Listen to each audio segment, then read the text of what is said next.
everybody. So Sundays I usually don't stream, so I'm not streaming tonight, but I did want to upload this video, this compilation, that has sections from different classes and different presentations I've given over the years to kind of give you a basic idea of what our organization and what our project, the Center for Political Innovation, is really all about. Now, I don't expect everyone to watch all of this. Please don't misunderstand me. But I figured that since I'm taking Sunday off, I might as well have something premiere on the channel. And a lot of this is older material that if you're new to the YouTube channel or new to the Center for Political Innovation community, you haven't watched or seen before. Going over the history of communism, the history of Marxism, economics, kind of our basic overview, our view of the fall of the Roman Empire. So it's quite long. This is quite a bit of material here, but enjoy it, learn from it, engage with it, chat with people in the Premiere chat. That's what it's here for. So I'll be streaming probably tomorrow night, so I'll catch you all in the next stream. Enjoy and have a good Sunday afternoon. I must say I'm happy when I look out in this crowd. I'm happy when I look out in this audience because I see people that are confident, people that are full of energy, people that want to go out and change the world, make the world a better place than it was when they came into it. And that inspires me because I know what kind of society we are living in at this time, right? We're in a world full of so much injustice, so much hardship. There are probably people watching this video right now, you can be sure, who are having trouble paying their bills and are worried about how they're going to make the rent, get by, get food in a low-wage economy.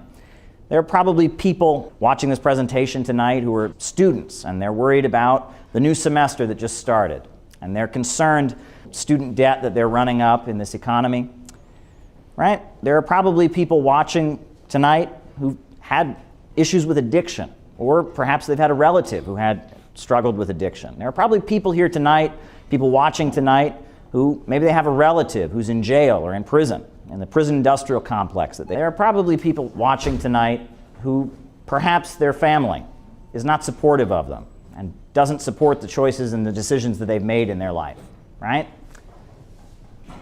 But yet, with this evil, unjust society all around us, I look out in this audience here and I see people full of confidence, people full of courage, people full of strength, people excited about trying to change the world and make the world a better place. And that is what community does, right? That's the strength of community and comradeship, the ability to be part of something bigger than yourself, to give yourself to something higher, to a cause, to be part of a community struggling for justice in the world. And it's funny, often, when someone commits like a petty crime, like vandalism or jumping a turnstile, what is the sentence that you'll get? Community service. Community service. Isn't that interesting? Why is community service, to serve one's community, considered to be a degrading thing, right? Considered to be something that is worthy of someone who's a lawbreaker or a criminal, right? I would say that one of the best things that a person can do is to go out and serve their community. What is more honorable than going out and trying to make a better life for the people in your neighborhood, the people in your city, people in your country, the people in the world, right? I'd say that engaging in community service is one of the most honorable things that one can do. So why is it that that's been considered to be a degrading or shameful thing? That shows that this society is very much molded in the image of the billionaires and bankers that rule it. But I'm very happy that there are people serving their community, right? The organization that put on this event tonight, Students and Youth for a New America, there are people involved with it in Washington State who are involved with a food service program, providing food to low-income people. And there are people involved with Students and Youth for a New America up in Boston who are involved in providing free laundry days and doing clothing drives, also giving aid to people, right? And that's what's needed more than anything right now. We need a mobilization, a movement of young people going out and serving their community and doing what is best and taking care of those who've been left behind by this system, but at the same time pointing toward the way out of all this madness, the way out of capitalism, right? I would say we absolutely need young people to do what Students and Youth for a New America has done and go out and serve the community, engage in community service while pointing toward the way out, because there is no other way. it's funny because, we put out this palm card to promote the event. And, we put, is America the New Rome? Will it fall? And an evening of socialist education. And I think the reason we put, this bottom part, an evening of socialist education, is because there's a lot of stupidity out there when it comes to the fall of Rome. Whenever you hear somebody talking about the fall of the Roman Empire, a political leader, a commentator, you almost want to cringe, right? There's a recording of Richard Nixon, for example, when he was in the White House. And he was really upset, and the show All in the Family had just come out, and there'd been an episode that featured a gay couple. He was just furious about it. And he's sitting there, and there's an audio recording of Nixon in the White House, and he's sitting there and says, oh my God, what is this? This is the fall of a civilization. Oh my God, don't you know the last 5 Roman emperors were a bunch of fags? This is awful. He's sitting there. Well, I'm not here tonight to tell you that the Roman Empire fell because of homosexuality.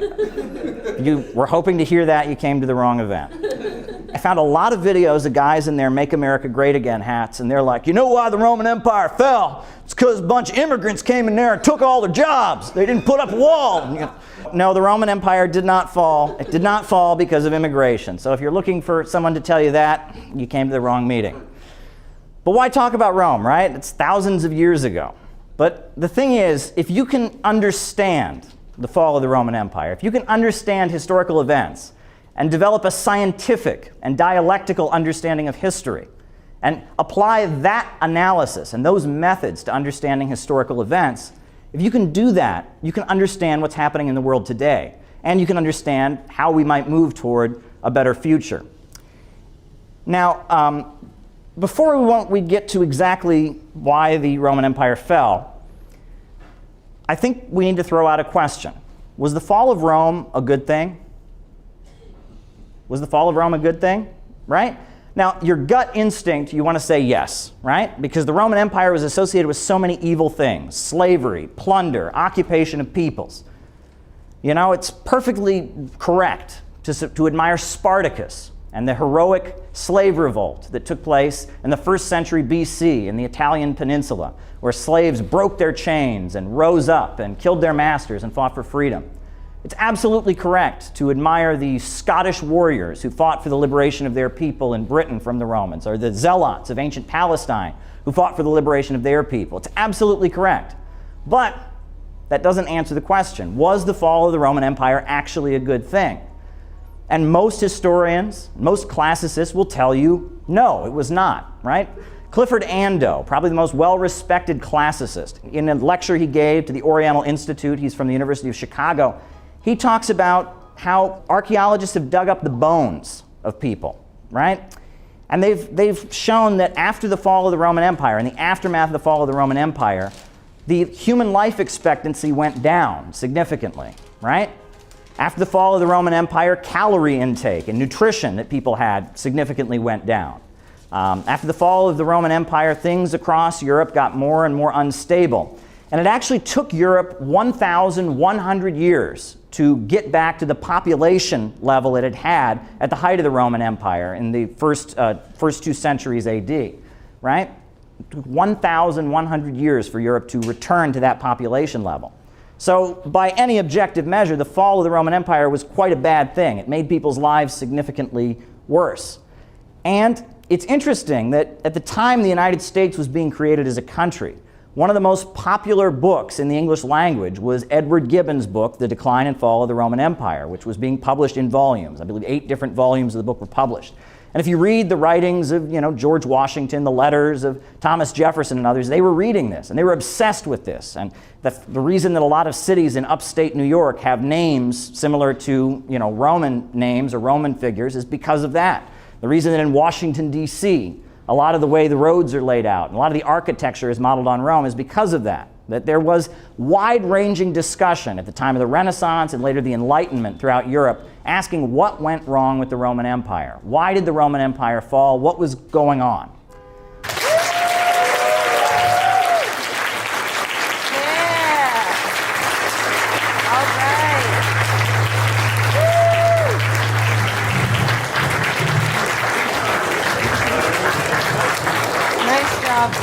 Thank you, everyone. Thank you. I am so happy right now to see how this conference has turned out with all the threats that we got, with all the anxiety in the lead up to this, seeing how well today went has really put a smile on my face. And I'm so happy.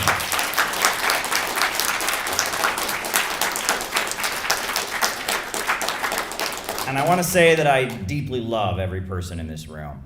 We are really the cream of the crop. We are sticking to our guns. We are refusing to back down. We are standing against U.S. imperialism. We're talking about who the real aggressors are in Ukraine. We're standing against the barrage of lies in U.S. mainstream media. And I am really proud of everyone here, and I'm proud of the work that we're doing, and I can't wait to take this show on the road, and we're going to do this in many other cities. You know, one thing that I often talk about is I'll talk about how it's important to be positive when you speak. And there's actually a very funny story I heard years ago. It's about a small town pastor in a southern town. And he was a very stern, conservative pastor in a southern town. And, you know, one week he got up and his sermon was about why dancing is wrong. And the next week he got up and gave a sermon, why drinking is wrong. You know, the next time, why men and women swimming in the same swimming pools is wrong. So his congregation took him aside and they're like, Pastor, we're with you, but can you be a little more positive? Can you be just a little more positive in your sermons? And so he said, okay, you want me to be positive? I got it. So the next week he got up in front of everybody and he said, I am positively against drinking. I am positively against dancing. I am positively against mixed swimming. And that shows that you can't always convince people. Some people just don't get the message. But I try not to be glum. But, you know, sometimes you will get a positive reaction to this message in places you don't expect it. It's kind of funny, you know, people often on my streams, people will tell me I come across as just this wholesome guy. I'm just this wholesome guy. I don't drink and I don't cuss very much, and I'm just this wholesome young man. And I always kind of laugh when I hear that because I'm from a very small town in Ohio. I grew up in a town, it's actually where Smucker's Jelly comes from. It's called Orville, Ohio. That's where I grew up. And I'm not sure that everyone in Orville, Ohio would agree that I'm the wholesome young man that I come across as. I'm not sure if you interviewed the people who went to high school with me, they'd have the same opinion of me. And I'm going to tell you about something that happened. It happened between my freshman and sophomore year of high school. I ended up, I won't get into the specifics of the situation, but let's just say I ended up in summer school. I was in summer school taking summer school geometry. And it was interesting. It was summer school geometry, and it was a small class, about 12, 14 people, and we were in this room for 5 hours every day studying geometry. And there were some people that were there because they'd been in juvenile hall, and there were some people there because they wanted to graduate early, and some people there because they'd failed the year before, and it was kind of a rougher bunch of people. And, you know, we were kind of stuck in the room. And the teacher wasn't really teaching. They would just kind of give us worksheets at the beginning of the class. And so we would sit there and do the worksheets. And, you know, people talk and high school kids bully each other. And I was handing out communist newspapers. Like, what else am I going to do, right? So I'm handing out communist newspapers. And this one guy across the room, you know, he looks at me and he says, communists are a bunch of faggots. Communists are a bunch of faggots. And I'm just kind of sitting there like, I don't want to have a fight here, right? I'm already in summer school, for Christ's sakes, you know, and a little nervous. And then immediately behind me, this kid jumps up out of nowhere, and he jumps up and he says, no, communists are not faggots. He's like, you know, my uncle fought in Vietnam. Those communists are badass motherfuckers. They shot people in the face. They set traps for people. Those communists are badass motherfuckers. You have no idea. Those communists are dangerous. Kim Jong-il runs people over with tanks. Those communists are badass motherfuckers. Not the reaction that I was expecting, but there you go. The men and women on the line, working overtime, sweating for their dime, their labor stolen from them, they do not know what it's worth. One day they will rule the earth. Here's to the farmer on the land, bending down in toil, harvesting the soil, working through the cold and heats, growing rice and wheat. One day they will rule the earth.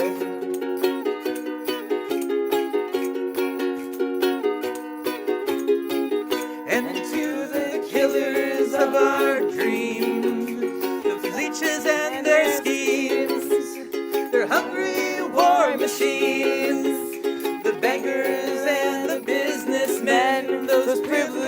from their birth. We will drive them from the earth.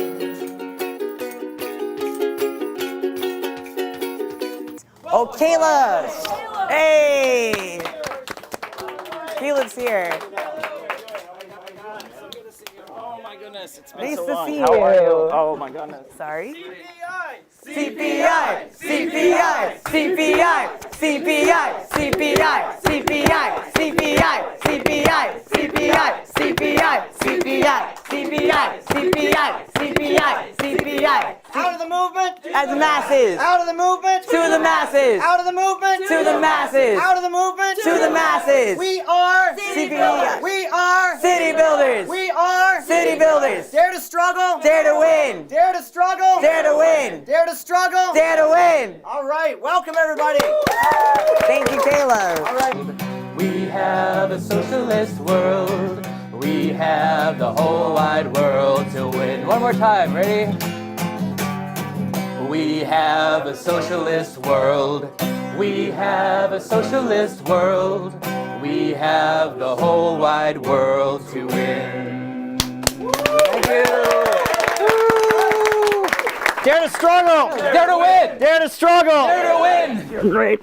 Paul is amazing, isn't he? Great. All righty. Well, I want to thank everyone for being here. This is going to be our first presentation. There'll be a class this afternoon as well. But this will be our first presentation this morning. It'll be on the roots of our movement. So before we begin, I'd like everyone to just stand up and stretch a little bit, right? Some of us come from a long way. Some of us have slept a good night. Joe led us in some good exercises this morning. That was great. But just stretch out, and get comfortable in your chair, when you sit down. And the way we're going to do this is it'll be class and then discussion, and then class, discussion. Both classes will be in 4 parts. So that's how we'll do it. And so during the discussion, if possible, I think that they'll have a mic, and if you can pass the mic during the discussion, that'll be important. So I guess we'll begin. There's a long tradition of communists going out in nature and doing this kind of thing, and being out in the countryside among the people and getting some time away from the cities.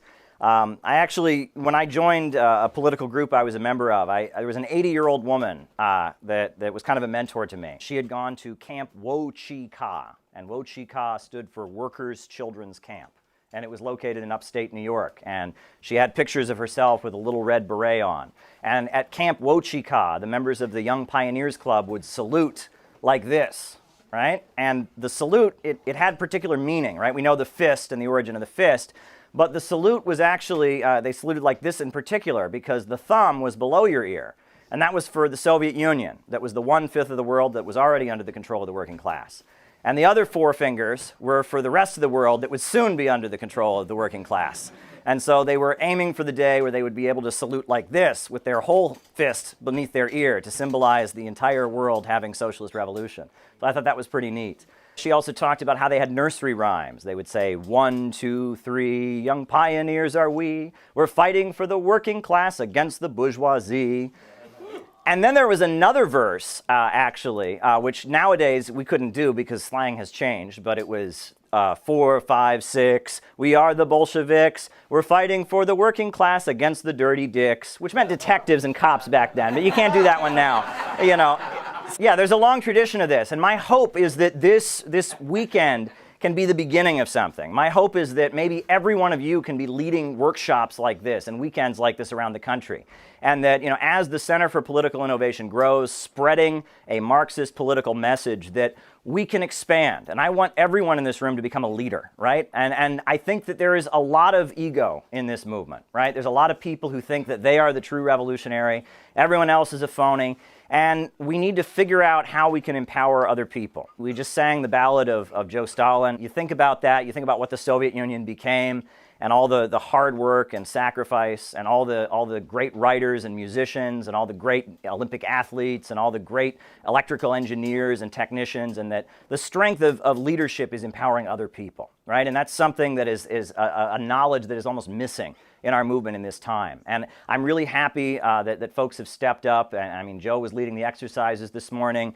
Paul has been doing great music and getting us through it. Other folks have been stepping up throughout the weekend. Gavin gave us a great opening invocation, a very, very moving spiritual introduction. And, you know, I want as many people to step up. Tonight we're going to have a talent show where anyone can get up. It'll be kind of an open mic talent show. Folks are going to sing. Folks are going to read poetry. It's going to be great. And that's what we want to do. We want this to be a place where people feel like they can belong, right? Because if you're a socialist in this society, you're going to feel at odds with everybody else. I mean, we live in a society where money comes first, and the rich and powerful have pushed their ideology so hard on us, and so it's going to be quite difficult for those of us who really want to change this and overturn it.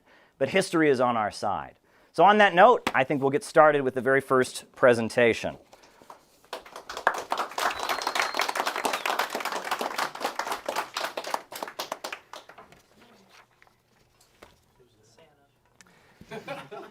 Now, we all know who that is, right? We should all know who that is. Now, he was not the first person to say the word socialism. The first use of the word socialism, it was in French. It was by Pierre Laroux, who was a follower of Henry Saint-Simon. And Karl Marx wrote the Communist Manifesto in 1848. Human beings have been around for roughly 300,000 years, according to modern biology. 300,000 years. But Karl Marx wrote the Communist Manifesto, the first piece of definitive work of scientific socialism, in 1848. So in the span of human development, our movement and scientific socialism is very, very new. If you look at a map of human history, if you were to get a graph, we would be very, very new. But the thesis that I've put out in my book, City Builders and Vandals in Our Age, and in the textbook, is that we are not new, that we represent a trend in the human species that has been around for a long time, since the dawn of civilization, really. Now, we're told that between the years 3000 and 4000 BC, that human beings, basically, they got too good at hunting and gathering. They developed sticks and rocks to kill animals with. They paid attention to the patterns in how plants grow, and they got too good at hunting and gathering. And it was between 3000 and 4000 BC that we had the first ecological crisis in history, because humans were too good at hunting and gathering. We were so good at our means of survival that there was a scarcity, and there was an ecological crisis. There was a shortage. There weren't enough animals to hunt. There were not enough fruits and nuts to gather, and there was an ecological crisis. And I would argue that the first leftists, the first revolutionaries in history, were those who said, you know what? Let's start growing our own food. Let's start domesticating animals. And the way we got out of the first ecological crisis was with human progress, by moving to a higher mode of production. And that is the tradition of Marxism. And as civilization and societies have emerged, that has been how we operate. We change the way we operate and interact with our environment. The history of humans from that time up to now is a history of constantly changing how we interact with nature, how we interact with it. Friedrich Engels, he said, "The animal merely uses its environment and brings about changes in it simply by its presence.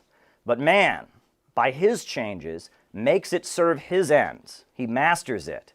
And this is the final essential distinction between man and other animals." And as we developed, as human beings developed, we built civilizations. The civilizations that we built had ideologies to define them. Now, what is ideology? Well, if you want to know what ideology is, I know Slavoj Žižek wrote thousands of pages about what ideology is. I'll tell you what ideology is. A lot of us were driving here. I know, Dust James came in on his motorcycle, and some other folks have come. Imagine that you're driving down the road. You're driving down the road. When you're driving down the road, you know where you're going. You know where you came from. You know how you're getting there. That's ideology. And every civilization has its ideology. It tells you who you are. It tells you where you're going. It tells you where you came from. That's ideology. And that's the purpose that ideology serves. And every civilization has had its ideology, its religion, its beliefs, its teachings that orient people as they're building civilizations together, that orients them where they're going, where they came from. And it serves a purpose. But Marxism is different than all other ideologies. And there's a very key difference between Marxism and all other ideologies, which is that every other ideology said it was eternal. Right? During the slave civilizations, Egypt, Rome, Greece, they said that their ideology and their perspective was eternal, that humans had always existed that way. During the time of feudalism, kings and nobles and landowners and peasants, they said that their way was the natural order of things. It was the way it had always been.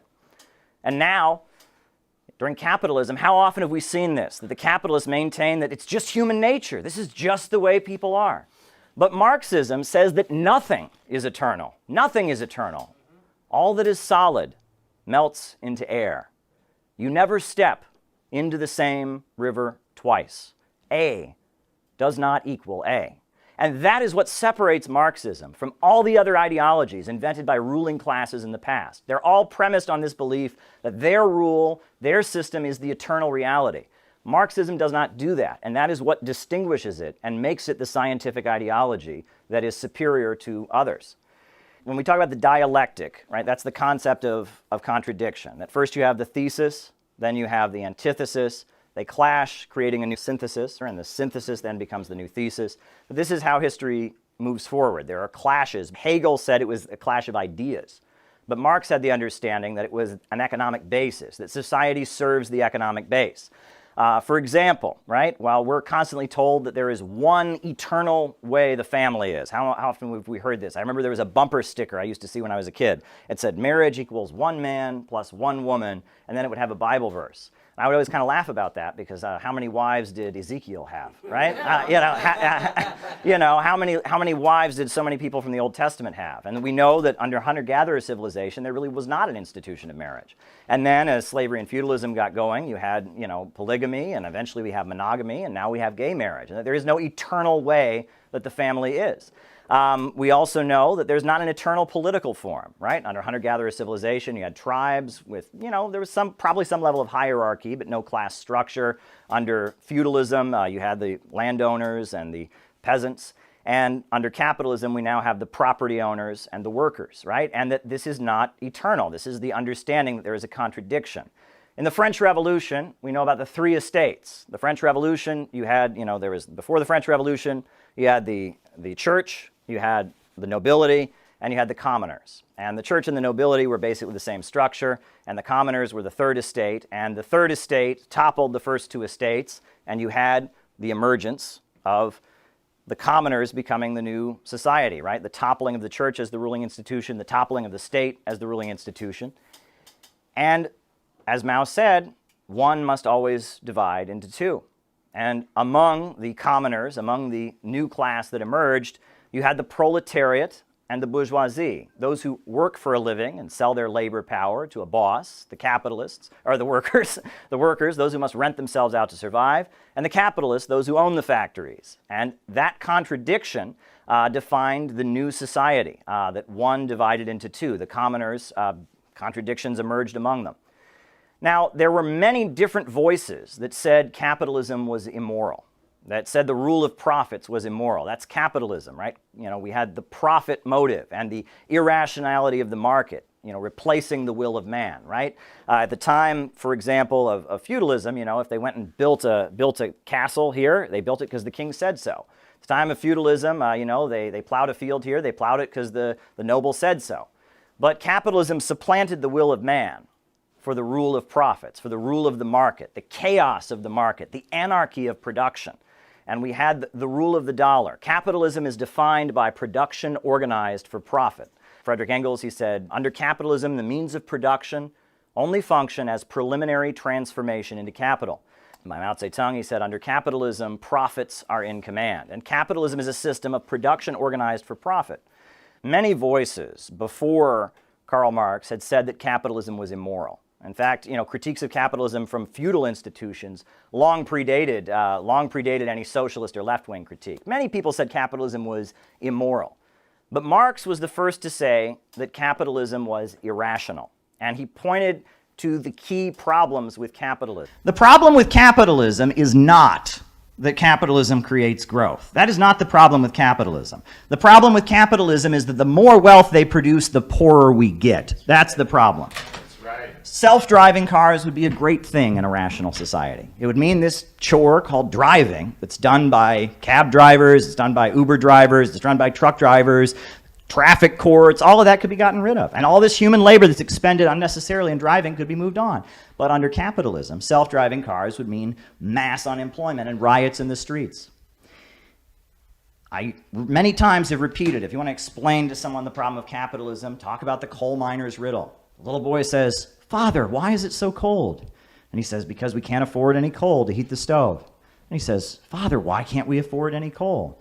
He says, "Because I lost my job at the coal mine." And he says, "Why did you lose your job at the coal mine?" He says, "Because there's too much coal." That's capitalism. That's the capitalist system, where the more you create, the greater poverty you have. And that when you have a big technological leap, it exacerbates this problem. And we're living in the period where the computer revolution has sped forward our ability to create with iPhones and iPads and 3D printers. They're doing things that they never could have imagined before. And in a rational society, that would be great. But we don't have a rational economic system. We have an irrational economic system. And under capitalism, your only value is your ability to sell yourself to a boss. And so because of that, this huge technological leap is leading us toward a bigger and bigger economic disaster. And so there's one faction in the ruling class, the ultra-rich, and they have a solution. And you know what their solution is? Degrowth. Grind us all into poverty. And they've been doing it around the world. Iraq used to be a prosperous, independent country selling oil in the international markets. And what did they do? They ground Iraq into poverty. They bombed it and destroyed it. Libya used to be the most prosperous country on the African continent. And now it is in ruin and destruction, and they export about 10% of the oil that they used to export. Afghanistan was kept in chaos for 20 years. The USA didn't stabilize Afghanistan. The USA kept Afghanistan unstable. They kept the drug lords operating. They helped the terrorist groups continue to do what they're doing. They were not trying to stabilize the country. And this degrowth, which is really what imperialism is. Imperialism is about holding back economic development. It's about keeping the world poor. They have decided that to save their system, it's not enough just to do it to Africa now. It's not enough just to do it to Asia and Latin America now. Now they're going to do it to Ohio and Pennsylvania and Texas and every corner of this country. And this middle class that they propped up to stabilize their society, they've decided they can't afford it anymore. That's what they've decided. They've decided they're going to terminate the middle class. And they're doing it to save their system. But not all the capitalists agree about this. There's many capitalists who say, no, I don't want my profits to go down. No, I don't want people to be too poor to buy my products. It's the ultra-rich, the bankers, the oil monopolists. They're the ones that have this degrowth agenda. They're the ones at the World Economic Forum. But there's a lot of lower-level capitalists who don't want to go along with it. They just want to make money. It's not that they're good. It's not that they're moral. It's just that they just want to make money. And that gives us a great opportunity. Section 2, which I'm calling Mao's American Friends. And the first person I'm going to talk about is who you mentioned before, which is Edgar Snow. So Edgar Snow is from Missouri, and he is the first, he was the first person to interview Mao and the last person to interview Mao. And Edgar Snow, what's interesting about him is that he was a young guy from Missouri. He was born in Kansas City, Missouri. His father was a religious skeptic who owned a print shop, and his mother was deeply religious. And he was always kind of a young adventurer. Like he tells the story when he was a teenager, he took a car and he and his best friend ran away and drove all across the country without telling their parents and were like gone for like a year. And he was kind of an adventurer, and he attended the Missouri School of Journalism. And the Missouri School of Journalism was started by Walter Williams, who is considered to be the father of journalism education. And Walter Williams was a progressive. And at this time, early 20th century in the United States, there was the muckrakers, right? It was a tradition like Ida Tarbell, people that exposed the crimes of big business. And it was kind of a progressive thing. And Walter Williams, who had founded this school, had been a great admirer of Abraham Lincoln. And there was a feeling, interestingly, that the British Empire and Britain was particularly bad and was particularly contrary to the interests of America. And Walter Williams, the founder of the Missouri School of Journalism, had learned to speak Chinese. And he had gone to China and given quite a few lectures in China. He was a big admirer of Dr. Sun Yat-sen. And it was actually common in China at the time, if there was a reporter or a journalist who was working and reporting on the KMT government, they would actually ask them, so what year did you graduate from the Missouri School of Journalism? That's how well the Missouri School of Journalism was loved. And Edgar Snow, he's dispatched to China, he's learning to speak Chinese, and he covers an incident in 1928 to 1930. It's a famine in China, where 3 to 10 million people die from malnutrition. And he's there and he's writing about this, and he's just horrified. He can't believe this because millions of people are starving to death. And one of the reasons people are starving to death is because the fields that should be growing food are growing opium poppies, right? And that was a big factor. He also writes about, at the time, in the American media, there was a big demonization of Chinese people. And it said that Chinese people are barbarians because they sell their children into prostitution. And that was a big thing. At China's ports in Shanghai, there was a lot of child prostitution. Why was that happening? When people are malnourished, and don't have food, the idea is, that they might eat instead of starving to death. And one of the other reasons that so many people died during this famine was because China at the time didn't have a strong central government, right? The warlords and all the chaos, they couldn't mobilize relief. There was so much corruption. And Edgar Snow is writing, in his writing, why is there no revolt going on? I mean, all these people are dying of malnutrition. Why is there no revolt? And he's just very morally outraged by what he's seeing, and he's blaming it on the British largely. He's seeing that China has basically become, the captive market of the British financial corporations and such. So he gets the idea that he wants to interview the leader of the Red Army. And at the time, in the cities, Mao was kind of a legend. In the official KMT press, they only referred to the Chinese Communists as the Red Bandit Army. And they downplayed the idea that they had any political aspirations. And Mao was almost a mythical figure. It was like there were rumors that there's this guy in the countryside who has this army, and he's kind of a Robin Hood figure, but no one really knew who he was. You couldn't say that, right? In all the press, it was just, well, there's this Red Bandit Army that's trying to overthrow Chiang Kai-shek, and they're bad. So Edgar Snow, he gets the idea that he's going to interview this mythical figure, Mao, the leader of the Red Bandit Army. So one of the people he approaches is the widow of Dr. Sun Yat-sen, right? And he says to her, I'd really like to interview Mao, the leader of the Red Bandit Army. She doesn't give him an answer. And then he also finds out there's a professor at a university who's a Russian citizen, right? And so he goes to him and says, I'd really like to interview, doesn't get an answer. Then he gets a letter written in invisible ink that tells him to go to a certain place at a certain time. So he then goes there, it's in the middle of the countryside, and he's greeted by someone who speaks perfect English, Zhou Enlai. And Zhou Enlai, eventually becomes a very important leader of the Chinese Communist Party, greets him and takes him to the camp where Mao is based out of. And he goes to this camp in the middle of the mountains, and the people there are singing all the time. And he gets there, and they're just constantly singing, and they've rewritten all the old Chinese folk songs to have communist themes to them. And he's in this camp, and so finally, after he's been there for a few days, they take him up to a cave where he interviews Mao, and he gives Mao his first interview. And it's amusing because the anecdote that stands out is when he goes to interview Mao for the first time, as they start talking, Mao takes his pants off and begins checking to see if he has lice in the middle of the interview. And Edgar Snow is just blown away because he was expecting to meet Mussolini or Stalin, and he just couldn't believe that he's meeting this guy. But he sees that Mao lives a very humble life in this cave, that he has like a bed that's on top of a trunk that has like the written records of the army, and he's got a little stool, and that he's living up in this cave. And one thing that's amusing is as Edgar Snow is interviewing Mao about his life, Mao's wife is very interested because she's never heard any of it, right? She's never heard Mao tell it.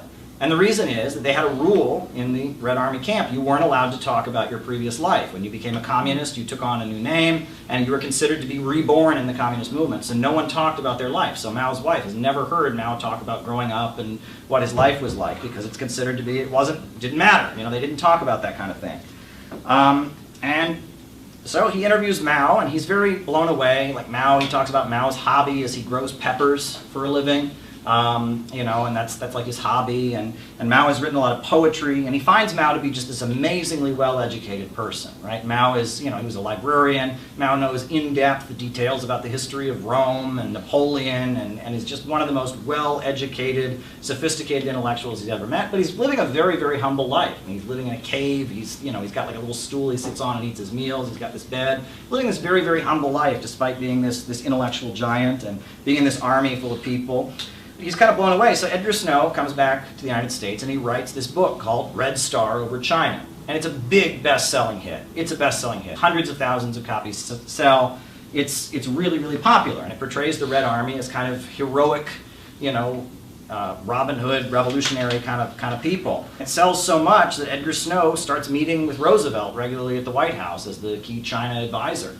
And during the Second World War, Edgar Snow is actually hired by the Chinese Industrial Cooperative Association, which is a group that's trying to raise money in the areas controlled by the Red Army during the Second World War, not for weapons, but to try and build industry, like manufacturing, and try to give economic life in the red areas. And the slogan of the Chinese Industrial Cooperative Association is gung-ho, which means all together. And, you know, there was a movie during World War II, and that becomes a big phrase that's all used.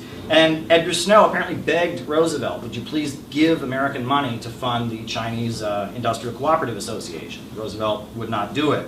And, I mean, Edgar Snow becomes a very prominent person, but Edgar Snow is one of many. There's many people who are similar to Edgar Snow. Agnes Smedley is a very famous woman. Now, Agnes Smedley is a feminist, socialist writer, also born in Missouri. And she was well known among the Socialist Party in New York City. She was a friend of Margaret Sanger, who eventually started Planned Parenthood. And she was involved with the struggle for the people of India for independence from the British. And, you know, she coordinated with Indian Americans. You know, during the First World War, a lot of Indian independence fighters were persecuted by the British government, alleged that they were German spies or working with the Germans.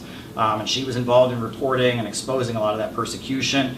Eventually, after the First World War, she was charged under the Espionage Act for having, you know, worked with these Indian folks. And the idea was, by highlighting the crimes of the British in India, she was undermining the war effort in World War I. And she was hurting the war effort. She was charged under the Espionage Act. Eventually, the charges were dropped. And then she published a novel in 1929 that was an underground hit, and it was called Daughter of Earth. And it's kind of a biographical novel that tells the story of a young woman growing up and becoming a socialist and a feminist. And it's influenced heavily not just by Marxism, but by Freudian psychoanalysis. And it's just a big hit in like bohemian intellectual circles in the USA and Western Europe, Daughter of Earth. So eventually, in the 1930s, she goes to be embedded with the Red Army. And she becomes very close to the General Chu Te. And she actually applies to join the Chinese Communist Party. And she writes, you know, some books describing their efforts, similar to Red Star Over China, where she's describing what the efforts are like and all of that. Of course, she's accused in the American media of being a Chinese communist propagandist and all of that. She was. And she applies to join the Communist Party, and they reject her. They ultimately reject her from joining, saying that she doesn't have discipline and that her has a tendency to be overly independent.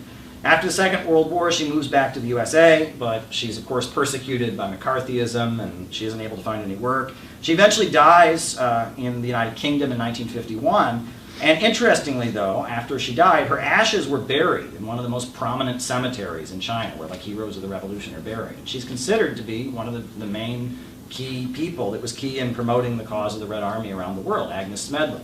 Now, Anna Louise Strong, another American. She was born in Nebraska, not Missouri, but, you know, she's another American from kind of a wealthy background. Her father's this prominent minister. She goes to Oberlin College. But she's really opposed to child labor. And she's going around the United States with photo exhibits showing the horrors of child labor. And she becomes very, very prominent for doing that. And she's eventually elected to the school board of the city of Seattle. And she's a socialist. She's interested in socialism, joins the Socialist Party. And she opposes the First World War when it breaks out. And as a member of the school board, she's speaking out against the First World War, so she's voted out of office. And then, following the First World War, they had the general strike of Seattle in 1919, where the IWW, the anarchist union, you know, shut down the city of Seattle. And she is the writer for the Union newspaper, the Union Record, that gives these very, very fiery and strong editorials supporting the strike. The strike is eventually defeated. She goes to the Soviet Union then. At that point, the Soviet Union is blockaded, you know, no one can get in, there's a humanitarian crisis. And she goes with the Quakers to visit the Soviet Union to try and break the blockade and bring medical aid in. And then she comes back to the United States and she writes books about what she saw in the Soviet Union that are very popular. And back then, you know, there was no internet, there was no television, so to have someone who'd actually been there and seen what it was like was very exciting. And she writes a book called The First Time in History, which is like what life is like in the Soviet Union. Eventually, she moves back to Moscow and she publishes the Moscow News, which is the main English newspaper in Moscow. And she, you know, she knows Stalin on a personal level. She goes to many meetings with him. And so in the 1930s, they send her to China. And she writes a book called China's Millions, The Revolutionary Struggles of 1927 to 1935. And it's very similar to Agnes Smedley and Edgar Snow. She speaks of the Red Army as this exciting army in the countryside fighting for freedom. After the Second World War, she goes and interviews Mao. And she does a face-to-face interview with Mao. And it's in that interview that Mao gives his famous quote about paper tigers. He says, "The atomic bomb is a paper tiger, which US reactionaries use to scare people. It looks terrible, but in fact it isn't. Of course, the atom bomb is a weapon of mass slaughter, but the outcome of a war is decided by the people, not by one or two new types of weapons. All reactionaries are paper tigers. In appearance, the reactionaries are terrifying, but in reality, they are not so powerful. From a long-term point of view, it is not the reactionaries, but the people who are really powerful." In the 50s, she goes to Tibet. The old Dalai Lama regime is being overthrown, and she writes a book called When the Serfs Stood Up in Tibet. She writes this book describing how the Dalai Lama's regime was very brutal and had gouged people's eyes out and tortured people, and it was a feudal regime done in the name of Buddhism. And she says that the revolution in Tibet isn't being forced on Tibet by China, that it's an uprising of the Tibetan people fighting for their rights. In the 1960s, she lives in China. She's a personal friend of Zhou Enlai. She eventually dies in 1970 in China. One of the last figures I wanted to mention is William Hinton. Now, William Hinton is an American. He's born in Chicago, and it's actually the son of the man who invented the jungle gym. And his mother is one of the most prominent educational theorists who founds this very prestigious school in New England called the Putney School. He visits China in 1937 before finishing college, and he's in China, and he basically studies the land reform movement. He eventually becomes an English teacher in China. He's teaching English, and he's employed by the US Department of War to be there during the Second World War. And after the war, he's working with a UN program where they're giving tractors to villages to try and improve their ability to have access to modern agriculture and grow crops. And it's in a KMT-controlled area, but when his area is seized by the Red Army in 1948, he stays. He doesn't flee. Most Americans tended to flee when the communists took over their area, but he stays. And he's in this village called Longbo, and he observes in great detail the process of land reform and how they redistribute the land. And he documents it, he takes very careful notes, he does all kinds of interviews about it. He comes back to the USA, and he's unable to find any work. This guy has got all kinds of degrees, he's this well-known academic, but because he's known to be a Chinese communist sympathizer, the FBI stalks him like crazy. He ends up becoming an auto mechanic. It's the only kind of job he can do. So he's an auto mechanic in the United States, but he goes to meetings of the Communist Party USA and other like leftist groups and gives kind of very small lectures about what he saw in Longbo. And then finally, in 1966, he writes a book about what happened in this village called Fan Shan. And it's an underground hit. It's very popular among 60s radicals. And he eventually gets invited back to China because they're impressed with this book that he's written. It's getting everyone excited about China. And so in China, he lives in China during the Cultural Revolution. And he writes a book called Turning Point in China, supporting the Cultural Revolution. He writes another book called The 100-Day War, describing the chaos on the campuses. He comes back to the United States, and before he dies, he actually starts the China-USA Friendship Association, which is an attempt to, and it's one of the only groups that could arrange for travel to China during the Cultural Revolution. At that point, it was very hard to get to China. But the China-USA Friendship Association, led by William Hinton, was one method that people that were deemed to be communists and could visit China. So that's William Hinton. The other person I wanted to mention is Han Suyin. Now, Han Suyin is a Chinese American, but she writes a romance novel. It's a big hit in the 1950s. Love is a Many Splendored Thing. It's a big hit, and she's one of the only famous Chinese Americans at that point. There are very few famous Chinese Americans. Well, as the 1960s gets going, she becomes a great admirer of Mao. She starts going around giving lectures about how important the land reform is. Eventually, she becomes very much a sympathizer with the Chinese Revolution. She writes a biography of Mao, a two-part biography series of Mao, Wind in the Tower and The Morning Deluge, which describes Mao in perfect detail. And she's a very famous American who becomes a sympathizer with the Chinese Communist Party and with Mao Zedong. So that's section 2, Mao's American Friends. So let's discuss.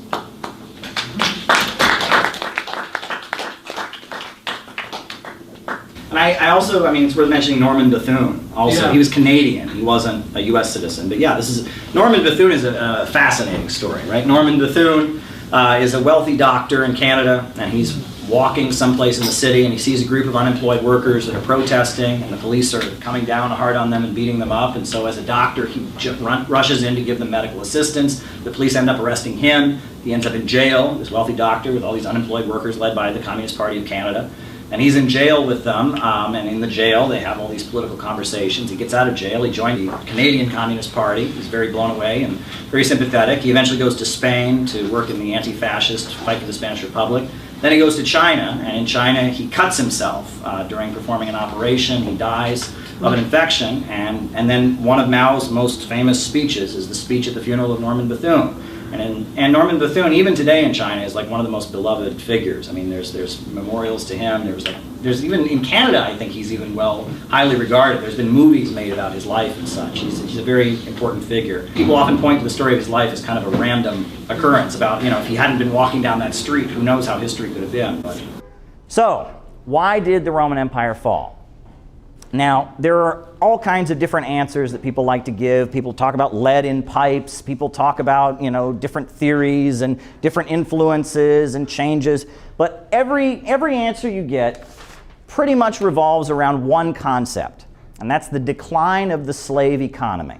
The Roman Empire was based on slavery, human beings owning other human beings. And not only is slavery a barbaric and horrendous practice, it's also highly inefficient. So think about it. What motivation does a slave have to work? Their only motivation to work is basically they're being told that if they don't work, they'll be punished. Their master says, work harder or I will beat you. Work harder or I will deprive you of food. So at the end of the day, the slave really doesn't have much motivation to go out and work. Now, if a master has 10 slaves, he can stay on top of them all the time and say, you keep working, or I'll punish you. But say that a master has 100 slaves, right? It's going to be pretty hard for him to stay on top of, all these different slaves. Say that a master has 1,000 slaves or 10,000 slaves. Pretty soon, the master is going to have a slave whose job it is to tell the other slaves what to do. And he's going to be Mr. Popular, right? And then you're probably going to have to get to the point where you have a slave whose job it is to tell the slave, whose job it is to tell the slave, you can see how the bigger slavery gets. The more slavery expands, the less and less efficient slavery becomes. It's a highly, highly inefficient system. And throughout Rome's history, the Roman Empire basically depended on, the growing of crops from huge plantations and the extraction of minerals from the earth.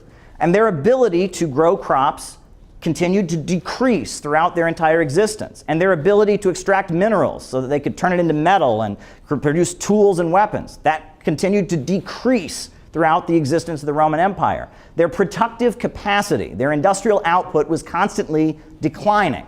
So, what did the Romans do? Well, they went around the world plundering and stealing what they weren't producing for themselves. They became a military society.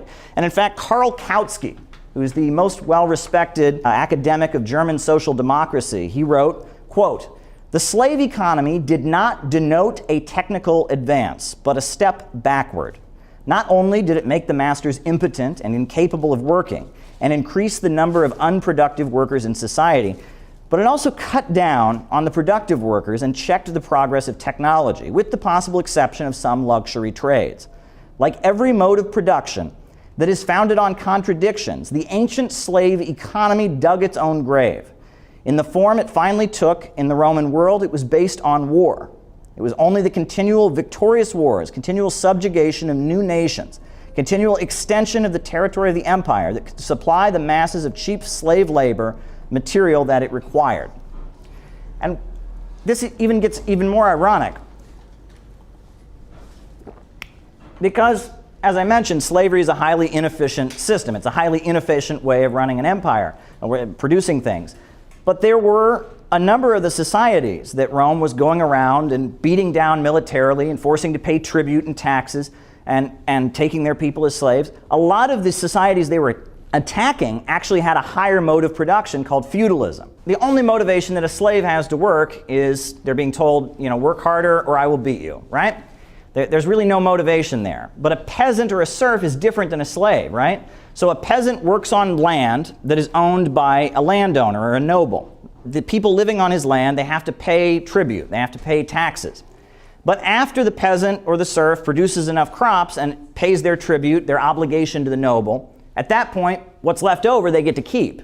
So they have far more motivation to work, right? A peasant wants to fulfill their obligation to the noble, but then what's left over they get to keep for themselves. So it's a much more efficient system of producing agriculture and producing crops. Rome never adopted a feudal economy. They maintained a slave economy, but they went around often to societies that were more efficient and had a higher mode of production, had a more efficient system than they did, beating them down, stealing their crops, forcing them to pay tribute. So the Roman Empire existed in contradiction to historical progress, right?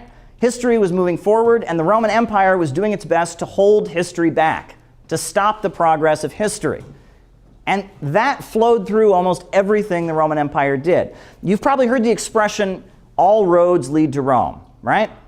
Well, that refers to the fact that the Roman Empire didn't allow people to build roads connecting different territories, right? The only roads across Europe and across North Africa and other places that they controlled, the only roads built were the roads of the Romans, so that they could extract more tribute, extract more slaves, and take it back to Rome. They wouldn't allow different parts of the empire to have roads between them.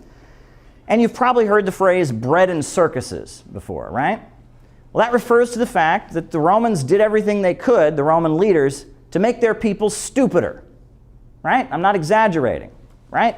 So we know about the Colosseum shows, right, where they would have these big Colosseums and they'd have people fighting each other to the death, or they'd have, lions or wild animals eating people. What was the purpose of that?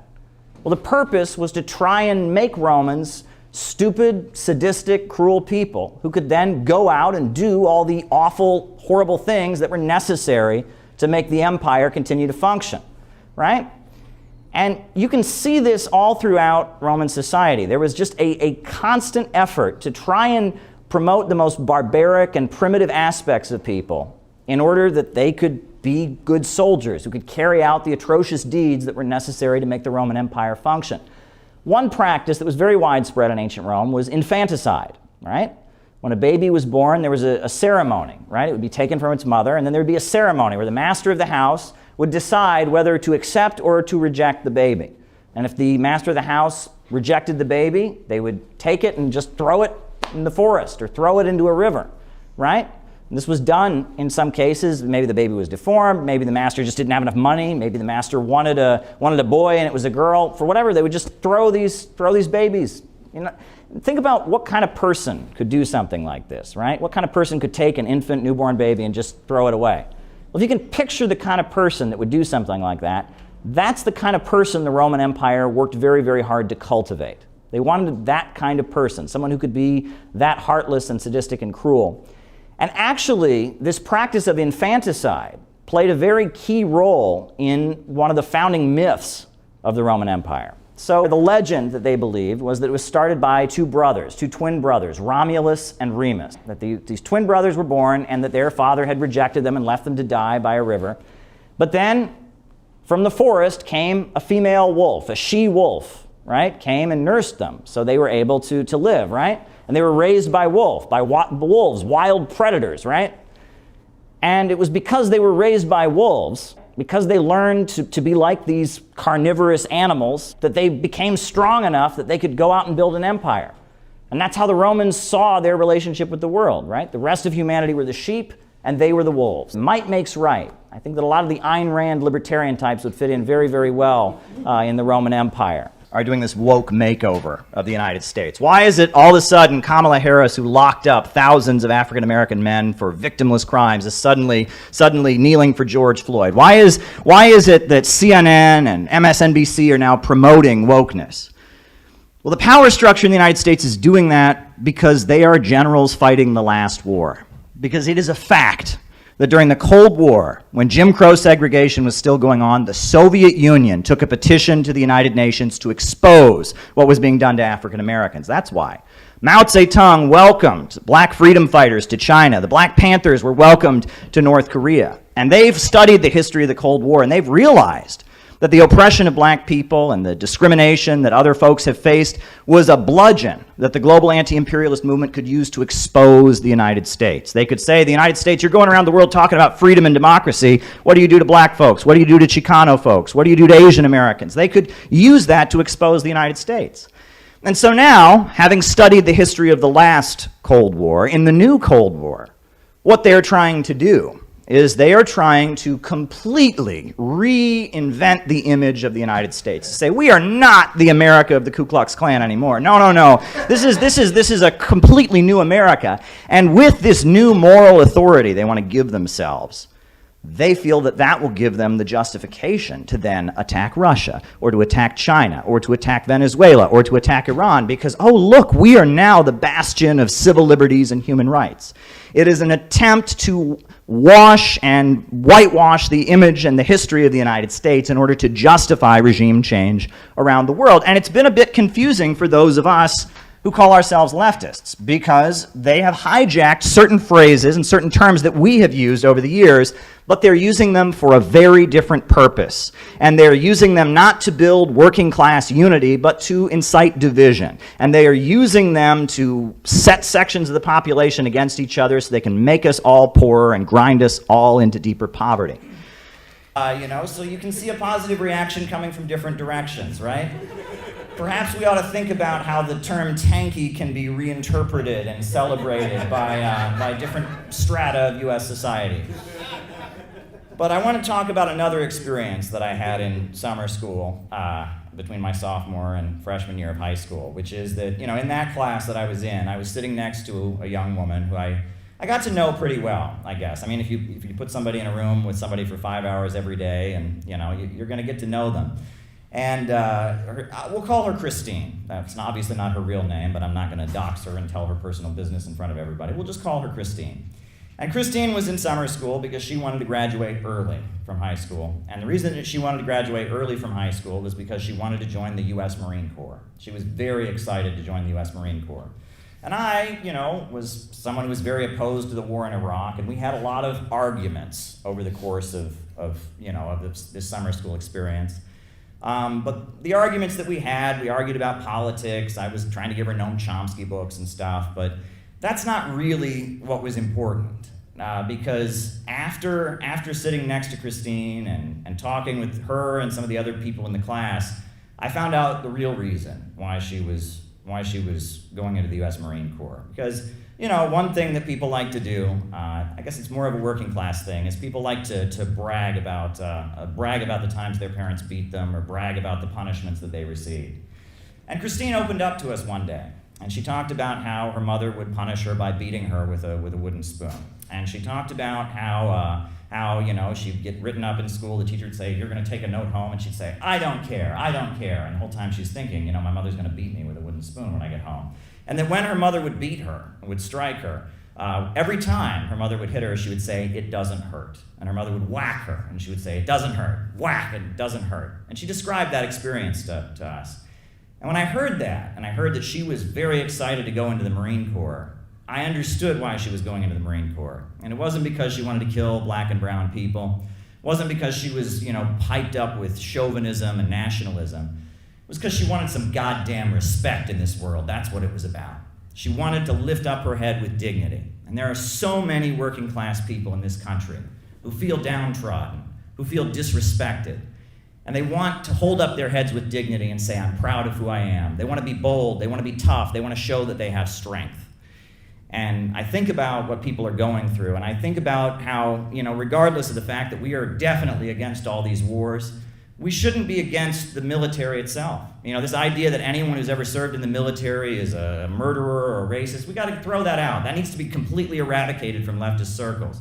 Because polls show that it's people in the military who are against these wars right now. Did you know that? The polls show that people in the military are more against the wars than average people are.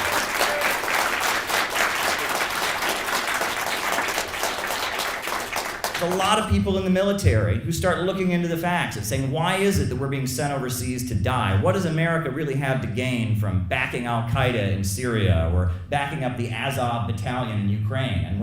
And when you can't escape it, when it's your actual life, you're in the military, your body's on the line, that forces you to start asking questions. And there was a lot of support for Ron Paul among the military. And, Lieutenant Colonel Tulsi Gabbard, she comes out of the military as well, and her anti-war stance also comes out of the military. And I think we, those of us who believe in socialism, need to find a way to relate to people in the military.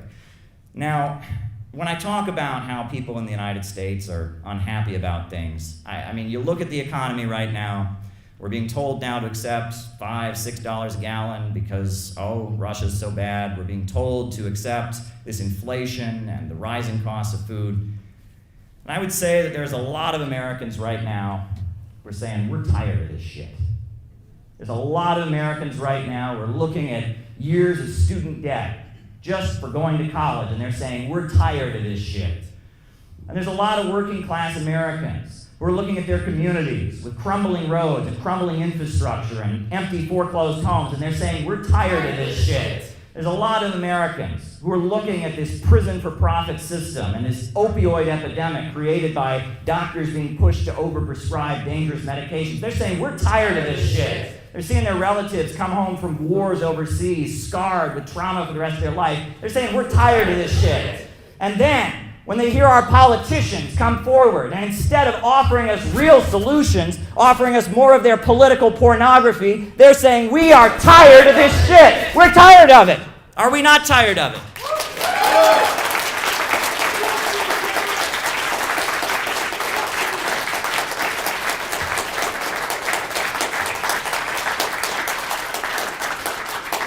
You go to a gas station right now in any working class community in this country, you're going to see something. You're going to see a car pull up.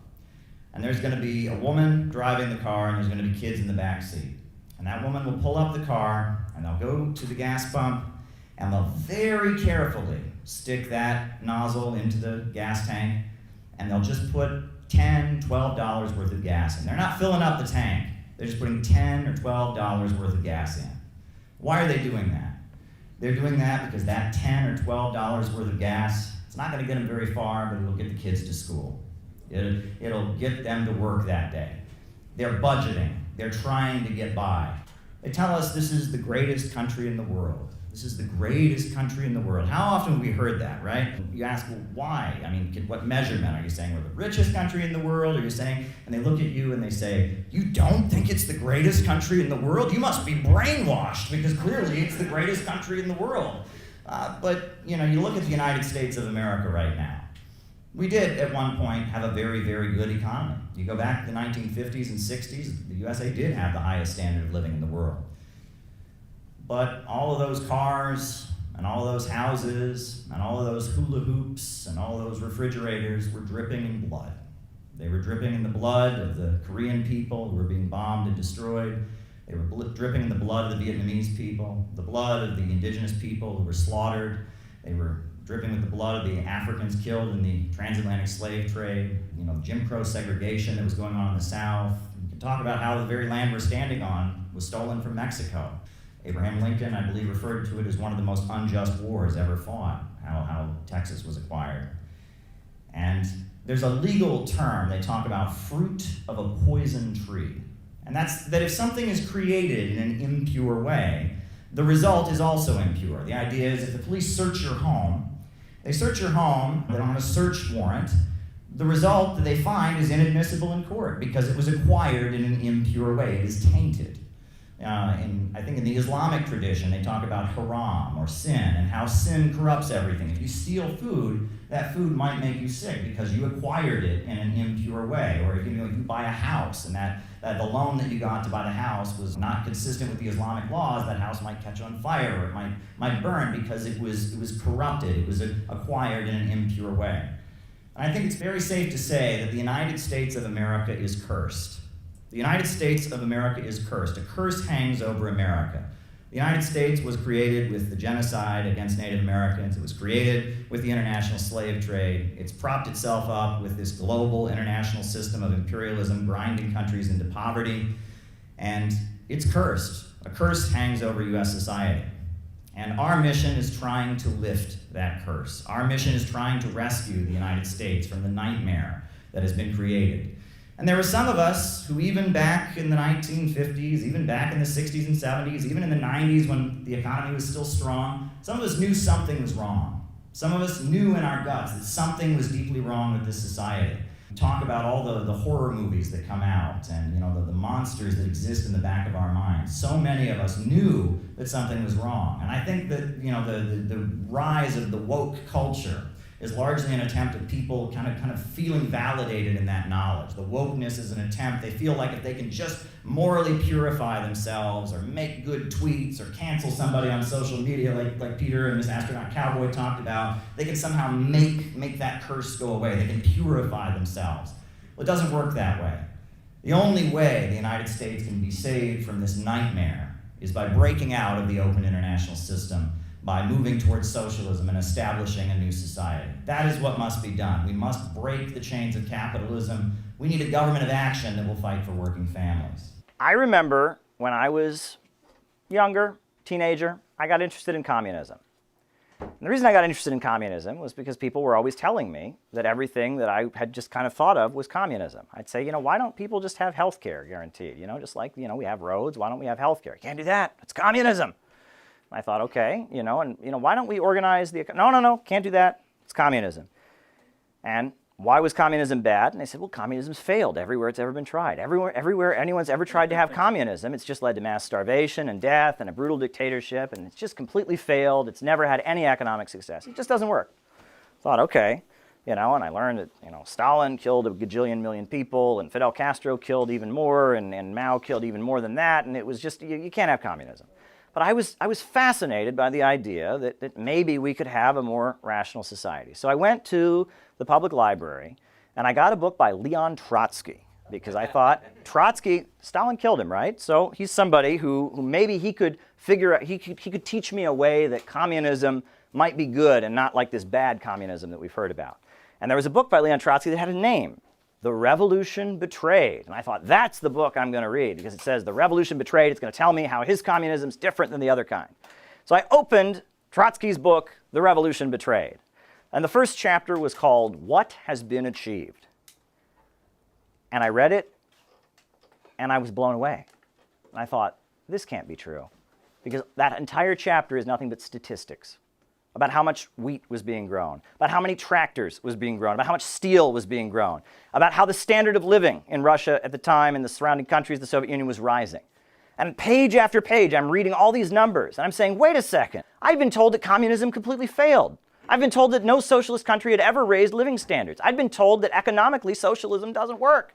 I said, this can't be true. So back in the day, there was this thing that called an encyclopedia. I don't know if people have ever heard of that, but there was this thing called the World Book Encyclopedia. So I went to another part of the library, and I got the World Book Encyclopedia in the section on the Soviet Union. And I turned to the section on economy. And what I found was about 2 paragraphs that said, the Soviet Union has substantially increased living standards. They've industrialized the country. They've built a modern education system. And of course, it's only 2 paragraphs, and the rest is about, famines and hardship. And I thought, wait a second, there's a problem here. There's a concept. If you read Adolf Hitler's book, Mein Kampf, the fascist rant, he talks about the concept of a big lie, and how when you lie and you lie big, people are more likely to believe it because they just can't comprehend it. Everyone tells a little white lie here and there. But when you tell a big lie, and that big lie is everywhere, and it's just being promoted, and it's a really big lie, people are more likely to believe it because they just can't comprehend it not being true. And the idea that communism has never worked anywhere, it's never had any success, it's never achieved anything, is the big lie of our time. It's the myth of the 20th century. And it is hanging over all of our heads. If we cannot refute it, we have nothing. Amen. In the United States, when people go to you and you say, you advocate socialism or communism, they say, well, everywhere that's ever been achieved, it's completely failed. That's simply not true. 1928 to 1938, you had the 5-year plans and the industrialization of the Soviet Union. The rate of electrification increased 10 times. They had 10 times as much electricity. The coal production multiplied by 3 times. They built 20 new tramway systems, 80 new bus systems, and hospital beds in rural areas doubled. The USSR at that point had the largest tractor industry in the world and the largest steel industry in the world. No country in the world, not the United States, not Britain, not China, no country in the world was producing more tractors and more steel than the Soviet Union. They were also the top locomotive producing country in the world during this time, during the 1930s. And keep in mind, at that point, the rest of the world was having a Great Depression. The Great Depression was happening in the rest of the world.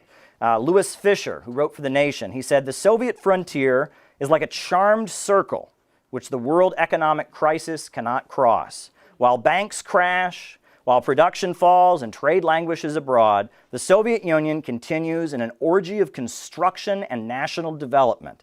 The scale and speed of its progress are unprecedented." There's a PBS documentary called Red Flag 1917, and for that documentary they interviewed Tatiana Fedorova, and the full transcript of her complete interview is actually on the PBS website. They only put a snippet of a few things she said. Fyodorova was held up as an example to others.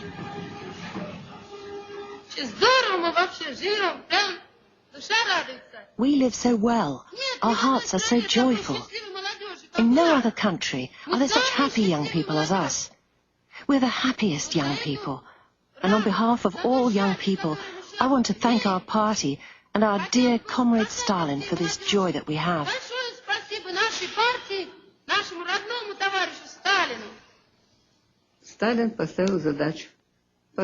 Stalin set a task. Build this or build that. And thanks to the fact that people trusted him and this enthusiasm of young people, it was possible. Remember, this was a country where people were illiterate, lived in virtual darkness, wore birch bark shoes. Even now, I think it's like something out of a fairy tale. How was it possible at one of the most difficult times to raise these great construction sites? It was only possible through the unity of the people and the love of the people for their idol. Because for us, Stalin was an idol.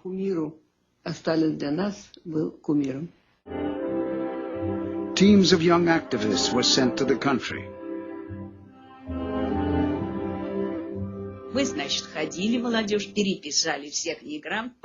We went from house to house in search of illiterate people. We made a note of their names. We then found suitable rooms to hold classes in. Learning to write would open new doors for those trapped at the bottom of society.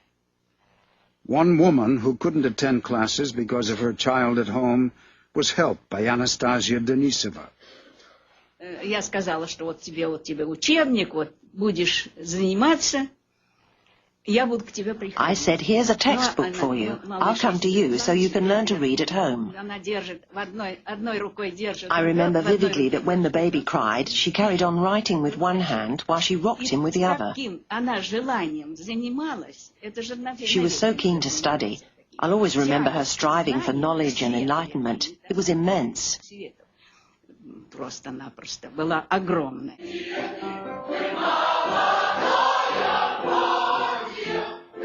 For Valentina Mikova and Mikhail Arkhipov, these were the most fulfilling days of their lives.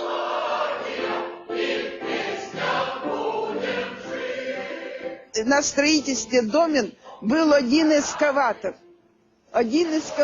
И то плохой. There was one excavator at the blast furnace building site, and it wasn't always reliable. So we dug all the foundations by hand. Понимаете, копошатся люди. The trench would be teeming with people. One takes the earth, throws it to the level above. The second person throws it to the third to the fourth, up to 5 or 6 levels. That was how we got the earth out of the trench. Then it was taken away in wheelbarrows. We worked in such a friendly way. It was such a good time. There wasn't so much to eat. We weren't well dressed. We were simply very happy. Happy because we were making our personal contribution. And they asked her about what was her proudest moment. And she said it was when the first train went by. It was when the noise of the motor of the first train went by in this clean tunnel, which we had until then only seen ordinary little carriages. You can't compare that feeling to anything. The construction workers who felt that will feel it forever. No one was forced to do it. We didn't have to do it, but everyone wanted to do it. It was very hard to explain, but it was the time of enthusiasts. At the time, it was said that communism is the young people of the world, and we were the young people of those years. Each of us tried to build a foundation of the structures with great joy. It was like a happy song. Many countries repeated this process. Romania, for example. This is a great source, right? I always joke that there's two media types in the United States. There's the media that's meant for like mass consumption to tell us what to think. And then there's like the media that the capitalists actually use to like make their business calculations and decisions. And if you want a good source on the history of socialist construction and its successes, I would encourage you to check out the Library of Congress, U.S. Library of Congress Country Studies. For example, Romania was a socialist country. Between 1950 and 1971, the number of hospital beds per 1,000 people in Romania more than doubled. The number of doctors per 1,000 people increased by 25%. The infant mortality rate was reduced by more than 75%.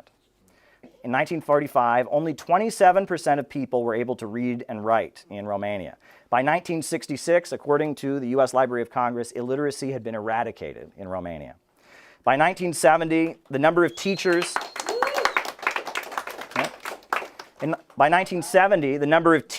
had tripled, and the number of university professors in Romania had gone from only 2,000 before World War II to 13,000. How can people say this is not progress, right? Again, North Korea, a country study by the U.S. Library of Congress. We're constantly told about the hardship that North Korea has had recently since the fall of the Soviet Union. Between 1948 and 1990, the life expectancy of the average person in North Korea increased by 30 years. 30 years. Yeah. In 1955, North Korea only had 285 hospitals in the whole country. By 1986, it had 2,401 hospitals. Talk about economic progress. Illiteracy was wiped out. Universal compulsory education was created. And I just want to read you what was said. This is actually from a BBC News article published in August of 2008. It says, at one time, North Korea's centrally planned economy seemed to work well. Indeed, in the initial years after the creation of North Korea, following World War II, with spectacular results. The mass mobilization of the population, along with Soviet and Chinese technical assistance and financial aid, resulted in an annual economic growth rate to have achieved 20, even 30% in the years following the devastating Korean War. As late as the 1970s, North Korea languished in the shadow of the economic miracle over the border. So there you go. And it's other countries that have moved towards socialism. In Syria, for example, between 1970 and 2009, the life expectancy in Syria increased by 17 years. During this time, the infant mortality rate decreased from 132 deaths per 1,000 live births to 17.9. And that's according to the Avincia Journal of Medicine. The U.S. Library of Congress wrote about the fact that they had achieved full primary school enrollment. In 1981, 42% of Syria's adult population was illiterate. By 1991, they had completely wiped out illiteracy. And they talk about the Soviet Union. They built, hydroelectric power plants there. Cuba is a great example of socialist planning having successes. This is the Guardian newspaper. They wrote, Cuba's literacy rate is at 100%, and life expectancy parallels first world nations despite limited funding and supplies. The life expectancy of Cuba is 81 years of age, which is the highest in the region. Ban Ki-moon said that Cuba's medical school is the most advanced in the world. Just for the fun of it here, I thought I would go over some of the great things that socialism built. I was taught that socialism never built anything. It just doesn't work. Let's talk about a couple things that have been built by socialism. The world's largest irrigation system was built in Libya. The great man-made river was built, the largest irrigation system in the entire world. In the Soviet Union in 1931, they built the world's largest hydroelectrical power plant, the Dnieper Dam. At that point, it was the largest hydroelectrical power plant in the world. In the Middle East, the biggest hydroelectrical power plant in the whole Middle East is called the Aswan Dam, and it's located in Egypt. And it was a joint project between Abdel Nasser, the Arab socialist leader of Egypt, and the Soviet Union that brought full electrification to Egypt. Right? The longest and highest elevated road in the world is the China-Pakistan Friendship Highway that was built by Mao Zedong in coordination with the Pakistan government. And it is actually laying the basis for the China-Pakistan Economic Corridor, where there's flourishing economic growth taking place. And in fact, the largest hydroelectrical power plant in the world today is the Three Gorges Dam in China. Also, who invented space travel? Soviet. Yeah. Yeah. Also, who invented the AK-47 rifle? Soviets. Yeah. Where was the first cell phone patented in 1957? Soviets. Yeah. So I'm curious how anyone can say that socialism failed. I'm just curious where this notion comes from, that socialism just didn't succeed, it just didn't work. Some things are true and some things are not. And this notion that socialism failed, socialism made Russia and China into economic superpowers. Socialism raised millions of people out of poverty. Socialism wiped out illiteracy. There's not a corner of the world you can't point to and see the economic benefit of socialism. Meanwhile, capitalism is keeping people in poverty all over the world and destroying nations. And in fact, any good economist will tell you that the greatest period of economic expansion in human history is the post-World War II economic expansion, right? After World War II, from 1951 to 1973, never at any other point in human history has there been that much uninterrupted economic growth. And what was happening at that time? Well, the Soviet Union and China and Eastern Europe and Cuba and some other countries were adopting socialism and industrializing and raising their people out of poverty. Meanwhile, in Western Europe, you had the social democratic welfare states. Because communism was so popular coming out of World War II, because communists had led the anti-fascist resistance, because the Communist Party of France and the Communist Party of Italy and the Communist Party of Germany and the Communist Party in many countries was growing rapidly, the capitalists in Western Europe were forced to create huge social democratic welfare states. So you had the social democratic welfare states of Europe. And in the developing world, in the countries that were not already moving towards socialism, you had the rise of military juntas and Bonapartist regimes like Park Chung-hee in South Korea, like the Shah of Iran, and these very heavily state-controlled economies were also seeing rapid economic growth. So this idea that the free market is necessary to create economic growth is absolutely ridiculous. In fact, the period of uninterrupted economic expansion is probably the period where there was the least free market activity in the history of capitalism. Not all Romans could necessarily buy into this mindset. And that's an interesting thing. Not all Romans were necessarily capable. There were some Romans that were smart enough to just not be okay with this way of thinking that was so widely promoted by the empire. Karl Kautsky tells us that among the Romans, there were basically two schools of thought. Among the Romans, you had hedonists and Stoics. And your typical Roman was a hedonist, right? A hedonist is one who thinks that pleasure is the highest good, right? That living for pleasure is the highest good. Your typical Roman went to gladiatorial shows and bet.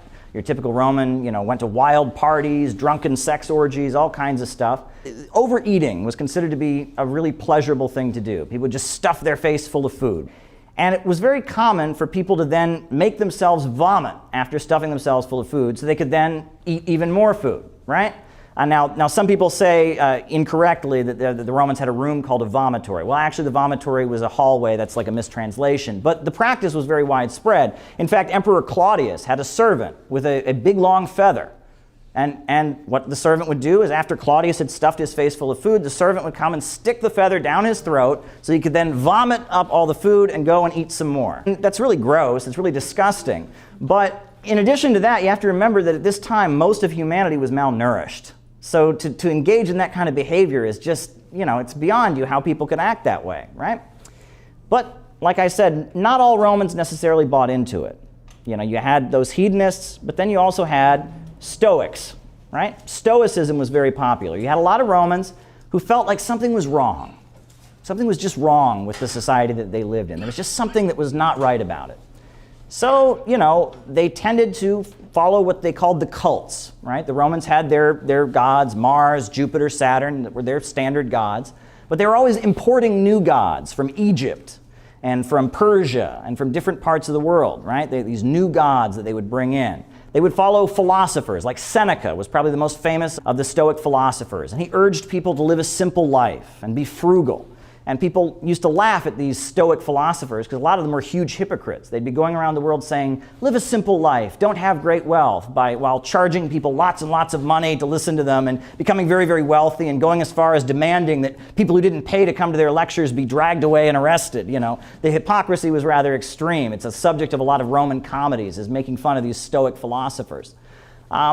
But, you know, the Stoic philosophers, the Stoicists, they often engaged in bizarre rituals when they were worshiping these gods that were imported. They would flog themselves, whip themselves. For example, another thing that they would do is, unlike the hedonists that were gluttonous and overeating, they would do the opposite. They would starve themselves, you know, they wouldn't eat. In addition to that, you know, they took hallucinogenic drugs. That was very, very popular among the Stoic philosophers. And neither the hedonist school of thought nor the Stoic school of thought was capable of saving Rome.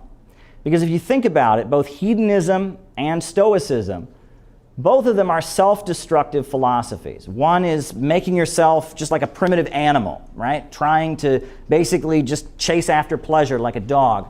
The other philosophy is really about self-destruction and the hope of finding some enlightenment and the hope of getting to some higher truth, torturing yourself, whipping yourself, trying to live a life of poverty. Neither of those viewpoints could have actually saved the Roman Empire. But every so often there is, you know, kind of a source of irony in history, because the Roman Empire was completely reactionary, right? It was trying to hold back the wheels of history. But it was the place, it was in ancient Rome, that the greatest class in all of history emerged. Because it was in Rome that you had the first proletarians, the first workers, right? So you had a lot of slaves in Rome, you had a lot of wealthy landowners, but a proletarian was different than a slave, right? The proletarian was a Roman citizen. They were not the property of somebody else, but they also did not own any property. The word proletarian actually comes from the Latin word meaning one who has children, because the only property that a proletarian had was their children, their offspring. The proletarians were people in Rome who sold their labor power in order to survive, right? They rented themselves out to a boss. And for the most part, proletarians were better off than slaves, but not always, right? For example, a slave is a piece of property that belongs to the master, right? So he's going to feed it, he's going to take care of it. But a proletarian, right? If a proletarian is not able to find work, they would starve on the street. And in Rome, they had huge problems with homelessness and homeless children, and it was a huge epidemic. And the population of proletarians in Rome continued to rise. The way Karl Marx described the proletariat, he described it as a class of laborers who live only so long as they find work, and who find work only so long as their labor increases capital. These laborers, who must sell themselves piecemeal, are a commodity, like every other article of commerce, and consequently exposed to all the vicissitudes of competition and to all the fluctuations of the market. He's talking about the proletariat, right? The proletariat, the first proletarians existed in ancient Rome. The proletariat started to become the majority at the time of the Industrial Revolution. And today, the overwhelming majority of the human race are workers, are proletarians. And this book by the well-respected historian Michael Parenti, he actually talks about how the Roman historians, like Cicero and others, just had utter contempt for the proletariat. They hated the proletariat. Right? The proletariat was just, they saw them as just a vile mass of people that they just had utter hatred for. One of the saddest things is that often you would see proletarians and slaves used against each other, right? So when Spartacus led his heroic slave revolt in the 1st century BC, who was used to crush it? It was the proletarians, right? The Romans said, hey, you may not own any property, but at least you're not a dirty, rotten slave, right? Go out and fight for the empire. Go out and fight for the republic. And they were used to crush the slave revolts. But there were other instances where it went the other way, when the proletarians were rioting, demanding food, or when the proletarians would go on strike. Often the slaves were then used to put down the revolts of the proletarians. So the proletarians and the slaves were constantly being played against each other and used against each other.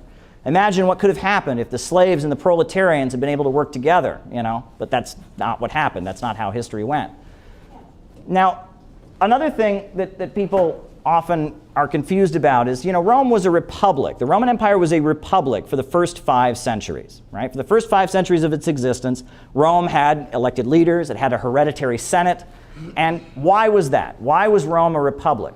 Because a republic is a much more efficient way of running an empire, right? If all of the power in Rome had been concentrated in the hands of one single king, people wouldn't have been as motivated to go out and wage wars and plunder other peoples. But if you have the Roman Forum, where people get up and express their view, if you have a Senate where they're taking votes and passing resolutions, if you have some elected figures, that gives people a feeling that they're part of the process, that they had some skin in the game, as they say, right? They themselves would gain something from it, right? By having a kind of consensus among the wealthy landowners in Rome, this prevented there from being constant civil wars between one ruling family and another. Every wealthy ruling family was represented to some degree or other, right? That was the idea. But this book by Dr. Michael Parenti, it's called, The Assassination of Julius Caesar and a People's History of Ancient Rome. And this book talks about how, even more than the proletarians, the people that the Roman leaders hated the most were what you could call populares. And those were politicians who rallied the proletarians and fought on their behalf against the rich and powerful. And the probably most famous and most important populare was Gaius Julius Caesar, a military leader. If you read about Julius Caesar, according to Michael Parenti, everything that we know about him is wrong. Most of what people know about Julius Caesar is based on a Shakespeare play, but everything we know about Julius Caesar, we've just got completely wrong. According to Parenti, he argues that Julius Caesar was fighting on behalf of the proletarians and the working class against the rich and powerful. And he goes over some of Julius Caesar's key reforms, right? For example, Julius Caesar cracked down on the lending of money, and he made it illegal for someone who lent somebody money to then confiscate their property if they couldn't pay it back. He also enacted luxury taxes, so that these rich Romans that were having their wild parties, they would have to pay taxes on any luxury imports they would bring in, and that would go into the public treasury. And what did they then do with the money? Well, Julius Caesar started a program of hiring the unemployed proletarians and sending them to places like Athens and different cities, Alexandria, and having them rebuild these cities in the hopes that these cities throughout the empire could become, trading hubs and economically prosperous. So a lot of these, construction proletarians were going out and doing that. And in addition to that, it's widely believed, many people allege that Julius Caesar burned the great library of Alexandria in Egypt. But Michael Parenti, he argues and documents in this book that that's not true. He says it's the opposite. He says Julius Caesar was so impressed with the great library at Alexandria, was so impressed with it that he actually created a network of libraries, public libraries in Rome. And you have to remember that was very important because that gave ordinary people, all Roman citizens, access to the public records and to written laws, right? So as the proletariat, the working class, was organizing itself, that gave them the ability to go and have access to information that they could use in political battles and legal struggles and such. The other important thing is that, Julius Caesar actually freed a number of slaves. For example, at the time, one of the most valuable slaves you could have was a doctor, right? There were a lot of people who'd been trained in medical stuff in Greece or whatever, so if you were a wealthy Roman, you would buy a doctor, and he would be your doctor in case you got sick. Well, Julius Caesar freed all doctors, so that all doctors had Roman citizenship. He also granted Roman citizenship to all the teachers, and he was constantly freeing different slaves, bringing people into society. Another thing that Julius Caesar did was he actually legalized the Jewish religion and monotheism. There were a lot of proletarians in Rome who were Jews from Palestine. Skilled craftsmen had come to Rome, were working. And Julius Caesar, he changed the laws, because if you were a believer in monotheism, if you said there's only one God, that was illegal, because you were then denying the gods of the Roman Empire, right? Mars, Saturn, right? If you said there's only one God, like the Jewish religion says, then you were denying that. It was violation of their laws. Well, he changed that. He legalized Judaism. And it's interesting because, the Christian religion began as a religion among Jews in Rome. So think about how much differently history might have gone if Julius Caesar had not done that. If he had done all of the things I just mentioned, that wouldn't have been enough. But there were two particular reforms that he proposed. And those reforms are ultimately what caused the senators and the wealthy people to do him in. The first thing that Julius Caesar did was he talked about the fact that all the land in Rome, and land was the source of wealth, right? Land was the mines, land was the crops and the growing of food, that the land was concentrated in the hands of a few people. And he basically saw this was bad for the empire. So he began a program of land redistribution and distributing land to proletarians and poorer Romans, giving them a chance at land. The other thing that Julius Caesar did is he openly spoke about granting Roman citizenship to peoples throughout the empire. He argued that people in the Italian peninsula and people in Gaul and people in North Africa, that they ought to have some skin in the game also, right? They ought to be able to be citizens so that they felt like they had something to gain from the Roman Empire. So he was talking about granting Roman citizenship throughout the Roman Empire. Well, Julius Caesar was killed. He was killed, and the people who killed him were probably the most powerful and wealthy people in Roman society. So people know about the Shakespeare play, a lot of which is Shakespeare's own mind that he made up, but there's a few things that are accurate. So we know that on the Ides of March, March 15th, 44 BC, Julius Caesar woke up and he was planning to go visit the Senate. And his wife apparently had had a dream that night that something bad was going to happen to him and urged him not to go to the Senate. And Julius Caesar said he had no interest in her womanish superstitions, and he went anyway, right? And he didn't take any bodyguards with him. And he actually famously said that to be constantly guarded is the worst thing because it means that you're constantly afraid. And he went to the Senate, and then the richest people in Rome, the landowners, took turns stabbing him in the back and stabbing him over and over and over again. And he was killed. And that was the death of Julius Caesar. And in response to the death of Julius Caesar, the proletarians of Rome rose up and they burned the property of the rich and they rioted. The senators that killed Julius Caesar, they claimed they were defending democracy. It had to be done. Caesar was just too powerful. But the death of Julius Caesar really marks the end of the Roman Republic. For 5 centuries, they had had a Roman Republic, but that was the end of it, right? Afterwards, there was a civil war, and ultimately you got Octavian becoming Caesar Augustus, the emperor, and from then forward, you got an emperor. And that on 2 occasions, Julius Caesar had been offered to be the king or the emperor. He was in the Roman Forum on 2 different occasions, and these wealthy senators had had a crown. And they had walked toward him with this crown and tried to place the crown on his head. And both times, Julius Caesar had pushed the crown away. And then the crowd of workers and farmers and proletarians burst into applause and cheered for him because Julius Caesar didn't want to be king. Right? 2 times he pushed the crown away, and that was really why Caesar was so dangerous to the rich and powerful Romans. He was far more powerful than anyone with a crown on their head ever could be, because his power came from the mobilization of people and the involvement of people in the political process, right? Now, I don't want folks to get me wrong here.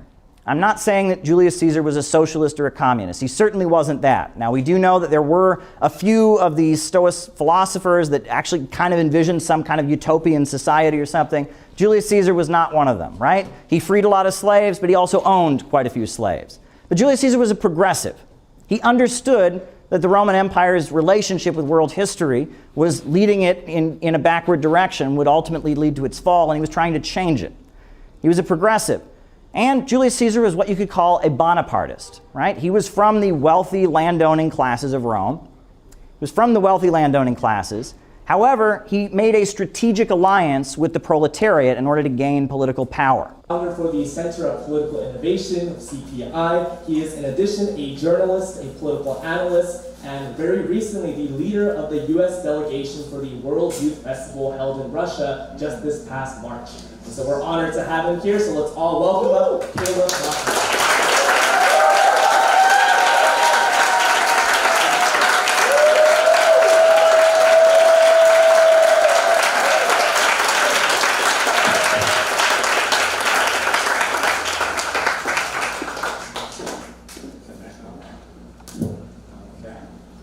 Welcome, everybody. Why don't we take this opportunity to stand up and stretch a little bit? All right. Stretch. Get yourself comfortable. Stretch. The first step to unification is to take a stretch.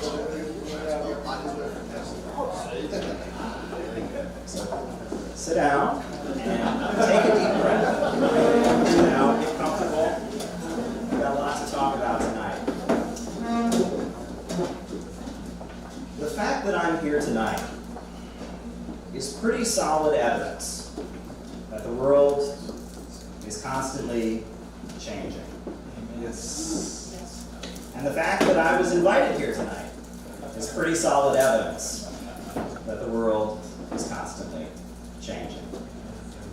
Change can be scary. Change can be uncomfortable.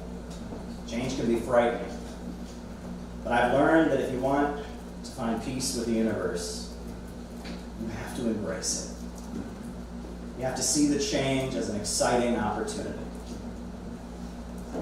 I've often said, today's Friday, and I do not know what tomorrow will bring. But every Friday in my life has been followed by a Saturday. But I do know that the Saturday that comes after this Friday will be unlike any other Saturday that has ever existed before. And the Sunday that comes the next day will be unlike any other Sunday that has ever existed before.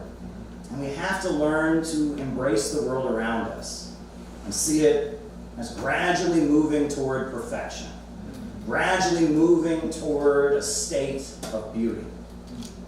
And rather than fear it, understand that conflicts and changes and adjustments are necessary. It's all a necessary road toward that perfection.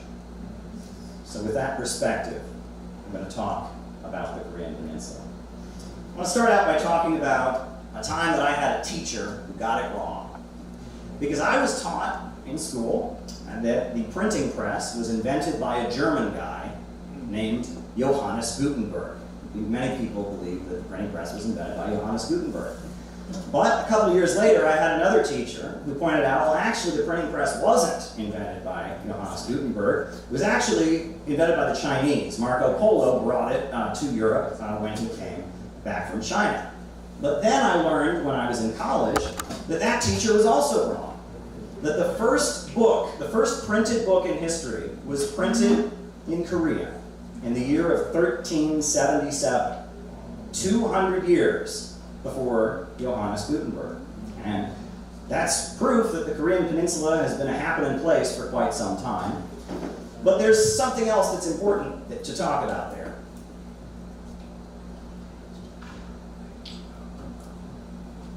The other thing that's important to talk about is there's a reason that people remember Johannes Gutenberg and the printing press in Europe. And that's because when Johannes Gutenberg started printing indulgences for the Catholic Church, and he started printing the Bible, that was a huge game changer. Because suddenly people had access to information in ways they had never had it before. People started reading the Bible for themselves. Newspapers became available. Mass printing enlightened people in a way they had never been enlightened before. And that gave birth to all kinds of changes. You had the Protestant Reformation. You had the eventual revolutions that changed the course of history. You had the emergence of the modern world. And a change in access to information brought about a change in the course of world history. And that's very important because I think the time we're living in right now is an age where access to information is also being revolutionized. With the internet now, with social media, information is available in ways that hasn't been available before. And people are connected in ways they haven't been connected before. And people are listening to ideas they haven't heard in ways they have never done before. And that's why tonight I would like to urge people to remember something that it can be hard to remember, which is that there are two sides to every story. There are two sides to every story, and we forget that. And often the way we hear things, especially when we talk about countries like North Korea, we hear a very one-sided version of events, and it doesn't even occur to us that there's another side of the story. But if we look at our own history as a country, at a time when we were divided, we can see that there's two sides to that story. One of the most famous and beloved Hollywood movies is Gone with the Wind. Has anyone ever seen Gone with the Wind? It's a beloved, famous Hollywood movie, and it's about, Miss Scarlet. I do declare, Captain Butler, them Yankees is coming down here and ruining everything. It's horrible, it's horrible. If you sat down and you interviewed Miss Scarlet about the Civil War, she would tell you her perspective. And she wouldn't be lying to you. That's how she saw it. But if you interviewed the slaves, they would have a very different perspective on the events. And we look at the fact that, just recently, a few years ago, there was a riot about a Confederate statue. There are two sides to every story, and the way people view conflicts is largely based on where they live, where they came from, what town they grew up in, who their family was. And that if you want to bring peace in the world, you have to recognize that there's another side to these stories. There's another side to these conflicts. Before I ever got interested in communism, when I was just a small child, my family hosted a student, an international student who was going to a nearby college who was from Bulgaria. And this guy was, in his 20s, he was attending the university, he was not a communist. And I said to him, naively, I said, is there anyone in Bulgaria who still believes in communism? And he looked at me and he said, absolutely. He said, my grandfather. And I said, wow, how could anyone believe in communism? Communism is just this horrible system and all of that. Why does your grandfather believe in communism? And he said, well, his grandfather had survived the Second World War. And after the Second World War was over, his grandfather was a young man, and the new government that came to power in Bulgaria got all the young men together and mobilized them to build roads. Bulgaria had never had a network of paved modern roads. So all the young men from the country got together and they were given uniforms and they went from country to remote villages, to the countryside, and they paved the roads of Bulgaria. And his grandfather remembered this as the best moment in his life because he was working with people his age. He was seeing different parts of the country he'd never seen. In every little town and village they went to, people applauded for them as heroes. And he felt this spirit of unity. They were rebuilding the country. It was going to be a new Bulgaria. The war and the pain and the trauma was over, and it was a new day. And that's why, even in the 1990s, this student's grandfather was a huge admirer of the Soviet Union, a huge admirer of Stalin, because he lived through that. And that experience was his experience. And one thing I must say is that we take that for granted here in the West. We take for granted the fact that we have paved roads. We take for granted the fact that we have electricity. We take for granted the fact that we have running water. But in countries that have never had that, in countries that have never had literacy, that have never had electrification, these things are a pretty big deal. If you went from never having electricity, never having running water, never having access to education, to suddenly having it, that's going to be a huge, huge change in your life. And if you look at communism in the 20th century, it was largely countries that were underdeveloped, breaking out of the dominance of other countries economically and developing, and paving roads, and building power plants, and building modern university systems. And that is important when you want to understand what happened on the Korean Peninsula, and I'll tell you why. In the 1990s, after the fall of the Soviet Union, things were very, very bad in North Korea. There was a food crisis. They needed petroleum, gasoline to run their tractors, and they couldn't get it. And their food system came to a grinding halt, and people were starving to death. And it was an absolute disaster, and it was a very, very bad time. And many international observers looked on and they said any other government in the world would have collapsed under those circumstances. But if you look at today, the Korean Workers' Party is still in power. They're still in power. And the grandson of the founder of North Korea, Kim Il-sung, his grandson, Kim Jong-un, is the leader of the country. And if you look at the fact that they got through a huge crisis that they now call the arduous March period in their country, where people were literally starving to death, where their food system came to a grinding halt, where electricity was limited, where things were that bad, but yet the government of North Korea did not fall, you have to acknowledge there's a lot of people who feel very, very loyal to the Korean Workers' Party. And I'm going to tell you some of why that is. And my source for these statistics is the country study published by the U.S. Library of Congress. The U.S. Library of Congress publishes a country study of every country in the world. And these statistics come from the U.S. Library of Congress's country study of North Korea. Between 1948 and 1990, the life expectancy of the average person in North Korea increased by 30 years. 30 years. Can you imagine what a 30-year life expectancy increase means? How much would things have to improve in a country for people to be living 30 years on average more than they did before? In 1955, Korea was recovering from the Korean War. The country had been bombed. Every single building about 1 story tall had been destroyed in the Korean War. And in 1955, North Korea had only 285 hospitals in the whole country. But in 1986, according to the US Library of Congress, they had 2,401 hospitals. And you want to talk about a huge increase in access to medical care. You go from 285 hospitals to 2,401 hospitals. That's huge. That's a huge increase in access to medical care. When the communists took power on the Korean Peninsula, 20% of the population had any kind of education whatsoever. Any kind of education. By 1956, again, just a few years after the whole country had been bombed and destroyed during the Korean War, according to the US Library of Congress, they had wiped out illiteracy in the northern half of the Korean Peninsula.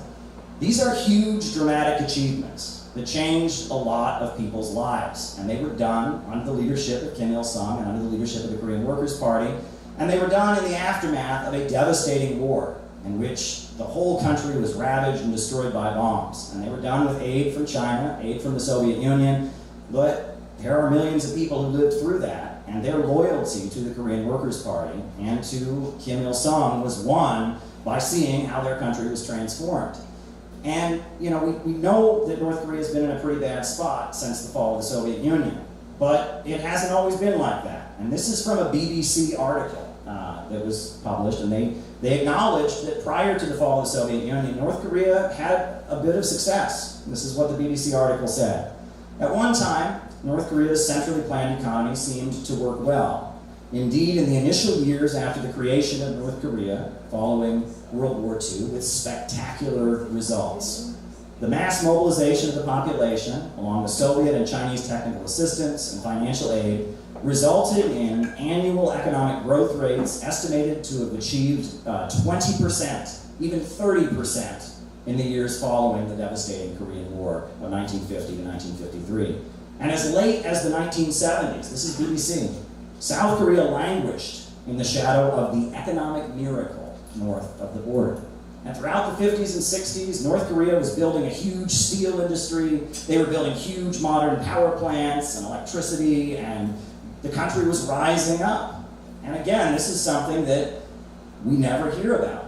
But these are changes that made a difference in people's lives. And if it wasn't for the fact that millions of people's lives were very largely transformed by the Korean Workers' Party, they would have collapsed in the 1990s. Another thing that's worth pointing out, since we're talking about North Korea, is we all know that back in the 1960s, there was the Black Liberation Movement here in the United States. And, since, some of the recent awareness that's been raised of Black Lives Matter, we're starting to acknowledge things like the murder of Fred Hampton. We're starting to acknowledge how, Dr. Martin Luther King was harassed by the FBI and sent a letter urging him to commit suicide. Well, at the same time that the American government was hunting down and murdering and terrorizing Black revolutionaries, North Korea was supporting Black revolutionaries. And in fact, the Black Panther Party was welcomed to North Korea with a huge parade as heroes. And the Black Panthers, they had a relationship with many different governments around the world, but for some reason North Korea was a government that they had a particularly close relationship with. If you look at old issues of the Black Panther newspaper, they've got Kim Il-sung's face on the front page, and Black Panther leader Eldridge Cleaver, when he fled from the United States, he moved to North Korea. One of his daughters was born in North Korea. And actually, one of the communist groups I was around years ago, they had a copy of the complete works of Kim Il-sung in their office. And I asked them why, and they were in Detroit, and they said, well, in the early 80s, when the Black Panther Party of Detroit closed down their office, all their stuff was out on the street, and there was the complete works of Kim Il-sung, because they'd been in the Black Panther Party office. And so we took it, and that's why we have the complete works of Kim Il-sung in our office. This is important to acknowledge, and that in North Korea, there are a number of Africans from various African countries where there were civil wars and conflicts who fled to North Korea. There are a number of Arabs and Palestinians living in North Korea.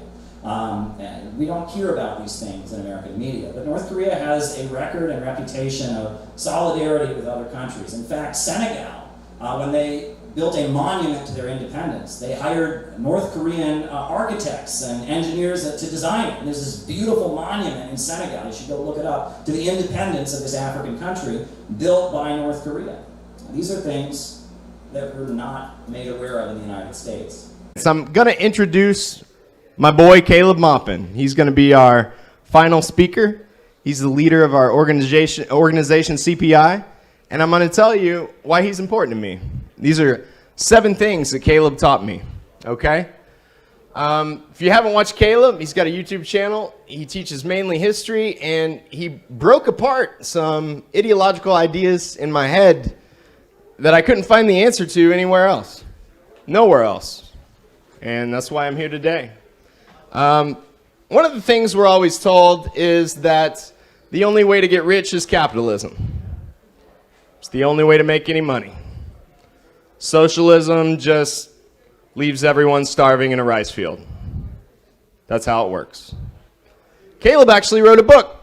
It's back there, called Getting Rich Without Capitalism. I find it very interesting that Americans seem to know in the back of their mind that the Chinese economy is about to surpass the American economy. And then they do mental backflips to explain that that's because of capitalism. Capitalism led by the Communist Party of China. I don't wrap your mind around that. I don't know. You also heard growing up, communism never worked anywhere. Caleb taught me that is the greatest conspiracy in American history. That is brain poison. It's a great way for you to never link up with your fellow workers. Never realize that there's 99 of us and there's one of them, because that would be communism. And communism never worked anywhere. Well, those bullet trains in China are pretty interesting. I think they're mining helium-3 on the dark side of the moon. That's weird. How'd they do that, since they're so poor? Maybe a slingshot or something. A balloon. A balloon. There you go, a balloon. Well, I also find it really interesting that we're all here today pretty much to not go to war with Russia and China. And, just sit down and brainstorm for a second. What's something in the past 100 years that Russia and China have in common with each other? That? Karl Marx, communism. We believe those same ideas, the same that has risen China from a complete backwater, same with Russia, to putting satellites into outer space, to mining helium on the dark side of the moon. Could also be used to set the working class free here as well. Yeah. Okay? Caleb taught me that. CIA hasn't hacked my phone yet, so I appreciate that. Thank you. So this is interesting. Caleb taught me. You always hear about communism, they're a dictatorship. Okay? Well, imagine if our government was honest. Imagine if they were like, hey, we don't give about you at all. We're going to take your tax dollars and we're going to funnel them through the Ukraine FTX grift, okay? We're going to send it back to certain Democrats, and we're going to give it to military defense contractors, of which we all own stock right over there. And it's going to go in our pockets, and we don't care. And I would say, like Donald Trump said, we're in Syria for the oil. I'd go, well, at least they're honest. But that's not what they tell us, is it? They tell us they're for us. Well, if you read the Chinese Constitution, I believe it's on the first page, it says, we are a dictatorship of the proletariat. What's that mean? That's scary language. It means our government is for the people, for the vast majority of the people, and we are willing to put the ultra-wealthy in their place, prison if need be, to keep the poor from sleeping next to the White House. You are right now living in a dictatorship of the bourgeoisie. You are living in a dictatorship of the richest people in this country, and they don't really care about you. We want to flip that around, okay? It appears until we hit communism and you can buy a Tesla for a penny, scarcity is going to force us to have a government, and it's kind of going to be like that dictatorship word, which I think is just a way to never do anything. Okay? So if we're going to have a dictatorship, let's have one of the working people, the 99%. Okay? And if the 1% want to fight it, they can organize and fight it. Well, they just bought off the media and everything else. School system. This is a big one Caleb taught me. A movement open to my Christian faith. I didn't really want to be a communist or a Marxist because I thought I had to rebuke Jesus and God and very important things to me. What is spirituality to me? However you define it, it's what gets you out of bed in the morning and makes you think you can make the world a better place. If you don't have that, like Camus said, kill yourself, right? I'm not going to do that. So spirituality is whatever gets you out of bed in the morning. CPI will give you something to believe in and build. Marxism to me is a tool, okay? And I can feel the Holy Spirit in this room tonight.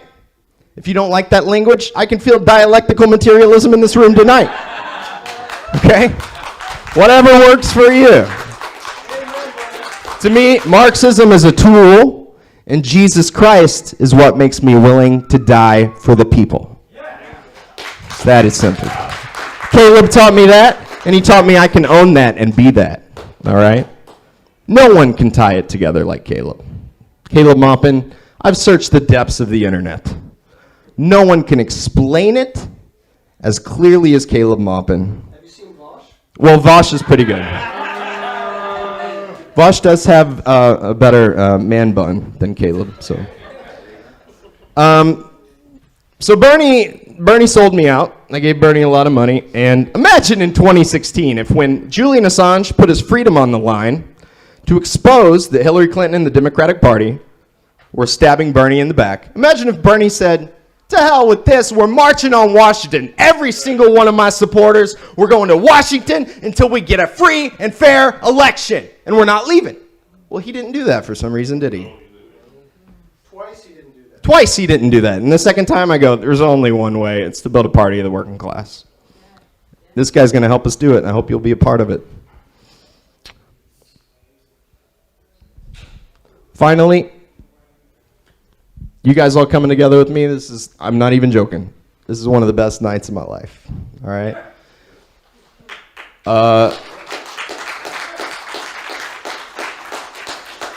Caleb put it together. All right, there's the births of my children. There's the day I realized this girl's the love of my life. And there's the day in Kansas when I went to my first CPI event. Me and my family couldn't afford a hotel room.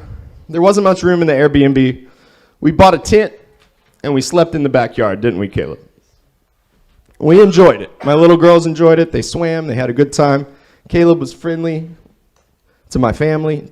Took us in, treated us like family, fed us like a Baptist church. All right? And now look at me, man. Okay? Most people, you'll join an organization and they'll just waste your time. All right? Caleb understands there's two things we got to do. It's not that complicated. Educate people, organize people. What's that second part mean? We find out what gifts they have. Maybe they're good at speaking. Maybe they can capture an audience. And we put them to work. And if you join CPI, Caleb Maupin will do that for you too. So come up here and say a few words, my brother.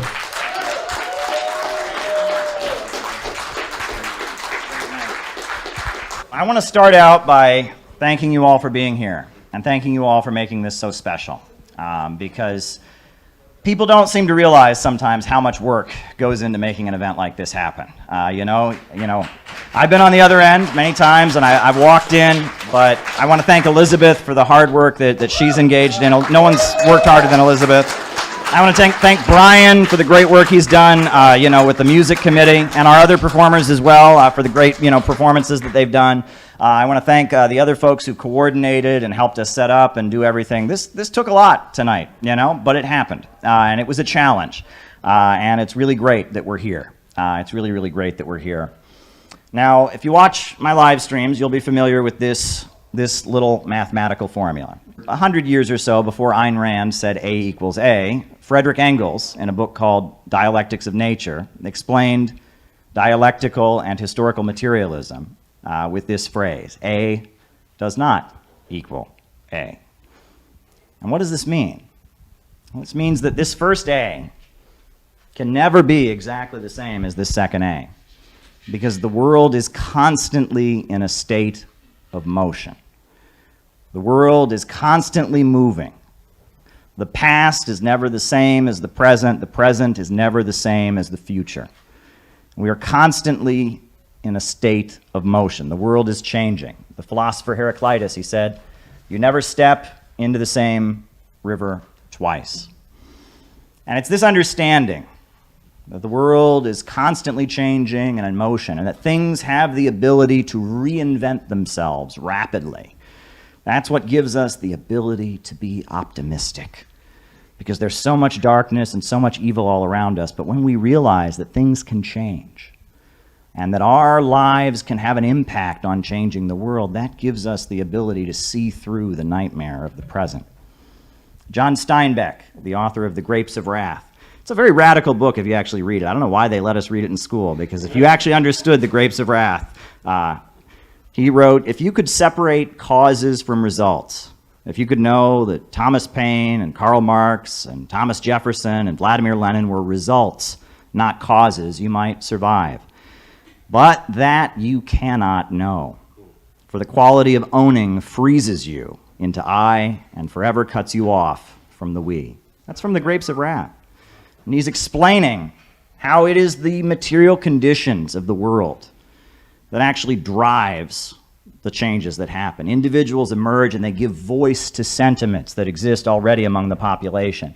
But they did not invent those sentiments. It is the conditions of the world that give birth to great heroes. People like Che Guevara, people like Hugo Chavez, people like Mao Zedong and Fidel Castro. They emerge as a result of material conditions, and they give voice to the sentiments that already exist. Now, there's a couple people here from Missouri tonight. Tyler's from Missouri, and Simon's also from Missouri. Is there anyone else here from Missouri tonight? Oh, very good, very good. All of you from Missouri have a special place in my heart, because my grandfather was from Missouri, and I used to go out and visit my grandfather in Missouri. And I'm sure, as our Missouri residents can attest, it is one attribute of older men in Missouri is they're not always politically correct in the way that they speak. I think that's a fair way of putting it, right? They're not always, totally PC in everything they say.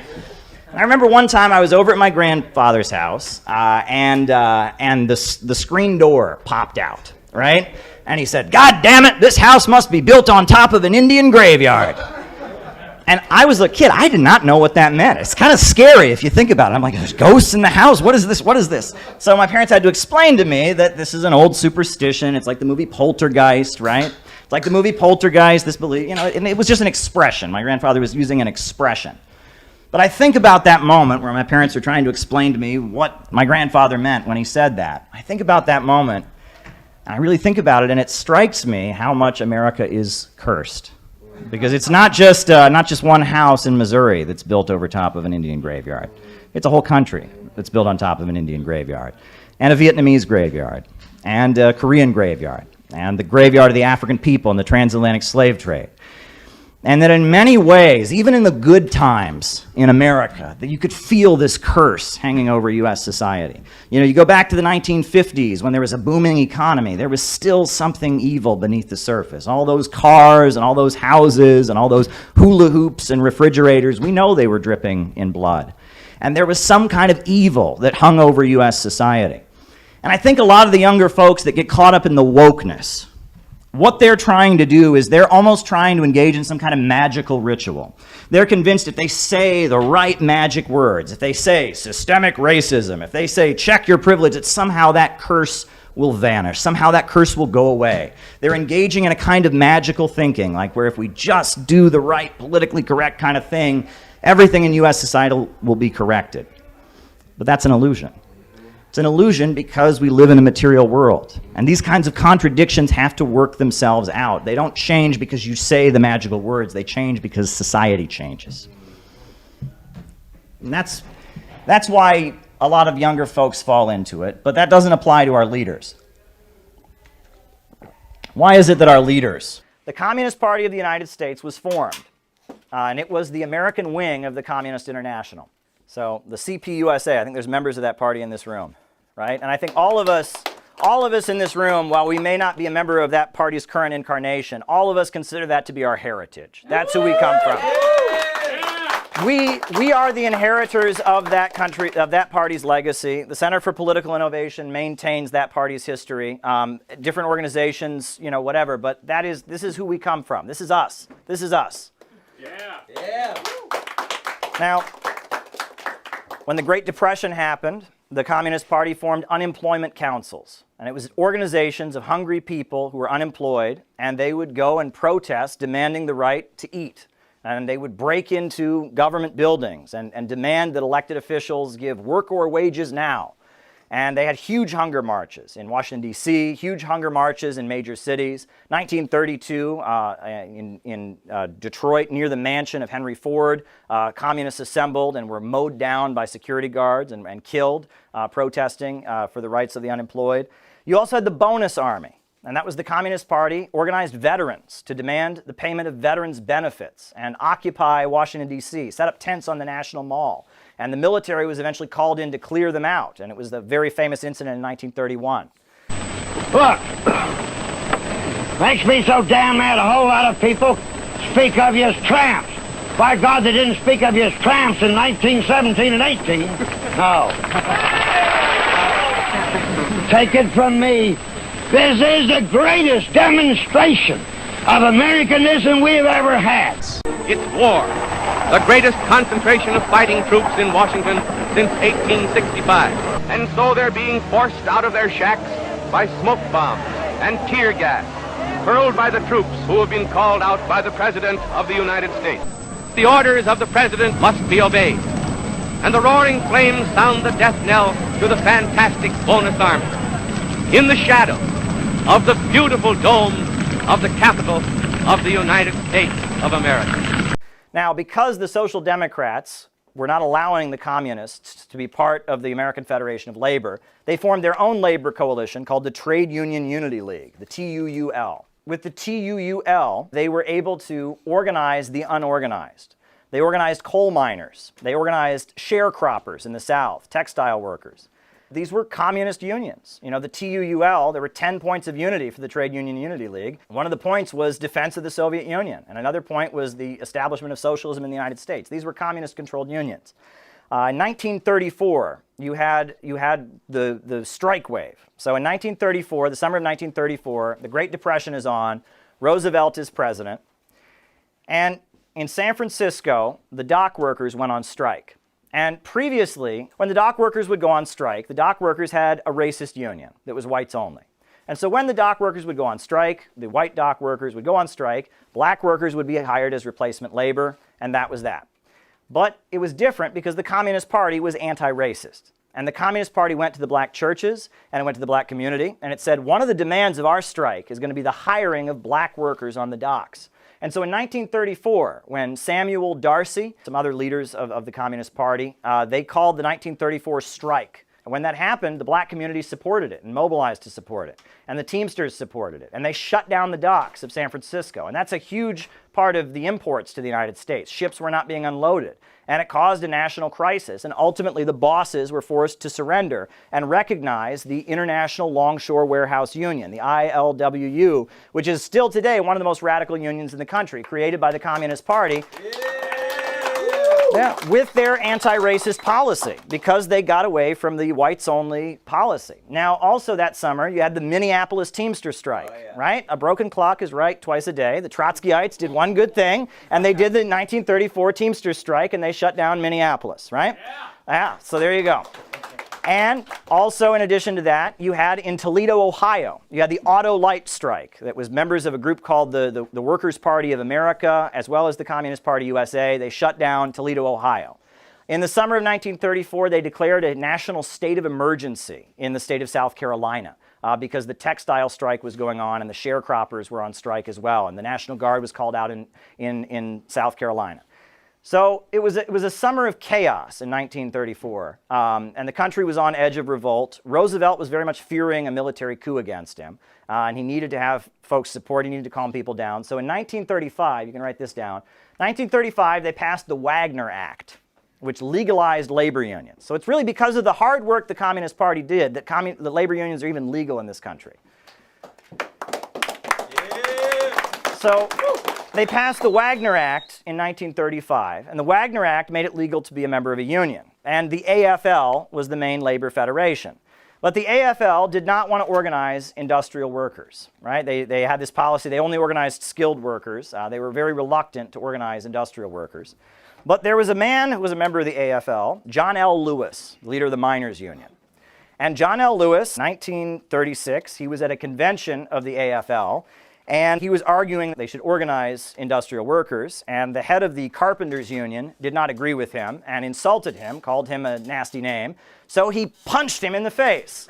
And then he led the CIO, the Congress for Industrial Organizations, to walk out of the AFL convention and form a new labor coalition called the CIO. But what made the CIO different than the AFL was first that they wanted to organize industrial workers. Second, though, they had no ban on communists, and they hired almost exclusively Communist Party organizers to organize the CIO. So you can write 1936 CIO.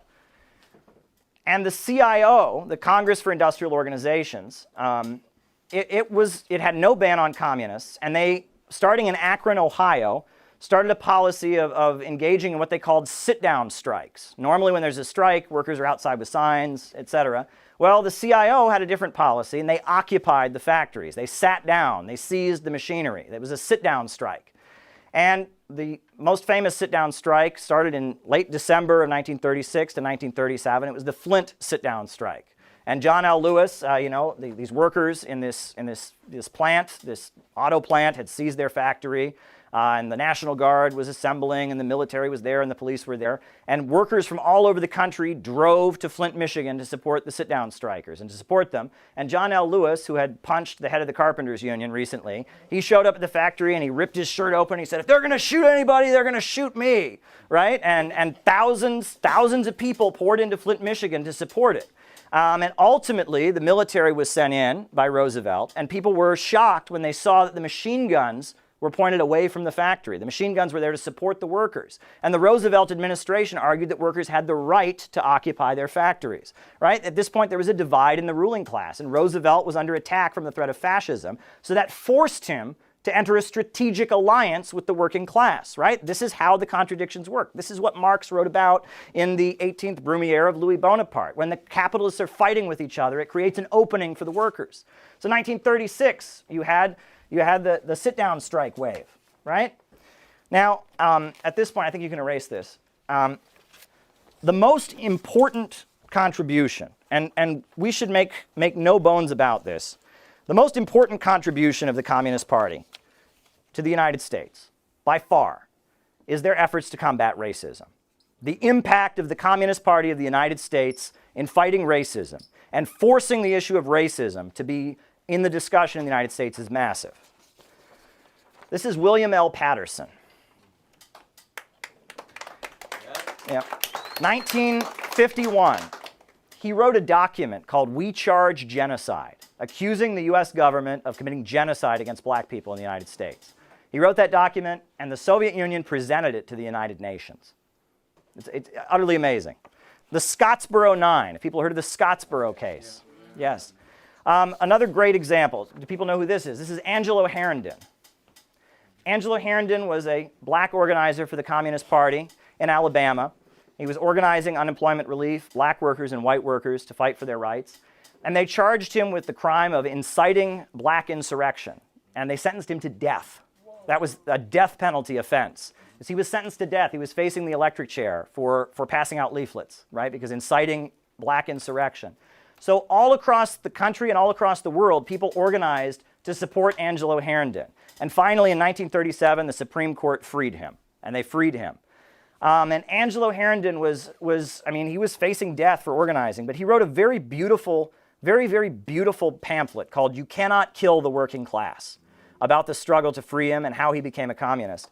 And there's a beautiful section from it that I would like us to read as a group. So I think everyone just read a paragraph and pass it to the next person. Take the mic and read it, and we'll read it, and then that's the end of this section. So we can discuss it. Because the Communist Party's approach to the question of race was very different than the approach we're getting now with identity politics. Go ahead, just read one paragraph and then pass it to the next person. From the cradle onward, the Southern white boy and girl are told that they are better than black people. Their birth certificates are tagged white. They sit in white schools, play in white parks, and live on white streets. They pray in white churches, and when they die, they are buried in white cemeteries. Everywhere before them are signs for white, for colored. They are taught that black people are thieves and murderers and rapists.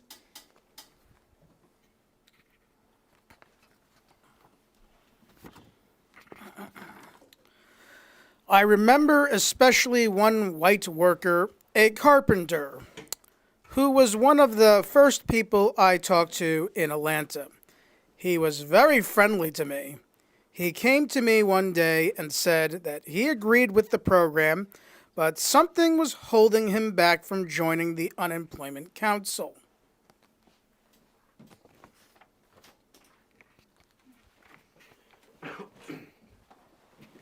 "What's that, Jim?" I asked. Really, though, I didn't have to ask. I knew the South and I could guess. "Well, I just don't figure that white folks and black folks should mix together," he said. "It won't never do to organize them in one body."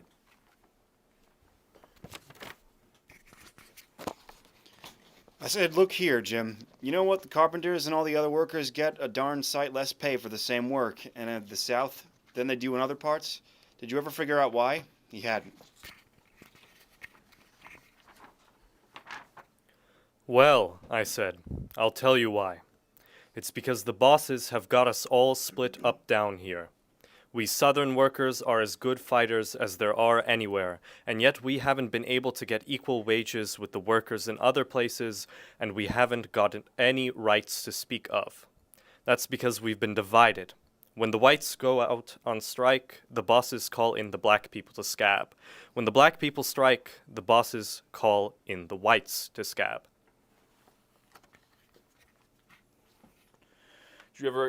Did you ever figure out why the unions here are so weak? It's because the whites don't want to organize with the black people, and the black people don't trust the whites. We haven't got the simplest human rights down here.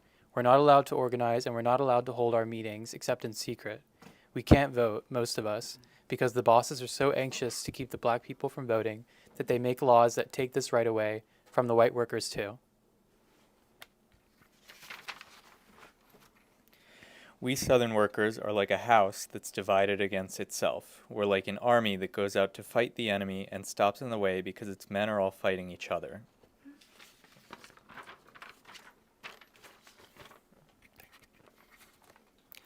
"Take this relief business now," I said.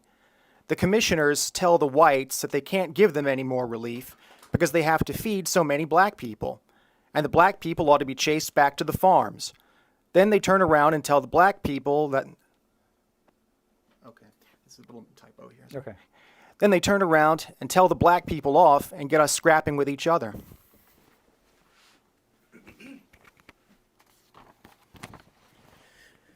Now suppose the white unemployed and the black unemployed all go to the commissioners together and say, "We're all starving, we're all in need. We've decided to get together into one strong, powerful organization to make you come across with relief." Don't you think that'll bring results, Jim? I asked him. Don't you see how foolish it is to go into the fight with half an army when we could have a whole one? Don't you think that an empty belly is a pretty punk exchange for the honor of being called a superior race? And can't you realize that as long as one foot is chained to the ground, the other can't travel very far?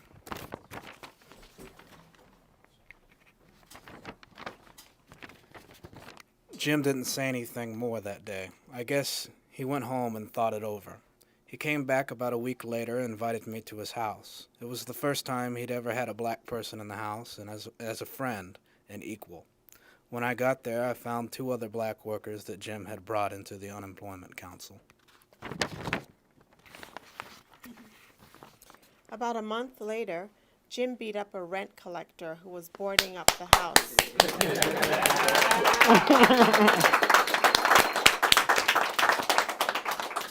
The house of an evicted black worker. Then he went to work and organized a committee of whites and black to see the mayor about the case. Today, it's the black worker across town. Tomorrow, it'll be me, Jim told the mayor. There are a lot of Jims today all over the South.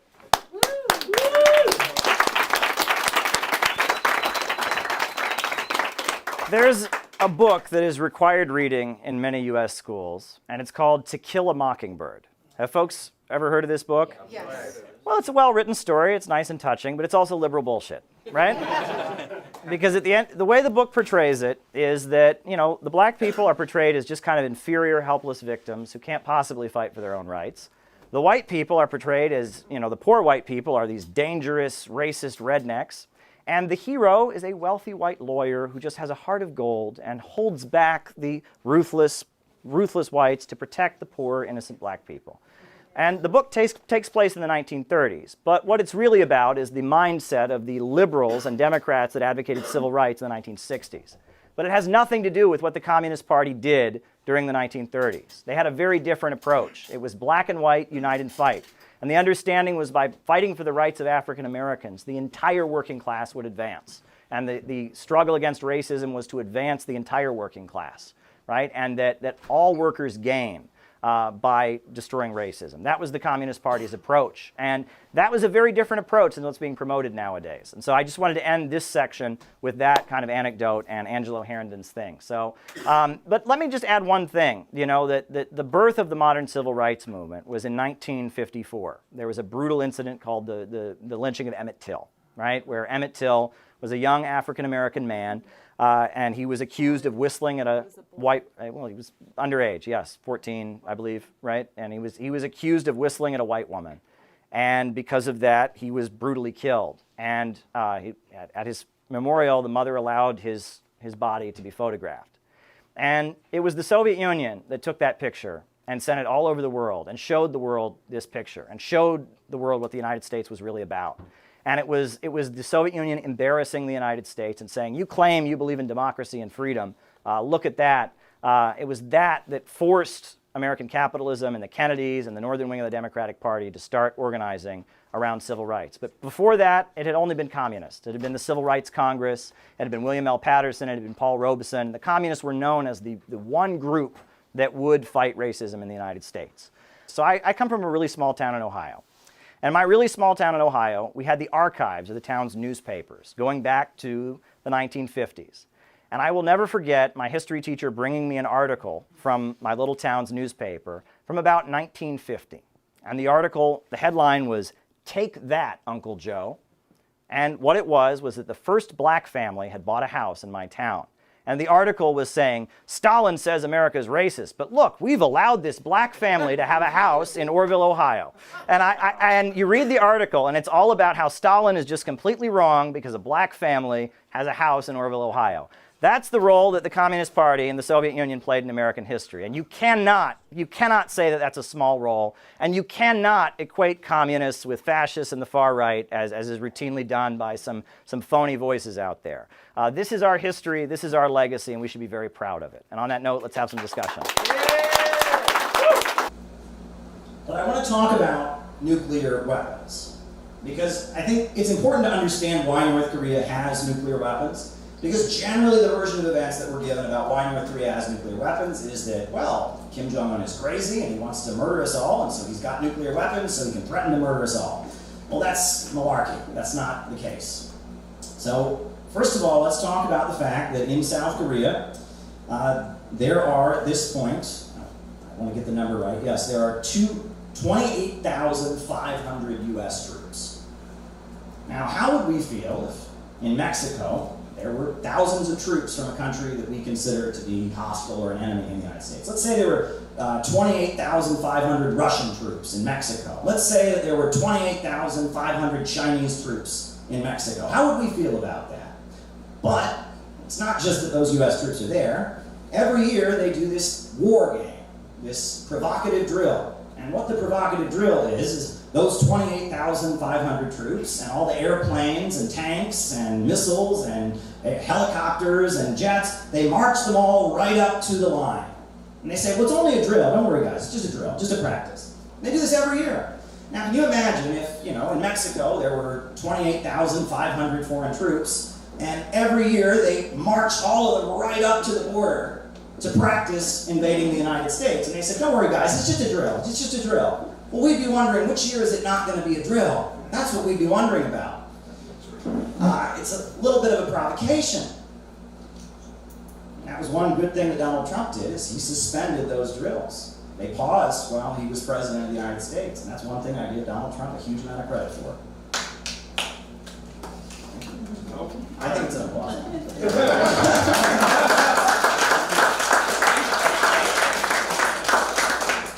But there's more to it than that. In the 1990s, I told you North Korea was in a very, very bad place. They, had a food crisis in the country. They felt that they were possibly going to use the moment where they were suffering so much, the United States would use that moment to just go in and crush them. So they announced that they were going to get nuclear weapons. And the Clinton administration didn't want North Korea to get nuclear weapons, so they made a deal with North Korea. They said, if you don't get nuclear weapons, if you sign the Nuclear Non-Proliferation Treaty, if you stay in it, we will give you a huge amount of heating gas, because it's very cold winters in North Korea. We'll give you a huge amount of food aid, because you're having a food crisis. We will help you get peaceful nuclear energy. In fact, we'll send some technicians from the United States to help you build peaceful nuclear energy power plants, and we'll make sure that you have what you need, and in exchange for that, North Korea said, okay. And they paused their plans to get nuclear weapons. And they got some food, and they got some heating gas, but then the US Congress cut off the funds for the deal. And so North Korea waited. And the US Congress continued to not fund the deal. And then Bill Clinton was out of office, and George W. Bush was in office, and they waited, and the food wasn't coming, and the gas wasn't coming, and the peaceful nuclear energy power plants weren't being built. And then we all remember George W. Bush. 9/11 happened. And then George W. Bush got up in front of the country after 9/11, and he said, there's an axis of evil. There's an axis of evil in the world. And who did he name? He named Iraq, Iran, and North Korea. And at that point, North Korea said, oh, okay, I guess we're not getting what we were promised in exchange for not getting nuclear weapons, so we'll get nuclear weapons. And that's why North Korea has nuclear weapons. And if you look at it, and if you look at the chain of events that led to that, you can understand why they've acquired nuclear weapons. I believe that North Korea will eventually give up its nuclear weapons, and I'll be talking about that later, but I think they will give it up. But certain things will have to happen before they do that. But it's also important to point out, North Korea wasn't the first country on the Korean Peninsula, the first government on the Korean Peninsula to seek nuclear weapons. South Korea had a nuclear weapons program for quite some time. And South Korea was starting to acquire nuclear weapons. Now, who was the biggest opponent of South Korea acquiring nuclear weapons? Well, you'd think it'd be North Korea, right? Well, North Korea certainly wasn't in favor of it, but the United States was also very opposed to South Korea developing nuclear weapons. Why? Because if South Korea had nuclear weapons, then they wouldn't need those American troops there now, would they? Nuclear weapons are for us Western colonizers. It's for us white countries. We're the ones that get to have nuclear weapons, right? And, if South Korea had its own nuclear weapons, then it wouldn't be reliant on the United States. And all the military corporations that make lots of money by having U.S. troops in South Korea would lose out. And South Korea would be more independent, and it could have more independence economically. And the role of the United States in Asia and its ability to dominate the Asian markets might decrease. And the United States basically twisted the arm of South Korea in 1975 into signing the Nuclear Non-Proliferation Treaty. However, it's now been revealed, it was revealed in 2004, that South Korea continued its nuclear weapons program after signing the treaty. And throughout the 1980s, up until I believe 1986, they were doing nuclear weapons research. And in violation of the treaty, they were looking to develop nuclear weapons of their own. But it's also important to point out that the leader of South Korea, who was trying to develop nuclear weapons for South Korea, Park Chung-hee, he was somebody that the United States brought into power, the United States had supported, but it looks like the United States pretty well turned against. He died under very mysterious circumstances that are still to this day not explained. He was having dinner with the head of the Korean intelligence services, and the story is that there was an argument or something, and the head of the Korean intelligence services shot him, and then the head of the Korean intelligence services was summarily executed before ever stating his motive. So it's very mysterious, but it's also important to point out that at the same time that Park Chung-hee was being hated by the United States in the lead up to his murder, the Carter administration launched what it called the Koreagate investigations, dragging all kinds of Korean businessmen before congressional committees, accusing them of being foreign lobbyists. And actually, this church was a target of the Koreagate investigations, and a lot of the demonization of this church began during this very time. And that goes to show you that even South Korea is not really respected by the United States. It's very much viewed as a colony. It's very much viewed as a playground. In 2016, I got to go to a press conference that Donald Trump did at the old post office in Washington, D.C. And I asked Donald Trump a question about Russia. And he responded, and in his response, he started talking about Korea. And he said, why do we have all these troops in South Korea? What's the deal? Half my TVs are made there. They don't need our military there. I thought that was pretty wild. That was a pretty wild thing for Donald Trump to say.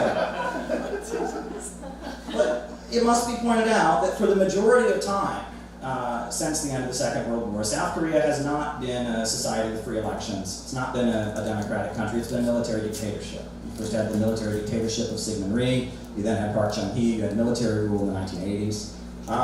And even today, they have in South Korea something called the National Security Law. And the National Security Law is a very vaguely written law that has been condemned by Amnesty International and Human Rights Watch that basically says if you do anything that's interpreted as being supportive of North Korea, you go to jail. And in 2012, there was a case of Park Jong-gun, and he was arrested and imprisoned because he had a Twitter account, and he was a comedian. And he retweeted some tweets from North Korea in what he thought was a joke. And they arrested him, and he was facing years in prison. And the New York Times and others covered it. It was an outrageous case, but 2 years in prison for a tweet, well, that's how these laws could be interpreted. Anything that could be interpreted as supporting North Korea is illegal in South Korea. And that's why whenever I see these polls about South Korea, I have to question them. And that's why whenever they have a human rights hearing about North Korea in South Korea, I have to ask a question, because if your country has a law that says you can't say anything good about another country, how can you have an objective human rights hearing about that country? It's under duress, right? If all the testimony that people give has to be one way, because if they speak the other way, they go to prison, that's not a fair human rights hearing. And there were many people at the United Nations that said the UN should not be convening those human rights hearings about North Korea and South Korea because you're not going to get accurate testimony. That's testimony under duress.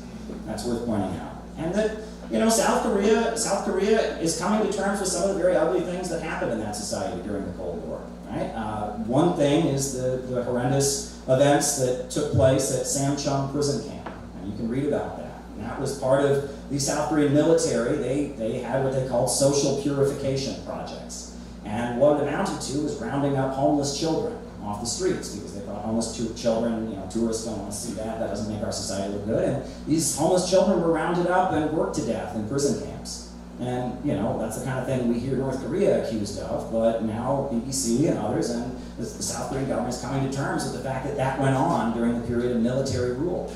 In the early 1980s, you had the Gwonju Uprising, and it was students who went out and protested, demanding free elections. They didn't want military rule, they wanted free elections, and hundreds of them were killed, and hundreds of them were disappeared and never heard from again. There were parents who found the body of their child in the streets a few days later, dumped into the streets after the security services had killed them. It was very, very horrendous. And, you know, these things are something that, again, we have this very one-sided version of events. And so when you hear polls in South Korea that say, well, the people in South Korea don't want reunification with the North, and they don't want to reunify with the North, you have to ask, under what conditions are these polls taking place? Because we all saw at the Olympic Games, when that unified North-South team marched in, how that whole auditorium of Koreans stood up and cheered and applauded, and tears were pouring down their faces.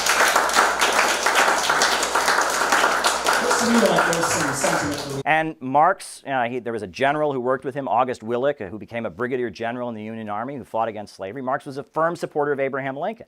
But Marx didn't think Abraham Lincoln was a communist. Marx knew Abraham Lincoln was not a communist, but he understood that abolishing slavery would be a step forward, and that contradiction between the semi-feudal slave system of the South and the industrial capitalist system of the North could create struggle. And out of the struggle to abolish slavery, many great strides forward were made. We wouldn't have public education in this country if it weren't for the reconstruction of the South. The slave system was holding back the industrialization of the United States. So Karl Marx very much supported Abraham Lincoln. And it's interesting because there were some more radical forces around at the time. In the 1864 presidential election, you had the Democrats who were running on a platform of immediately ending the war and signing a peace treaty with the South. You had Abraham Lincoln, the Republican, and he was running on a platform of don't change horses midstream, let me finish the job, let me finish the war. But there was also the radical Democratic Party, the Free Soilers.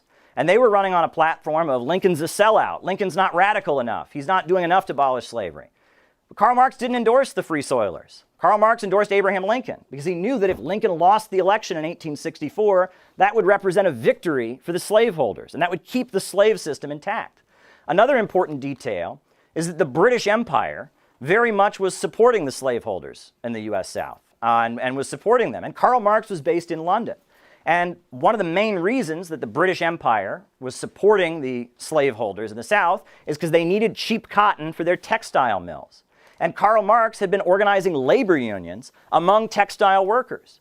So Karl Marx organized textile workers to refuse to work with any cotton picked by slaves and to protest and demonstrate in support of Abraham Lincoln.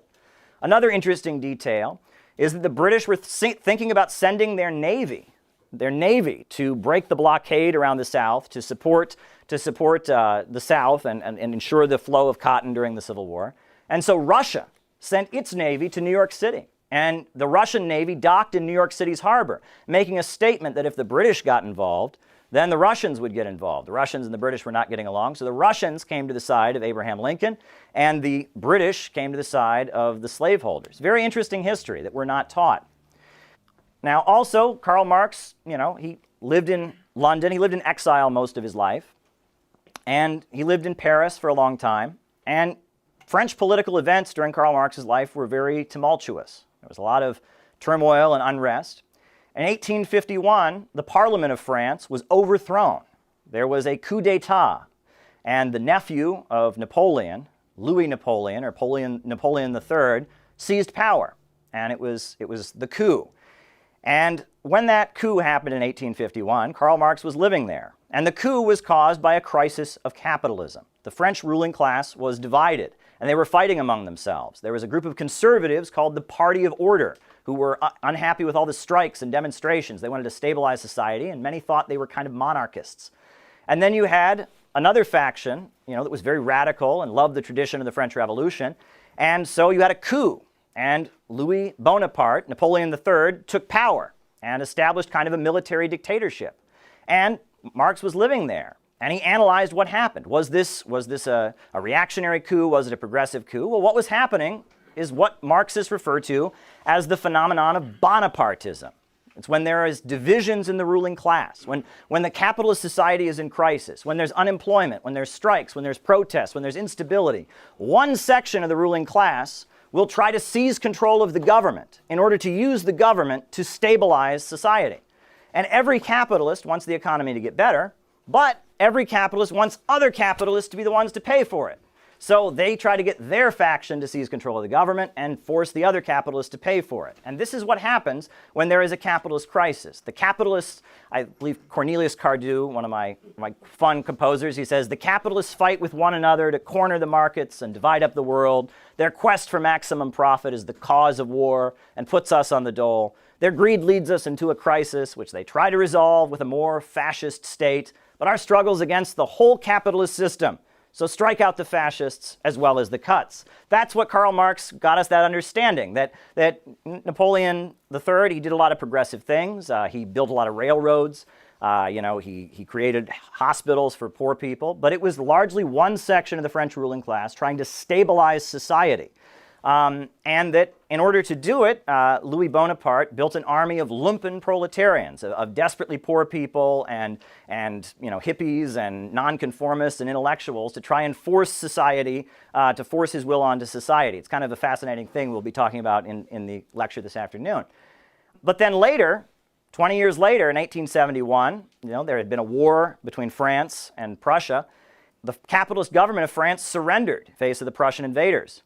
So the working people of Paris rose up and they created the Paris Commune, which was the first dictatorship of the proletariat, the first working class government ever to be created. They seized control of the government and they had to create a new state. They couldn't just use the old government apparatus the capitalists had created. They had to create new institutions in order to do that. And this is where we get the understanding in Marxism that a revolutionary party puts forward its program, what it advocates. In the Communist Manifesto, there are 10 points that, public education, public control of banking and communication. There are 10 planks in the Communist Manifesto. That's the revolutionary program that Marxists put forward.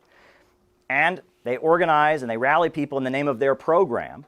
And when they get elected, or when they are able to come to power, in order to enact their program, they have to create new state institutions. You can't enact a revolutionary working class program with a capitalist government. So you're going to need a new constitution, and you're going to need new procedures, and new bodies, and councils, and assemblies. And that new state apparatus that you create is called the dictatorship of the proletariat. Under capitalism, it's the dictatorship of the bourgeoisie, the dictatorship of the bankers and billionaires. But in order for the working class to assert its power, you need new institutions, and this is the dictatorship of the proletariat.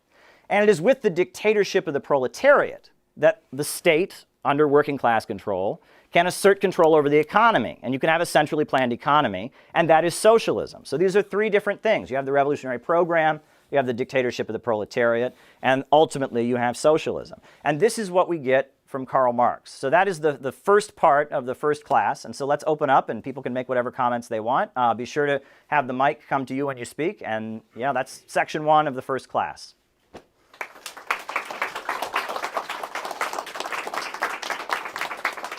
And it was Rosa Luxemburg. I like Rosa Luxemburg. Back at the time World War I was breaking out, this is what she wrote. This world war is a regression into barbarism. The triumph of imperialism leads to the annihilation of civilization. At first, this happens sporadically for the duration of a modern war, but when we enter a period of unlimited wars, it begins progressing toward its inevitable consequences. Today we face the choice, as Friedrich Engels foresaw it a generation ago, either the triumph of imperialism and the collapse of all civilization, as in ancient Rome, depopulation, desolation, and degeneration, a great cemetery, or the final victory of socialism, and that means the conscious, active struggle of the international proletariat against imperialism. This is the dilemma of world history. So what is she saying there?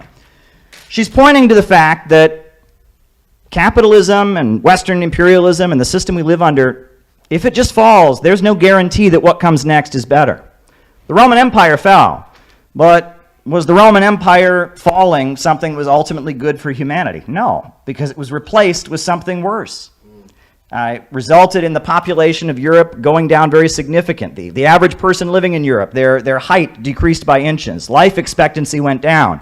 A brutal, barbaric, evil empire was replaced by instability and chaos, and it led to depopulation. In fact, the population of Europe didn't return to the level it had been at the height of the Roman Empire for 1,100 years.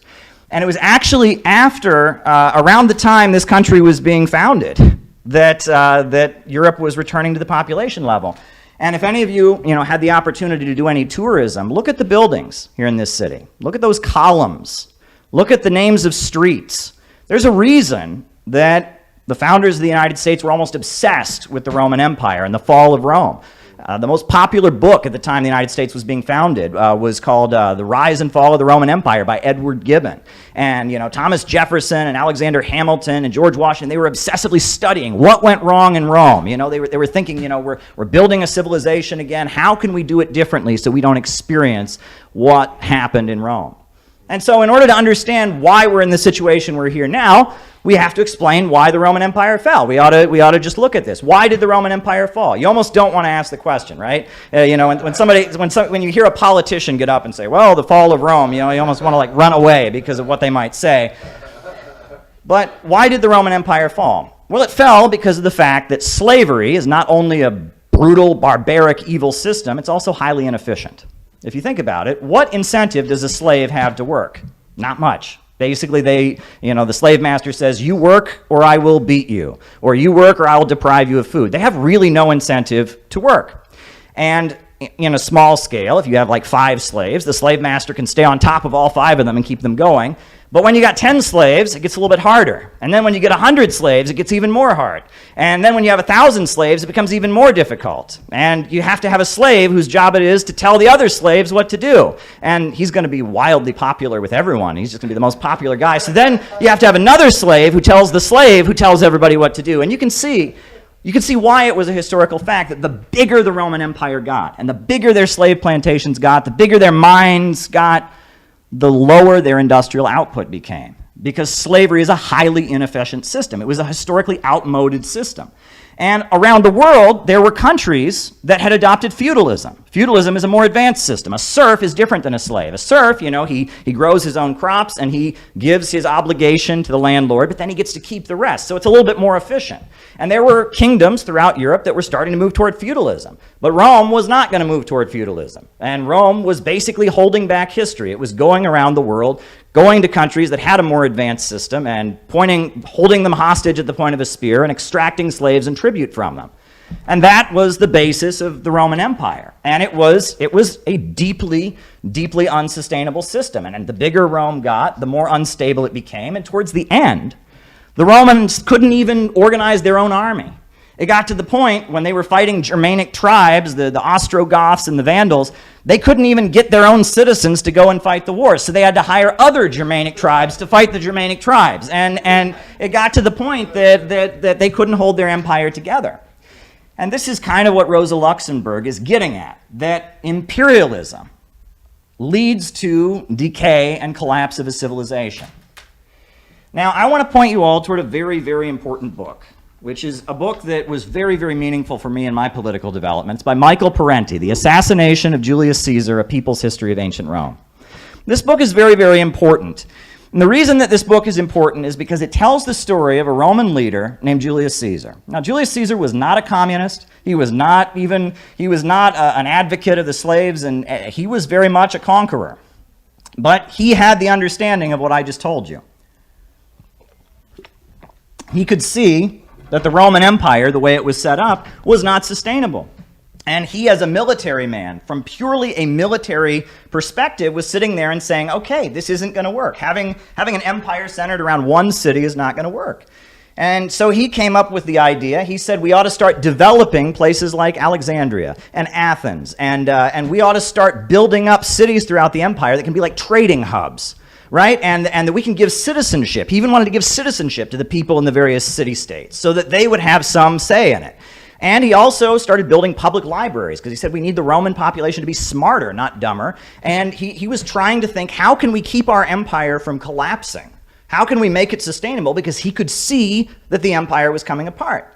But the measures that Julius Caesar wanted to take in order to make the Roman Empire sustainable cut into the wealth of the wealthy Roman landowners, the senators. So we all know what happened. On the Ides of March, March 15th, 44 BC, he went to go give a speech at the Roman Senate, and they all lined up and took turns stabbing him in the back, and that was the end of the Roman Republic. From then on, Rome did not have an elected government. At that point, it had an emperor who claimed to be a god on earth. The Roman rulers said, we can't afford to have any of this democracy nonsense in elections. They had a hereditary Senate, and they had an elected National Assembly. They said, no more of that. Now we just have an empire. And it was that moment where Rome as a society came together and said, we are not going to adjust. We will not allow our own backward, regressive tendencies to be corrected. We will not move towards some kind of multipolarity in our empire.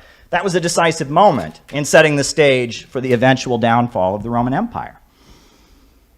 It was economics and the failure to address deep-seated economic problems that led to the fall of the Roman Empire. And as many other speakers have articulated tonight, we have a similar situation here in the United States.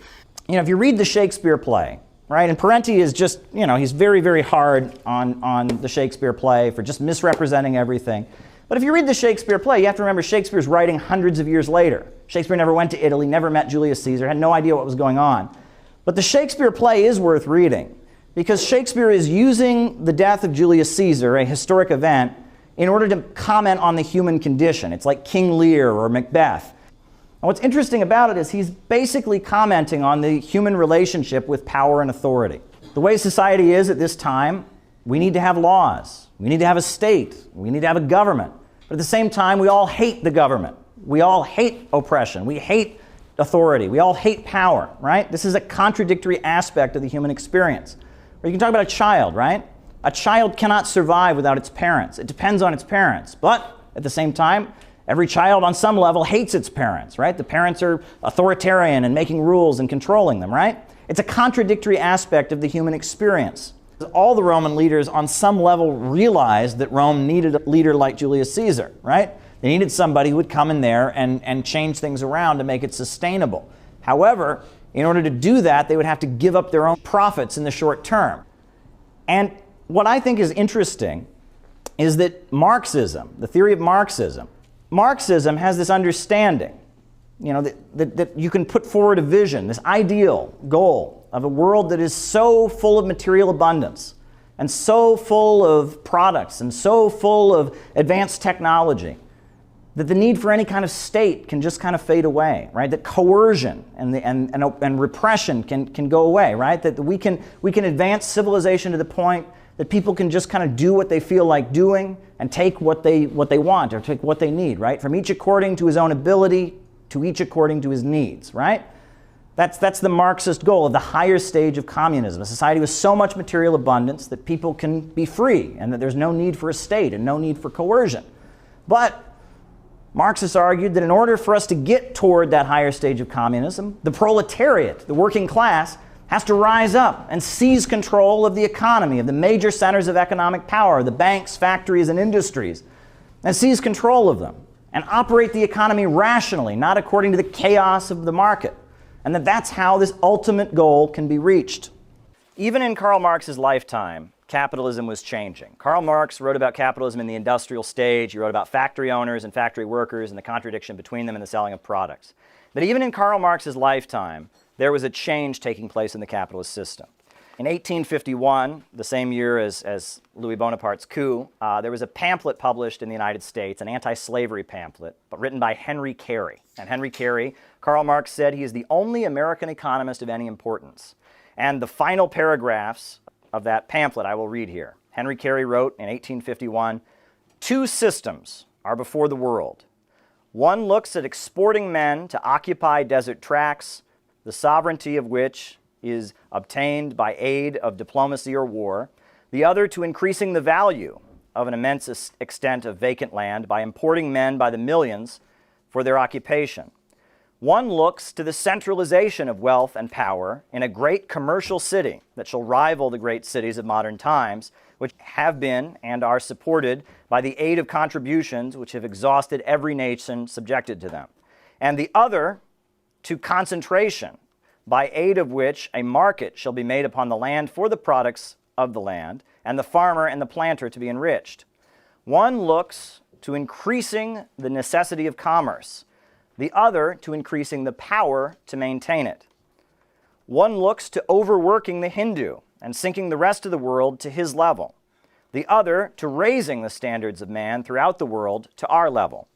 One looks to pauperism, ignorance, depopulation, and barbarism, the other to increasing wealth, comfort, intelligence, combination of action, and civilization. One looks toward universal war, the other toward universal peace. One is the English system, the other we may be proud to call the American system, for it is the one ever devised, the tendency of which was elevating while equalizing the conditions of man throughout the world. And what Henry Carey was referring to was the fact that the way Britain was securing its place in the world economy was by holding back economic development. And that did not fit exactly with Marx's understanding. Marx thought that Britain colonizing India was a good thing because it would bring the free market. But as Henry Carey observed, Britain was not industrializing or making India wealthier. He did not think the British were going to India and making people wealthier. And that Britain was securing its place on the world market by holding back economic development. And then, in later years of Marx's life, Marx becomes an enthusiastic supporter of the Irish people and their struggle for national liberation. Marx, this is what he writes about the Irish liberation struggle. He says, "Ireland is the bulwark of the English landed aristocracy. The exploitation of that country is not only one of the main sources of their material wealth, it is their greatest moral strength. They, in fact, represent the domination over Ireland. Ireland is therefore the cardinal means by which the English aristocracy maintain their domination over England itself.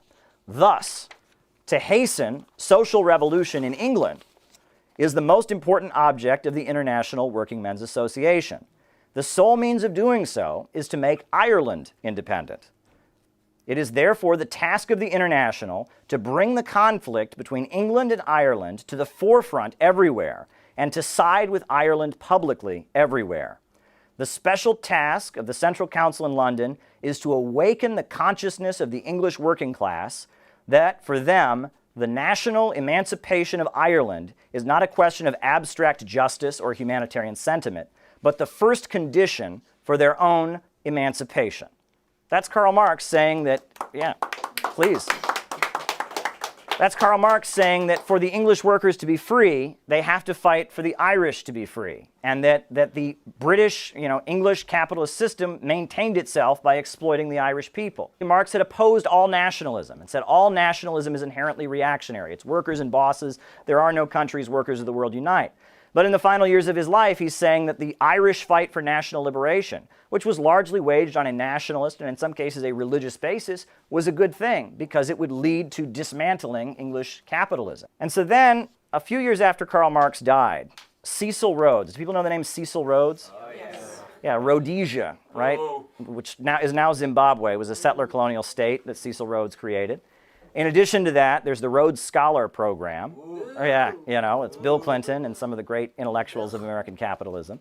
Cecil Rhodes, the colonizer of Africa, who's responsible for the death of millions of Africans, brutal, racist, he apparently told this to a journalist. And this is an account of something that he said to a journalist, which Lenin quotes.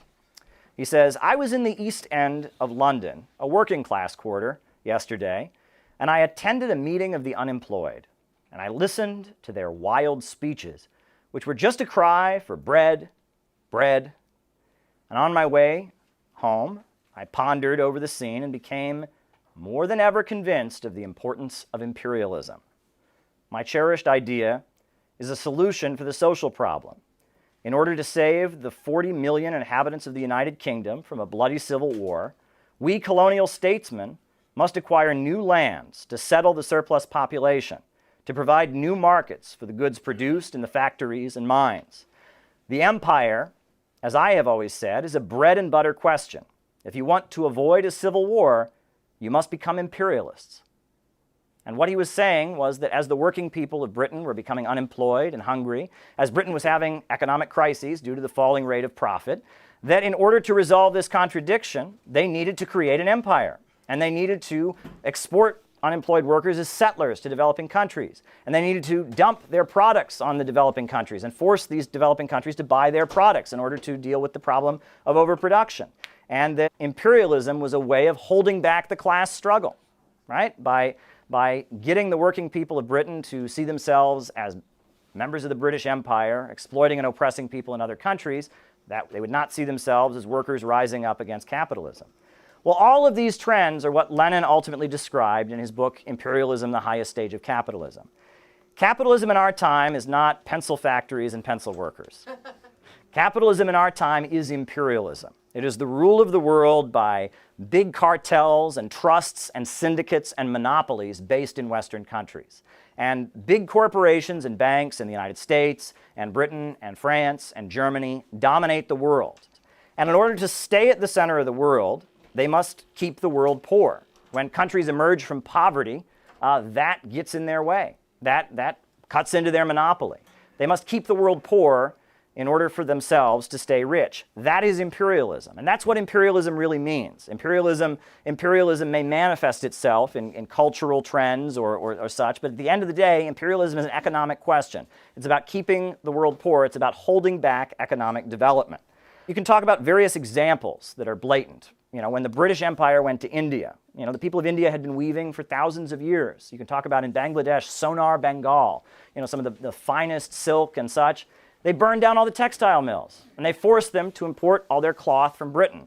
Mahatma Gandhi, what was he famous for? Well, he boiled his own salt because the people of India were forced to import their salt from Britain. So he got seawater and he boiled it, and they arrested him for it because he was cutting into the monopoly. There's other examples of this. The Opium Wars in 1839 and 1856, because China wanted to block the importation of British products and keep their own economy going, the British sent their military on 2 different occasions to force China to import British products, one of which was opium, the narcotic. And the Opium Wars were mainly fought to force China to accept products from Britain and allow their own industries to be put out of business. And as a result of those opium wars and the destruction of China's economy and preventing China from growing, probably between 100 and 200 million people died. We're always given this big number about communism. No one talks about how many millions of people died because Western capitalism, Adam Smith, free market ideologies was forced on people with the barrel of a gun. Countries were kept chronically poor. The way we're taught to think about the world is that some countries are just naturally poor and some countries are just naturally rich. And that's just the way the world is. And that is not the truth, that there is a global system intact to keep some countries poor and to maintain the wealth of some other countries. And that is imperialism. A much more recent example is NAFTA, right? The North American Free Trade Agreement. Mexico used to have a lot of farmers. There used to be a lot of farmers in Mexico who grew their products, sold them. Well, NAFTA allowed the United States to send agricultural products to Mexico and put all the Mexican farmers out of business, to have them at a lower price with subsidies. Now Mexican farmers are out of business. The same thing happened in Haiti. In Haiti, it was a very similar situation where American agribusiness put them out of business, right? And that's an example of this. It's only because of imperialism that Nigeria can be the top oil exporting country in Africa. There's not one African country that has more oil exported than Nigeria, but it only has a life expectancy of 60 years, and only 62% of the population can read and write, right? Crime. Yeah, absolutely. Crime. Yeah, but this is imperialism. And we, at the Center for Political Innovation, we take this seriously. I've often joked that a lot of people that call themselves Marxists or leftists, they think it's Little League Baseball. And what do they tell kids in Little League Baseball? It's not about whether you win or lose, it's just how you play the game, right? If you just do everything right, it doesn't matter if we actually get socialism. If we can make ourselves feel good and have rallies and we can chant all the right political slogans, it doesn't matter. And if we can just prove that we're the most morally pure and all of that, that's what we can do. And it's ridiculous. It's ridiculous, and it's not serious politics. At the Center for Political Innovation, we do offer serious politics. We can offer a number of things that you won't get from other voices speaking in the name of socialism. Number one, we offer a clear definition of what socialism and capitalism actually are. It's pretty basic, right? If you're going to go advocating socialism, you ought to have, going to go denouncing capitalism, you ought to know what these things are. But we're pretty clear about what they are. Capitalism is a system of production organized for profit.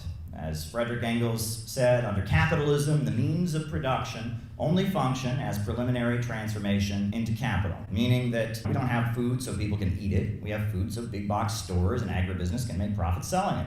And under capitalism, we don't have housing so people can live in it. We have housing so landlords and banks and others can make profits selling it.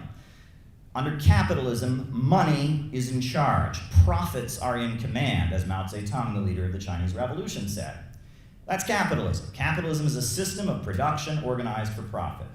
And socialism is the abolition of capitalism. It's when you have a government based in communities, serving the people, that forces the economy to work in the interests of the people, and profits are no longer in command. It's when the economy is organized to serve public good, not the profits of a few. Socialism is a government of action that controls the means of production and organizes them for the benefit of society. It's a government of action that fights for working families. So we have a clear definition of socialism and capitalism, and it's socialism that made Russia and China into the strong countries they are today. And it's socialism that made Cuba an island with a medical system that's admired all over the world. And when Libya was socialist under the leadership of Gaddafi, it had the highest life expectancy on the African continent, and it was doing amazingly well. People were trying to get into Libya to get jobs, in the prosperous economy that existed there. And now that Libya has been bombed back into the open, free trade, international capitalist system, people are drowning in the Mediterranean trying to get out of Libya. And it's pretty clear around the world, you can see the results. Vietnam has had great success with their socialist market economy. And let's be clear, there's room for private businesses in a socialist society. Right? The idea that everything must be run by the state is not practical. We've learned that. China was able to adjust their economy, and as a result of adjusting their economy to have a market sector, but yet keeping the state in control, keeping 5-year economic plans, keeping government control of banking, regulating and controlling the economy, they've been able to have great successes in economic growth. I don't think there's any need for the government to run the restaurants or the government to run the hotels. I don't think that the private sector should be in charge of the banking system. Things like healthcare, things like education, things like essential infrastructure should be controlled by society. And furthermore, if you go to China, one of the realities in China is that even the private companies are not really operating according to profit. Because at any point, the Chinese Communist Party can come in and say, no, you're going to do this, and force them to work in the interests of society. And you look at these huge mega corporations like Huawei Technologies, and you look at the great fusion energy research they're doing, it's pretty clear that in China, despite the fact that there is a market sector, despite the fact that a lot of people are getting wealthy, profits are not in command. And it's breaking out of the irrational rule of profits that has enabled China to be so prosperous. And that is where socialism is in the 21st century. Cuba wants to be more like China. Venezuela wants to be more like China. Nicaragua wants to be more like China. This model of organizing the economy to serve public good and allowing a market sector to exist for the benefit of a socialist society, this is an effective way of organizing an economy. The Soviet Union was unable to make the changes necessary to preserve their socialism. Perestroika and glasnost, they tried to adjust the socialist system, but they did it in a way that destroyed the Soviet Union. They weren't unable to bend, so they broke. But China is constantly reinventing itself and constantly adjusting its socialist system to be more effective. And what Xi Jinping is doing right now with his mass line campaigns and his crackdowns on corruption is showing how resilient and how ever-changing Chinese socialism is. There's plenty for us to learn from. Another thing that we offer is that we have a clear definition of imperialism. So what is imperialism? Imperialism is when you send troops to a country, right?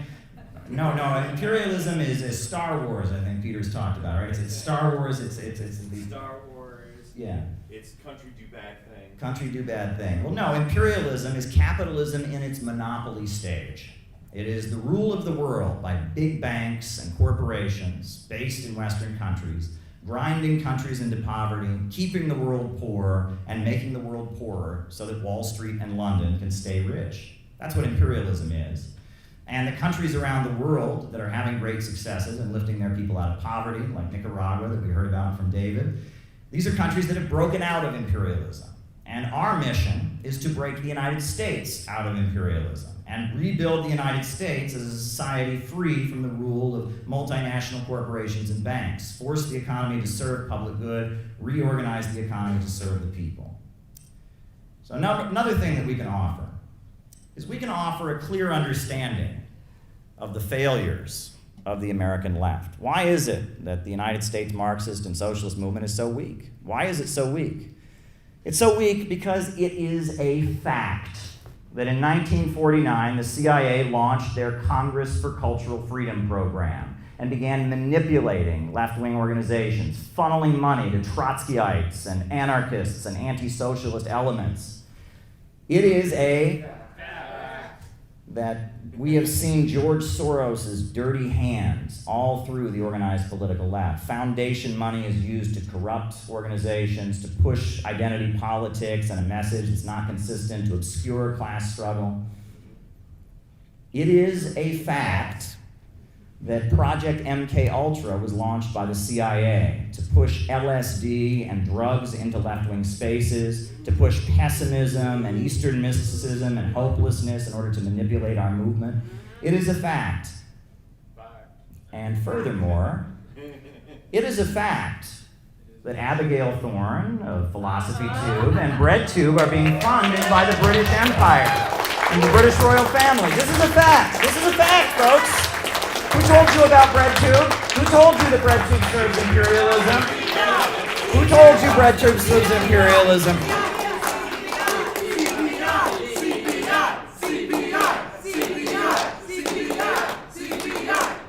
Max Blumenthal produced the smoking gun. We know now who Vosh is working for. We know now who Thought Slime is working for. We know who has set up all of this. And if we didn't have the smoking gun right in front of us, their behavior in relation to this Ukraine crisis would be even further proof. So there you go. Now, another thing that we offer at the Center for Political Innovation is a psychological approach to cadre.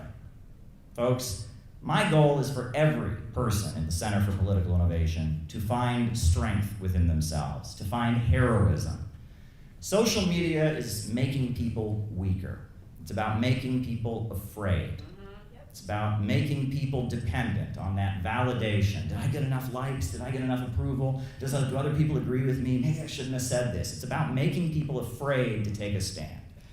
But the great heroes of history, you want to talk about Joan of Arc, you want to talk about Dr. Martin Luther King Jr., are people that knew how to stand against the crowd. They're people who knew how to take a tough stand and refuse to back down. And that's what I would like to cultivate at the Center for Political Innovation, people that are heroic and can find their inner strength. And I'll tell you, I credit the communist movement for that in my own life. I've told the story many times of when I was 15 years old, I went to a communist bookstore for a discussion.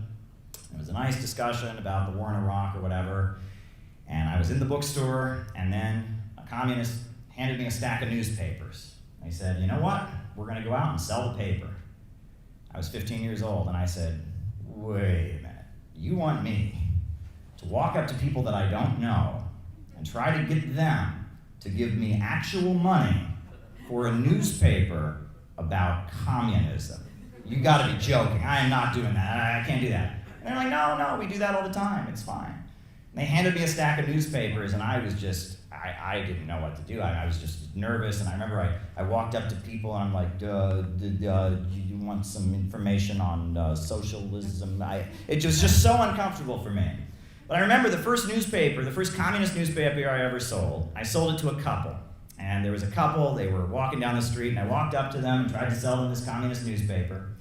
And the man said, well, young man, I don't agree with you, but I see that you go to Oberlin College, and so I'll buy it from you. I was wearing my Letterman's jacket from Warville, Ohio, so he saw the big O, and he thought I went to Oberlin College, and so I said, I like Oberlin, and so he bought the newspaper from me. That's the first communist newspaper I ever sold.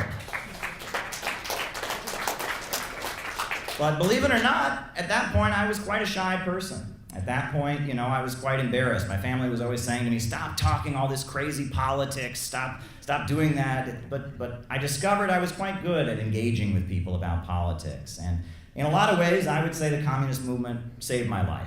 I'll just be real about that. I wouldn't be where I am right now if it weren't for communism. And that's why I haven't given up on this. People say, oh, you got a great job, you're a reporter and all that. Why don't you just sit back and enjoy life? No, I'm in this for real, folks. And we have so much that needs to be done, and the world is moving in such a dangerous direction, and we need to stand strong and keep going because there is so much that needs to be done. And that's what I want to cultivate in everyone in this organization. I want people to find the strength within themselves. I want us to stand up at these woke shops that they do. Yeah, if you've ever been to one of these woke shops, it's all about cultivating people's weakness, making people feel like children, making people feel ashamed. Yeah, if you hear me clap once, if you hear me clap twice, if you hear me clap 3 times, now we're all going to sit around and talk about our favorite pizza. We've been there. That's not what we do at the Center for Political Innovation, and I will never allow that to happen, I can guarantee you that. I'll be the first to resign if we ever start having workshops at the Center for Political Innovation. So, the capitalist wants to maximize C2, his profits. In order to do that, he wants to cut in and pay as little as he can for C1, the labor, right? The less labor that he pays for, the more his profits increase. But the capitalist cannot cut in to the shipping costs. He cannot cut in to the costs of the materials for the product. He can only advance his rate of profit. He can only advance his profits by cutting into the labor, right? By paying less for the worker. And that's why we hear all about, how they de-skill jobs, for example. How many short order cooks are there nowadays? Not many, right? You go to McDonald's, making food is almost like an assembly line practically because they want to make the workers easily replaceable so they can pay them less. You talk about machines replacing labor. That's all about this, about maximizing the profits. But the problem is that as you reduce the role of labor in production, right, as the value of C becomes less, the rate of profit overall decreases because he can only make profit by cutting into C. And if C becomes less and less, you have the falling rate of profits. So as the capitalist system functions, we have seen historically that the greatest economic crises come in the aftermath of big technological leaps. The problem of overproduction and the problem of the tendency for the falling rate of profits becomes exacerbated when there is a big technological leap. And World War I came after great technological innovations. World War II came after great technological innovations. And the reason that we're in the situation that we're in right now around the world, with so much unrest and so much hunger and so much suffering, is because we are living in the aftermath of probably the greatest technological leap that we've ever seen. 3D printers, for example. You talk about these books. They have print on demand. When you push a button and a book comes out. There used to be thousands of people who worked in book binderies, just binding books all day. It used to be in order to print a book, you had to print 5,000 copies of it, or it just wasn't cost effective. But now, one book can be printed by pushing a button. This is one of the greatest technological leaps we've ever seen, and as a result, it's creating a prolonged economic crisis. And that's the situation that we are in the 21st century. Now, what's the solution to this? What's the solution to this problem? Well, Karl Marx advocated that the working class, the proletariat, those who sell their labor to survive, those with nothing to lose but their chains, in order to resolve these problems, that they, on behalf of all of society, rise up and take control of the means of production. And the banks, factories, and industries, and the major centers of economic power should be forced to work for the good of all and not simply for the profits of their owners. That the means of production should be controlled by the people. And once you can get rid of this, you can erase that now because it's gone. Once you get rid of that, at that point, growth can no longer be interrupted. You can have uninterrupted economic growth because these problems are eliminated. With the ending of these problems and this stagnation of capitalism, you get the basis for the eventual emergence of the higher stage of communism, which is a post-scarcity society. The idea is with vast material abundance, inequality can fade away. When everyone has enough, who needs to hoard and have more than somebody else? The state can fade away. You can have a society where people kind of just do what they want to do and take what they need. With technological advancement, we can have vast material abundance. It's important to point out, Joe Biden has been giving a lot of speeches where he talks about the concept of natural rights. And this is very important, right? That the ideology that our ruling class is promoting, they promote this idea that the rights that we have under our system are natural, right? And that every society in all history, under all circumstances, should have the exact same level of civil liberties that we have now. But that is a completely immaterial perspective. That's what I was talking about before, where they project the eternality onto their particular ideology. If you had gone around in year 1000 and walked around and said, I think everyone should be able to say whatever they want, and I think everyone should believe whatever they want, and we should vote for, people would have thought you were a lunatic. Because in order to sustain that level of production, you had to have a political form that matched it. Feudalism didn't emerge because people are bad and just didn't think that people had enough rights and just didn't recognize that people had rights. Nobody was talking about the right to freedom of speech and the right of freedom of assembly and the rights of man until the 1400s or 1500s in Europe. And why was that? Is that because Europeans are just better? Is that because the West is the best? Is that because people were evil until then and they just discovered morality? Of course not. It's because the economic base had not been there. And our belief is that the economic base will get bigger to allow for even more freedom, and that communism, a society without any scarcity, without any lack of resources, a society with such great technological abundance, will lay the basis for getting rid of the state altogether. A society where people can just do what they want to do, take what they have, but the root of it is scarcity. Inequality is rooted in scarcity. And that is the Marxist belief. But Marx was not a utopian. He didn't just go around explaining to people his ideas. Marx understood that history is driven forward by struggle, right? You have that thesis and that antithesis, and they clash, creating that synthesis that becomes the basis of the new thesis. And so Marx aligned himself with different social forces that existed in his time, making a point of supporting them in the advancing and exacerbating the contradiction to lay the basis for getting to a higher stage. The main force that Karl Marx supported was the labor movement and labor unions, organized labor. And he built the International Working Men's Association, the first international, as a group that organized labor and strikes. Marx was also a big supporter of Abraham Lincoln and the struggle to abolish slavery in the United States. Marx actually, he only had 2 jobs in his life. One job he had is he worked for a railroad, and his handwriting was too sloppy. He was nothing like Tristan. But his handwriting was too sloppy, so he was fired for working for the railroad. And then his second job was he was the London correspondent of the New York Tribune, which was the Republican Party anti-slavery newspaper of New York City, run by Horace Greeley, who was a well-known abolitionist in New York City. Now, another thing that the Center for Political Innovation offers, we offer a scientific understanding of revolution. That's the first thing we should be talking about. If we want to get from here to socialism, how do we get there? Let's be serious. Well, the process of transitioning towards socialism is generally 3 stages. First, there is a united front built around a program. In Russia, that program was peace, land, and bread.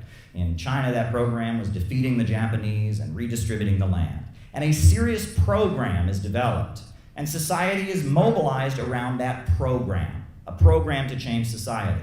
And political leaders emerge who are supporting that program. That's the first step. And then from there, political leaders come into office, or mass movements are created around that program. But in order to enact that program, the nature of the state has to change. We're not going to be able to build a socialist America with the FBI and the CIA and the Pentagon functioning as they currently are. You would need a new intelligence agency. You'd need a new federal police force. You'd need a new orientation for the military. The nature of the state would have to change. In order to enact a people's program, you would need to change the nature of the state. And that's what the scientific Marxists call the dictatorship of the proletariat, when the nature of the state changes. The state goes from the hands of the capitalists to the hands of the people. And then, with the state in the hands of the people, the state can then move ahead and start creating a socialist society, a society where growth and innovation is no longer held back by the irrationality of greed. This is a 3-stage process. That's why the Communist Manifesto ends with 10 planks, right? Those are the 10 planks of the United Front, and that's what communists generally do. They put forward a serious program, and we have a serious program. We have 4 points, 4 economic points that a lot of people could agree to, but not the ruling class, and not the big corporations, and not the banks. And we want to build a united front around those 4 planks. We want to mobilize society to get those 4 planks, and we understand that in order for those 4 planks to be enacted, the nature of the Pentagon, and the police, and the military would have to change, and that with a new state, we could have a fully socialist society. This is the way communist parties operate all over the world. The Center for Political Innovation, the way we talk, if you go to South America, if you go to Africa, if you go to Asia, people say this is common sense. They think there's nothing remotely profound about what we're doing. But the US left is so infiltrated and so manipulated and so delusional and crazy. What we're doing here sounds very, very unique and original to people in the United States. I believe somebody accused us of trying to imitate the Communist Party. I think there's some people in the Communist Party who said, you're trying to imitate the Communist Party. Well, let me just say this. We're not trying to imitate the Communist Party, because there's some pretty key differences between our approach and the approach put forward by the leaders of the Communist Party.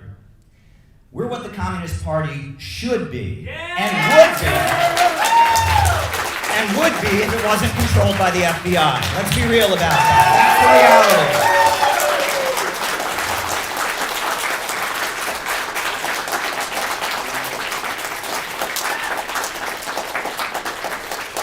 And their crazy over-the-top reaction to us is one of the biggest confirmations that we are right that I've ever seen. Let me just put it that way.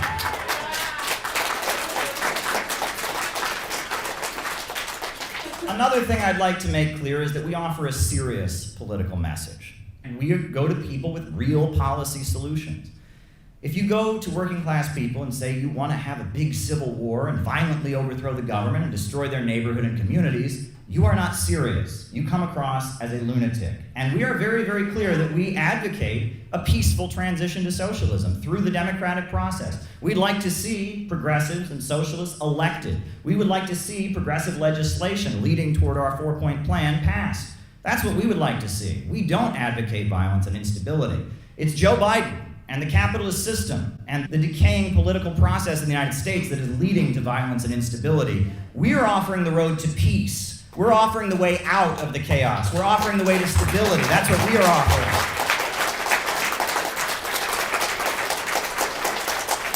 It's them, with cable news, with the social media hyper insanity. They're the ones dividing the United States. They're the ones fomenting instability and chaos.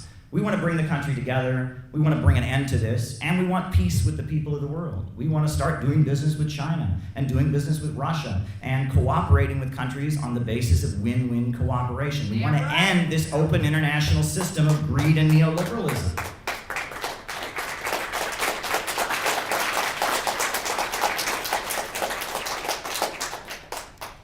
We are offering a message of peace, jobs, democracy, equality, stability, hope, progress. We're not violent, we're not radicals, we're not extremists. We advocate a politics of common sense. It's common sense that people should have jobs. It's common sense that people should have education. It's common sense that economic growth is good and not bad. It's common sense that people should be rising out of poverty. It's common sense that fusion energy should be a priority and that we should be trying to get out of the nightmare of fossil fuels by going to a higher fuel source, not a weaker one. That's common sense, and that's what we offer. We offer the road to peace, stability, and common sense. In 1965, they formally lifted the ban, and many communists joined this mass activist group called Students for a Democratic Society. For a while, it had been funded by the United Auto Workers. As it got more radical, they cut off their funding, but it had already grown in big numbers. There was a grouping called the Progressive Labor Party, and that was a group of young people or people who had been in the Communist Party who broke away and they wanted to form a more radical Communist Party that would be aligned with China. They joined Students for a Democratic Society en masse. They had a faction that they called the Workers' Student Alliance, and their idea was for these young people who were students who were part of the group, the idea was they would go get jobs in factories and form a Workers' Student Alliance. That was their feeling. Now, it's important to talk about what was happening in China, and I'm going to talk about the Sino-Soviet split. So we know, as early as 1950, the U.S. government was trying to divide China and the Soviet Union. In fact, the New York Times in 1950 it wrote, "The United States' aim is to drive a wedge between the Chinese and the Russians." This was widely acknowledged. You know, the idea that China and Russia, two huge countries, were led by communist parties and were aligned. That had a lot to do with the humiliating defeat of the United States in the Korean War. That had a lot to do with what was happening around the world. And the New York Times admitted as early as 1950 that there was an effort by the U.S. government to drive a wedge. Well, 1956, you had the 20th Party Congress. Stalin has died. Khrushchev, opens the Party Congress, and he gives this tirade against Joseph Stalin. And a lot of what Khrushchev says in the speech is documentedly false. Like one thing that he says in his speech is that Stalin was so upset when he heard that Nazi Germany had invaded the Soviet Union that he began weeping and crying and hiding under his desk. Well, anyone who knows anything about Stalin knows that that's complete malarkey. Stalin was a bank robber at one point in his life. He would walk into banks with guns and rob people at gunpoint. So the idea that he heard about an army thousands of miles away and just broke down sobbing is just completely ridiculous. But why did Khrushchev say this? Why did he say this? Well, he's trying to tell the United States that Stalin was not a good ally during the Second World War. And that the secret speech in 1956 was mainly Khrushchev groveling before the United States and sending the message, so sure, Stalin before me was this crazy revolutionary and all this, but I'm sympathetic. I want to hold off world revolution. And that seems to be a main thesis of Khrushchev, is the idea that people around the world shouldn't take up arms. People in South Africa and elsewhere shouldn't take up arms because the USA has the atomic bomb, it's too dangerous. And he seems to be urging communists around the world not to challenge US power and trying to negotiate some kind of deal where the USA will be friendly. And many people see it as almost like a deal. It was like Khrushchev was saying to the United States, I'll hold off revolutions in the third world if you'll be friendlier to me. It was kind of a block, right? So then China, clearly there's criticism there. At first China kind of embraces Khrushchev a little bit. They publish some documents that are critical of Stalin. But starting in 1960, you start seeing the publication of big kind of manifestos from the Chinese Communist Party that are critical of the Soviet Union. One of them is called Long Live Leninism, and it's published in 1960. And if you read it, it's a reiteration of this call for anti-imperialist revolution and such. The things that Khrushchev was trying to tone down, they're emphasizing. 1962, they publish a very big pamphlet called The Difference Between Comrade Togliatti and Us. And it's an attack on the leader of the Italian Communist Party, who is very well promoted by the Soviet Union. And it's a subtle way of saying we don't agree with the Soviet Union. 1963, China publishes, and it's personally written by Mao Zedong, Proposal Concerning the General Line of the International Communist Movement. And they're urging the Soviet Union and other countries around the world to wage a campaign against what they call revisionism, which is people not believing in Marxism and selling out and opportunism. And it seems like China is pretty clear that they feel like the Soviet Union is betraying people around the world that are fighting for their national liberation and independence. And at the same time, as a result, China is receiving lots of Soviet aid to build buildings and build some of the first power plants. And at first, that's going very, very well. And Mao builds a huge amount of power plants all across China. Mao, brings, some tractors, iron oxen, they called them, tractors, to help people farm. And there's a lot of things that are being done in those early years that are very important, right? The scourge of drug addiction was wiped out in the 1950s during this time. I mean, opium addiction was just completely wiped out. Prostitution and venereal disease was wiped out in mass campaigns, and huge things are being done. These barefoot doctors are created. These are doctors, who go to these remote rural villages where people have never seen a medical professional in their lives and start giving people medical care. And they're achieving a lot of big things in terms of economics, but when the Soviet Union pulls out their aid, that's a big loss, and it causes some big problems. And, there's a feeling in China that the leadership of the Chinese Communist Party is becoming bureaucratic. So what's bureaucracy? Now this is an important thing that we have to talk about. So when you have a socialist country, right?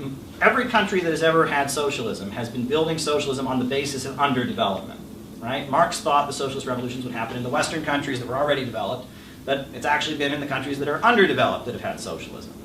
So socialism has been built on the basis of scarcity.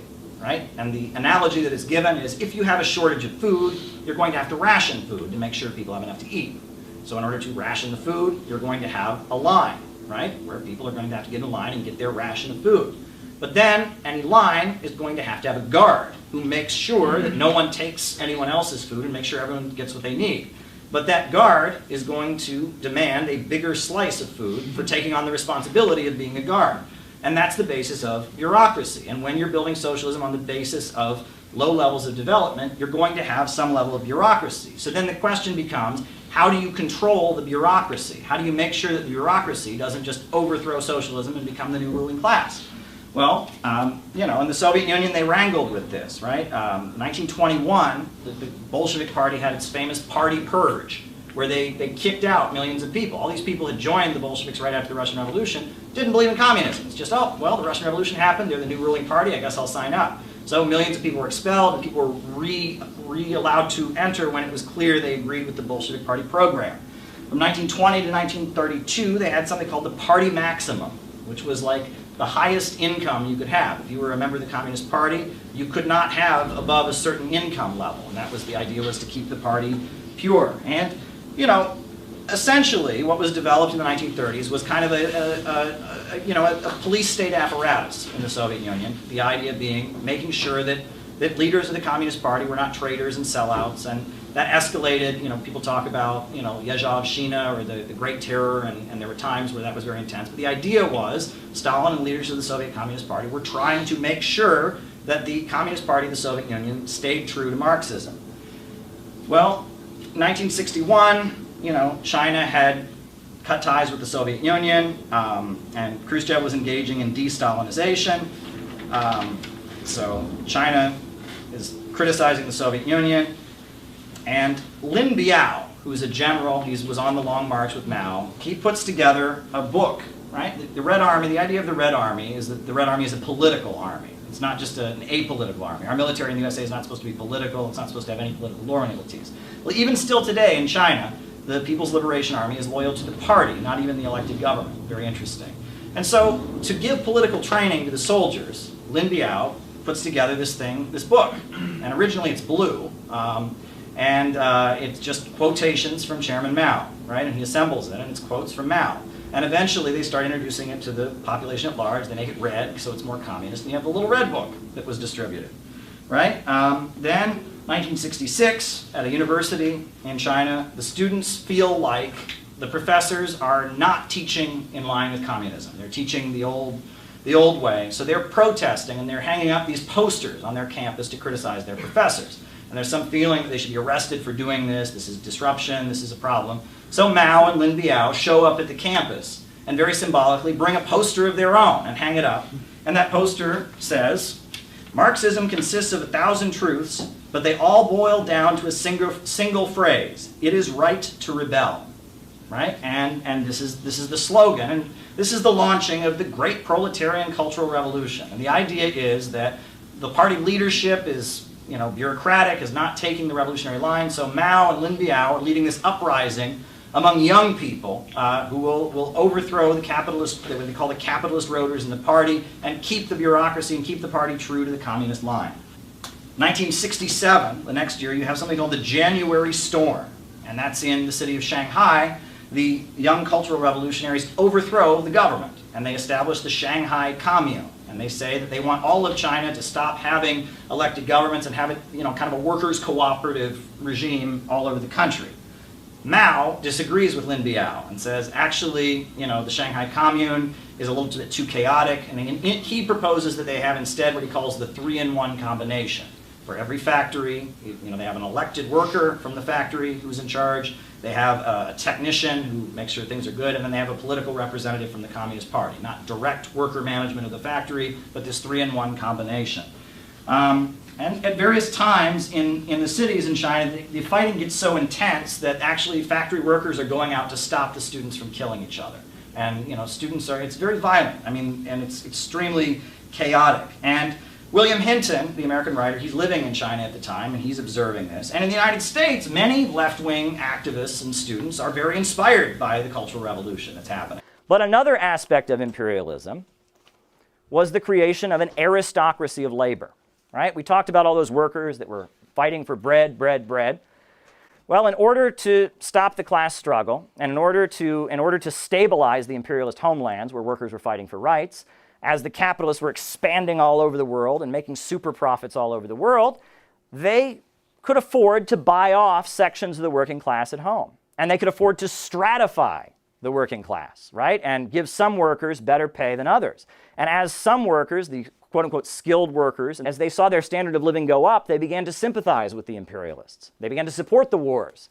And on top of that, they began to be hostile to the other workers. They would think, I'm better, you know, I get better pay, I'm a skilled worker, you're an unskilled worker. And by stratifying the working class and dividing the working class, they could hold off class struggle. And that was the concept of the aristocracy of labor, dividing the working class at home. Now, those workers that got better pay, they were still exploited. They were still not being paid the full value of their labor.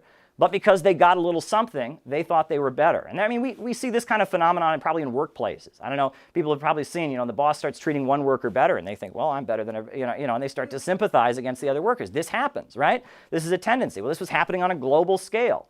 And the workers that were higher paid and skilled in the homeland began to sympathize with their bosses against the lower paid workers at home and against the people in the developing world. And their unions became less revolutionary. Unions were started by the socialist movement, but as these skilled trades, their unions became more and more conservative and more supporting of the war.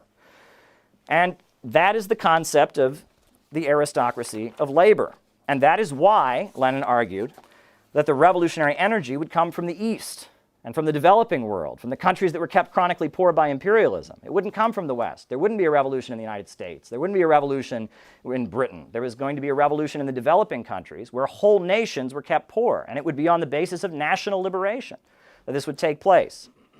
And as imperialism was in ascendancy, and as the imperialist system was expanding, there was at that point a situation that we refer to as the crisis of Marxism. Because at that point, what Marx had predicted was not coming true, right? He had predicted that the problems that we had just laid out would lead to the workers of Europe rising up and seizing their factories. And that wasn't happening. So in response to the crisis of Marxism, we got three different responses. We have Edward Bernstein. Folks know Edward Bernstein? Yes. Edward Bernstein was the revisionist. And that's actually what he called himself. That wasn't a slur. He said that he was a revisionist. He said, I am a revisionist. And he said, the movement is everything, the goal is nothing. Meaning it's not really about workers actually rising up and seizing power. It's about the day-to-day struggle for reform. He said that revolution is simply the sum of reforms. There's not a revolution that happens. He says capitalism just kind of naturally sort of turns into socialism.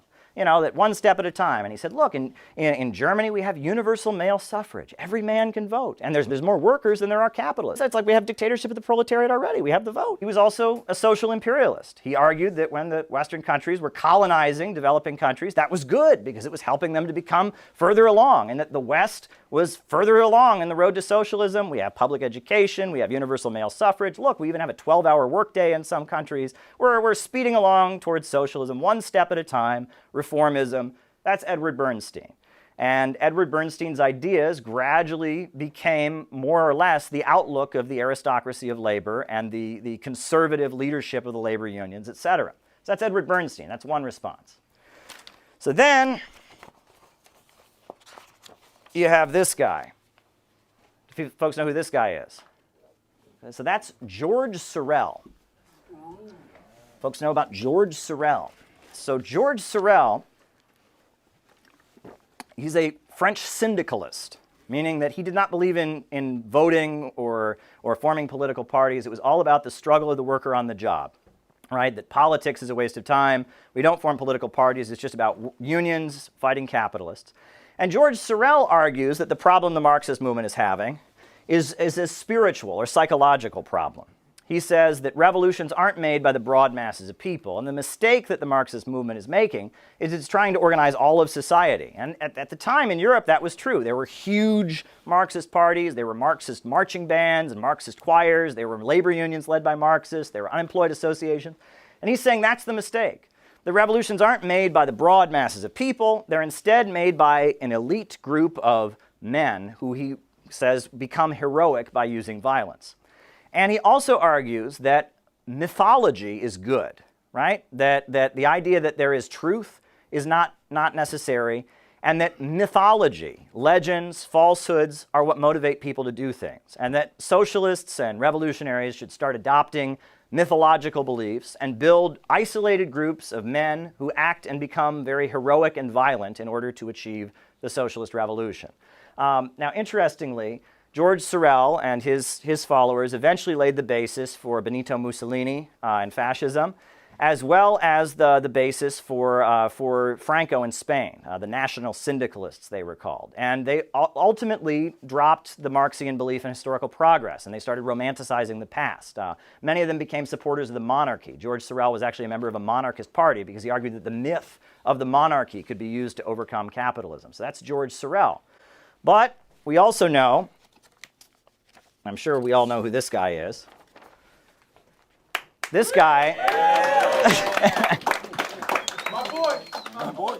this guy said that capitalism is becoming imperialism and that the revolutionary energy would be in the East. Put him at the top here, right? Yeah. That's much better, don't we think? Yeah. He said the revolutionary energy is coming from the East and that in Russia they needed a party of new type, a vanguard party that would organize to make revolution. And this party would engage in democratic centralism, meaning that all of the revolutionaries would be in one group, but they would vote and they would make a decision. And when they made a decision, all the members would carry it out. And he formed a central committee. He went to all the well-known revolutionary organizers and activists in Russia. They had a meeting in 1903 in London, and he formed his central committee for the party of new type. And because the majority of the people in the room agreed to form his party of new type, they were called the Bolsheviks, or the majority. And those who didn't want to join the party of new type were called the Mensheviks, or the minority. And the party of new type engaged in agitation and propaganda. What is agitation and propaganda? So agitation was stirring up to create a great confrontation. When stirring up, workers, your pay isn't high enough, your boss is ripping you off, agitation, right? The landlords are exploiting the peasants, stirring up to revolt and protest, agitation. Agitation is very simple. It's very to the point. It's just pointing out an injustice, stirring people up to create a confrontation. That's agitation. But propaganda is different. Propaganda is teaching people Marxism, right? It's educating people about the Marxist ideology and teaching people and helping people to become scientific communists. So the idea of the party of new type was the party of new type would agitate to the masses, but propagate to the advanced. So while you're agitating to the masses, you would find the best and the brightest and propagate to them and make them communists. And that this was the approach for the party of new type.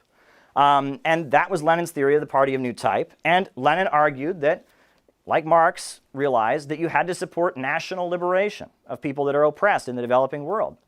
And Lenin built this organization, the Bolsheviks, as a party of new type, as a revolutionary party.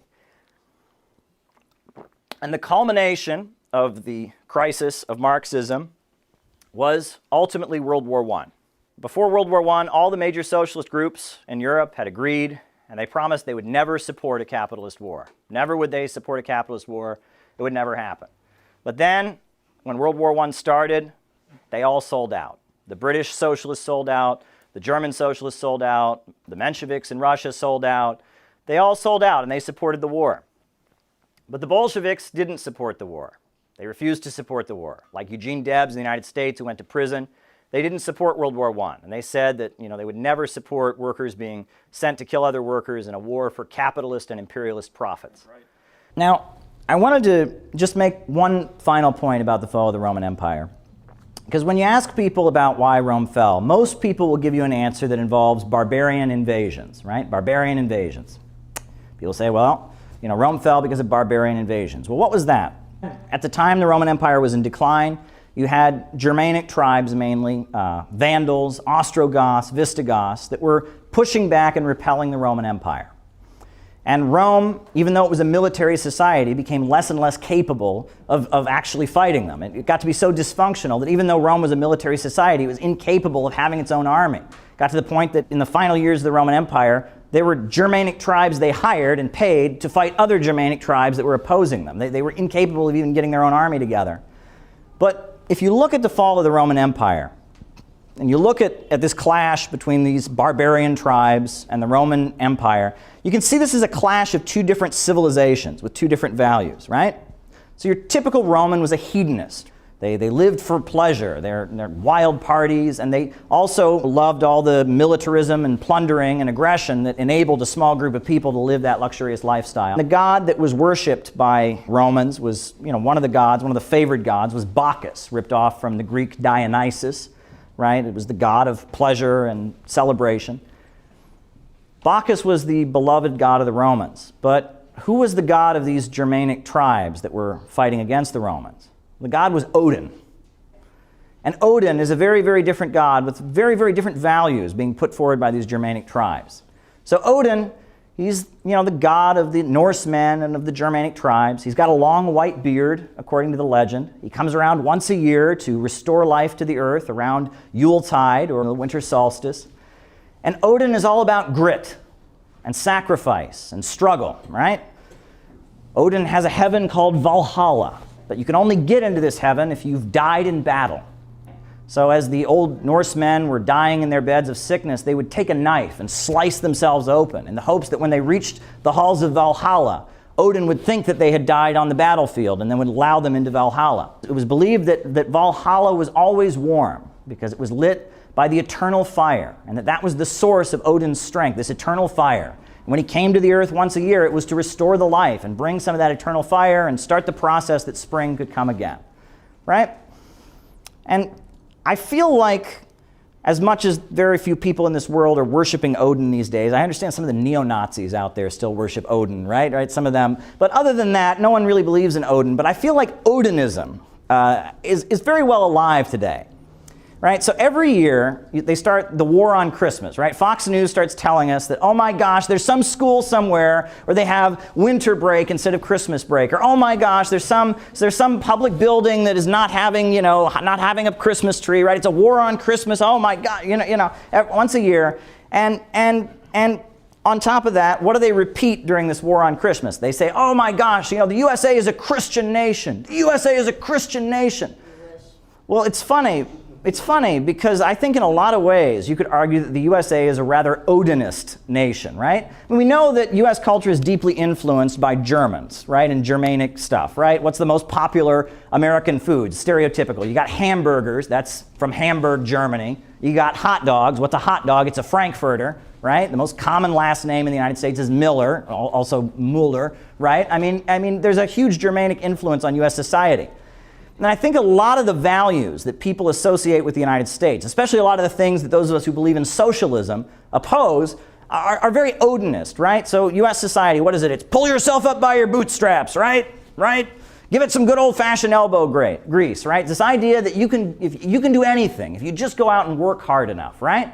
And that you shouldn't feel compassion for people that are destitute or without what they need because they just haven't worked hard enough, right? Because anyone can do anything if they just go out and work hard enough. And don't pay attention to other people. It's all about individualism. A man's house is his castle, right? That's very Odinist, right? And it's interesting. And a lot of the criticism that gets thrown at socialists and leftists is very Odinist, I would say, right? So they say, well, that America and capitalism is all about the American dream. It's all about people coming from a new land and making great sacrifices and working really hard, and that's capitalism. And what are these socialists? They're a bunch of lazy weaklings who just want everything handed to them, right? They're just a bunch of weak, pathetic people, and they don't understand what America's all about, and they ought to move to some other country, but the American way is working really hard and struggle and grit, right? That's what we hear from the right wing constantly. But think about it. I'd say that it's completely off because I want everyone in their minds to picture Fidel Castro.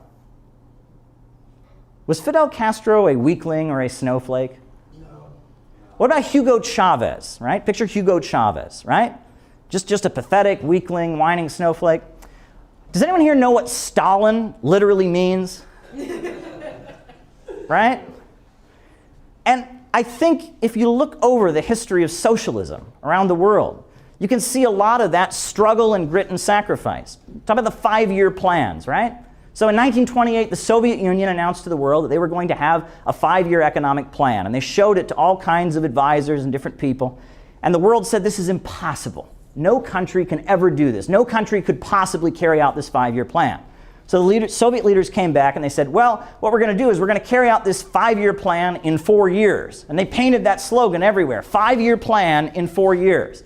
And they did it. One of my favorite writers is Anna Louise Strong, and she's a journalist. She was from Seattle, and she lived in the Soviet Union, and she saw it with her own eyes. A country that was deeply impoverished became a global superpower. They built the world's largest hydroelectric power plant at the time, the Dnieper Dam, right? They built the world's largest steel industry, right? They brought running water and electricity to the entire country. An entire country was basically illuminated. There was all this planning, right? Or you can talk, I mean, it wasn't just the Soviet Union, right? You can talk about what China has done. China used to be the sick man of Asia, one of the poorest countries in the world. Today, China is producing half the steel in the world. They've got the world's largest hydroelectrical power plant, the Three Gorges Dam. They have the world's biggest telecommunications manufacturer. They have raised 700 million people out of poverty. Huge, huge achievements have been carried out. But you can go beyond Russia and China, right? Talk to Egyptians, right? What is the pride and joy of Egypt? It's the Aswan Dam, this huge hydroelectrical facility constructed by Abdul Nasser, the Arab socialist leader, in coordination with the Soviet Union. It's just a huge, huge achievement of infrastructure, bringing electricity to Egypt. Or why is the name Fidel Castro known all over the world? Why do people know about Fidel Castro? It's because he took a deeply impoverished island and built it up and developed it and built a healthcare system that is just the wonder, the model that people all over the world aspire to. Has anyone ever heard the phrase gung-ho? Gung-ho? Well, where does that come from? Well, that comes from the fact that during the Second World War, the U.S. military, the U.S. Marine Corps, was so impressed with the military tactics that Mao was using to fight the Japanese invaders, that they actually started adopting some of the tactics. And what does gung-ho mean, right? It means all together, all for one, joint effort, right? So tell me, the first person in space, was his name Joe Bob, Steve Smith, Bill Allen Richard, what was his name? Oh yeah, Yuri Gagarin, right? It was a Russian, right? Socialism doesn't invent anything, Caleb. Really? Well, who are the first people in outer space then? And you don't have to take my word for it, right? Read Time magazine, what Time magazine was saying back in the 1930s. Read what was being said by Albert Einstein, the most well-respected physicist. You can read what was being written in the journals of the young Nelson Mandela. Read what he has to say. At the time that the Soviet Union was developing and emerging, you had the Communist Party of the United States that was a massive organization. And it was telling people, look, we've lost that American dream. We've lost that American spirit, that entrepreneurialism, that motor-mindedness. We've lost it. But if you go to the Soviet Union, they said the Soviet Union is the new America, and communism is 20th century Americanism. That's one of the slogans that they actually used. Socialism is all about grit and struggle and sacrifice, but it's about building up and building up your community, building up your world, but doing it in a way that doesn't come at the expense of somebody else.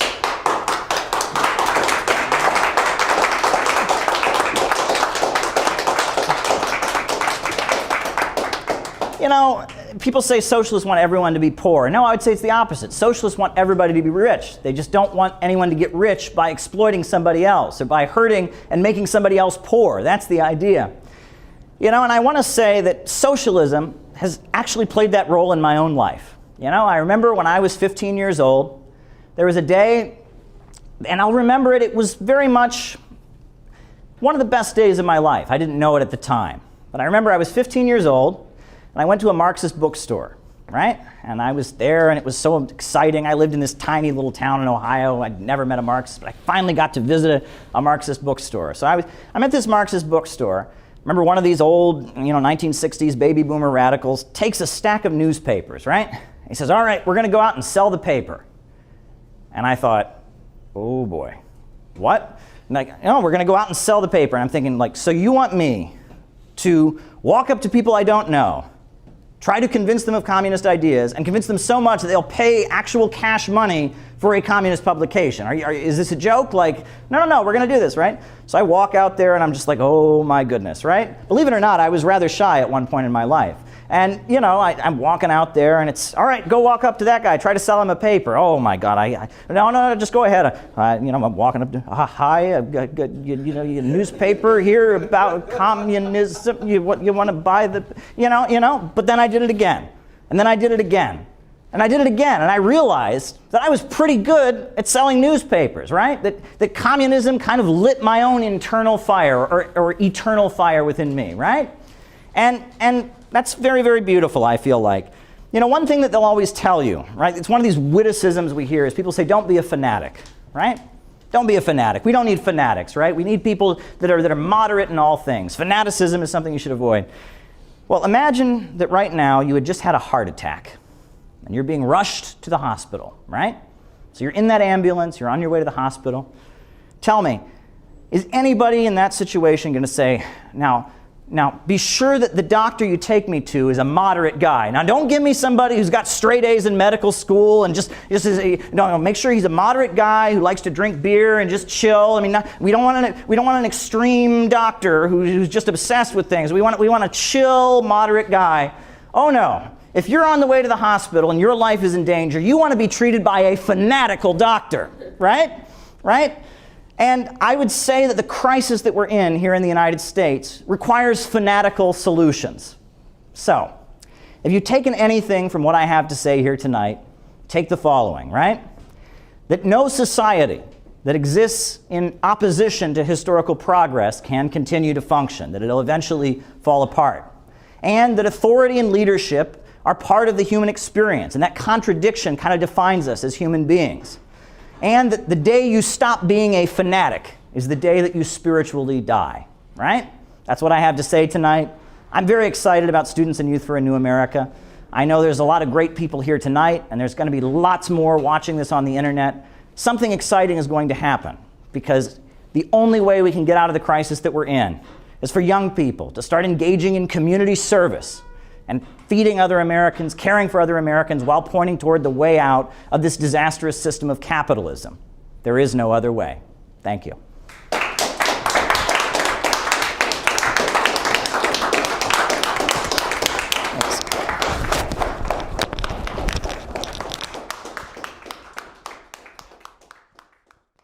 Mao, for the last time, he does the final interview with Mao.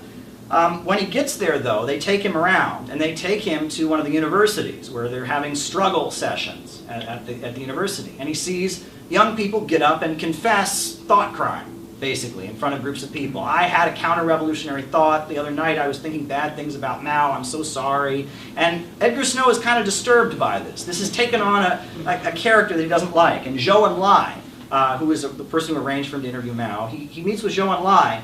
And he's asking Zhou Enlai, and Zhou Enlai very subtly says to Edgar Snow, he says, well, one of the things that Chairman Mao always taught us was that it was important to win people politically with arguments and not with violence. And it's understood that Zhou Enlai is very carefully and quietly telling Edgar Snow that that was not what was happening in China at that time. During the Cultural Revolution, it was with violence that people were being physically intimidated. In 1972, Richard Nixon visits China. And this is at a time where Nixon can't go to any city in the United States without there being a massive protest. But he's welcomed to China as a hero.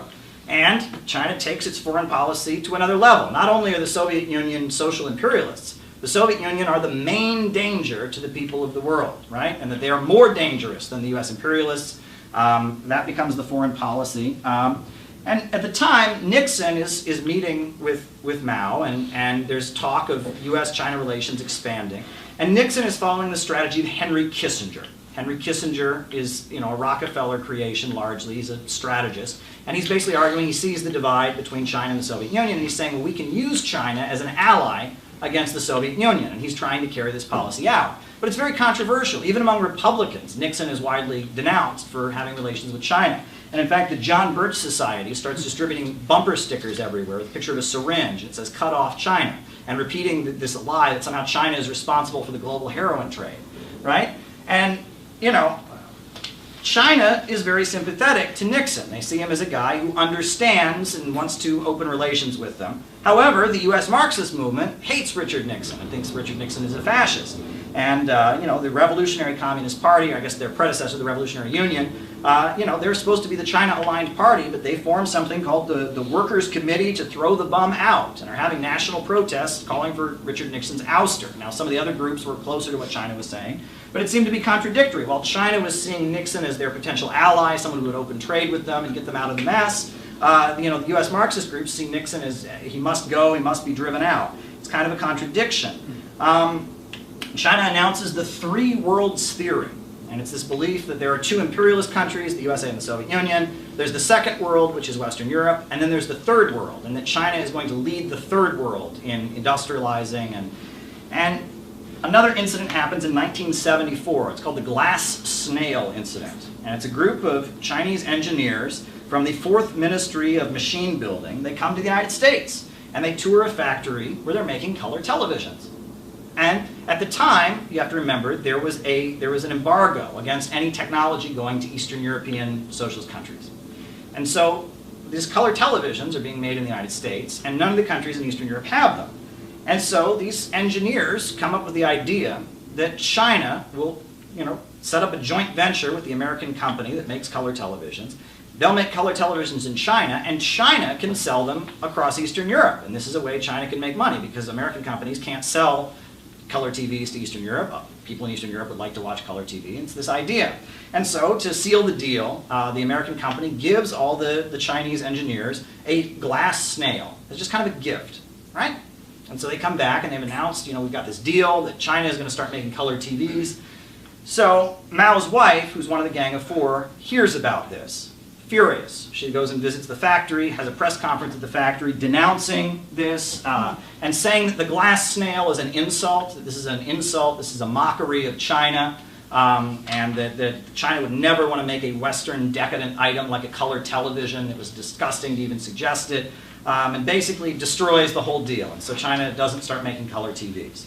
And Zhou Enlai steps in and says he was going to carry out an investigation, comes to the conclusion the glass snail is not an insult, and basically saves these students from suffering even more. April 9th, 1974, Nixon resigns. He resigns from the office of the presidency. And again, Nixon was being thrown out, and many of the voices denouncing him were not, low-income voices, but some of the most prominent and powerful voices in U.S. society seemed to be very critical of him. Nixon had escalated the Vietnam War with a massive bombing campaign, but then when it was clear the USA wouldn't win, he also arranged for the USA to withdraw from Vietnam.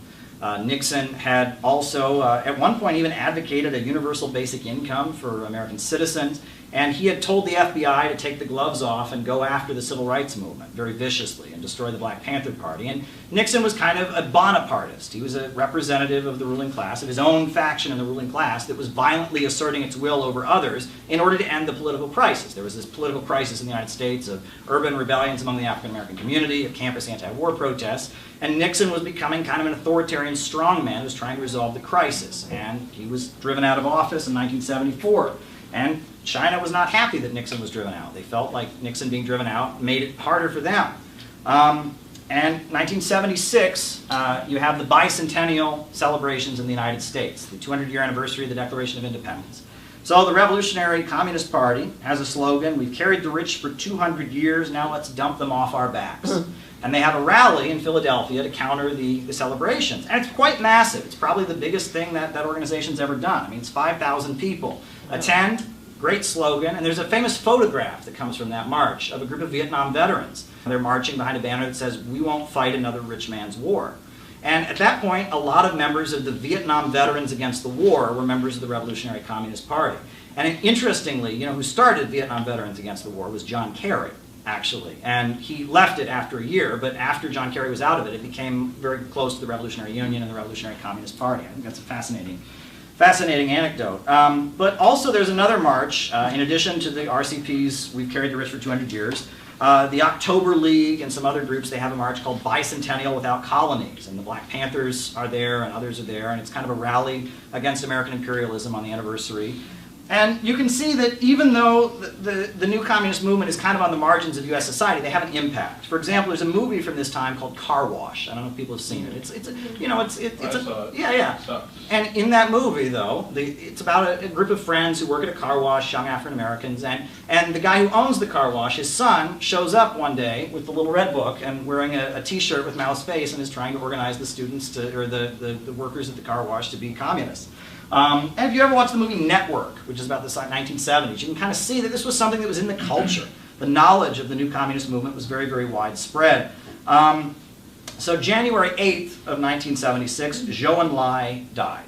And Zhou Enlai had been on the Long March with Mao and all this, and he had been someone who would step in to protect intellectuals and such. And when he died, there was an episode of mass rioting following his death, where a lot of young intellectuals, teachers, scientists, engineers went out and had an anti-communist riot because they had seen Zhou Enlai as kind of their protector from the Gang of Four.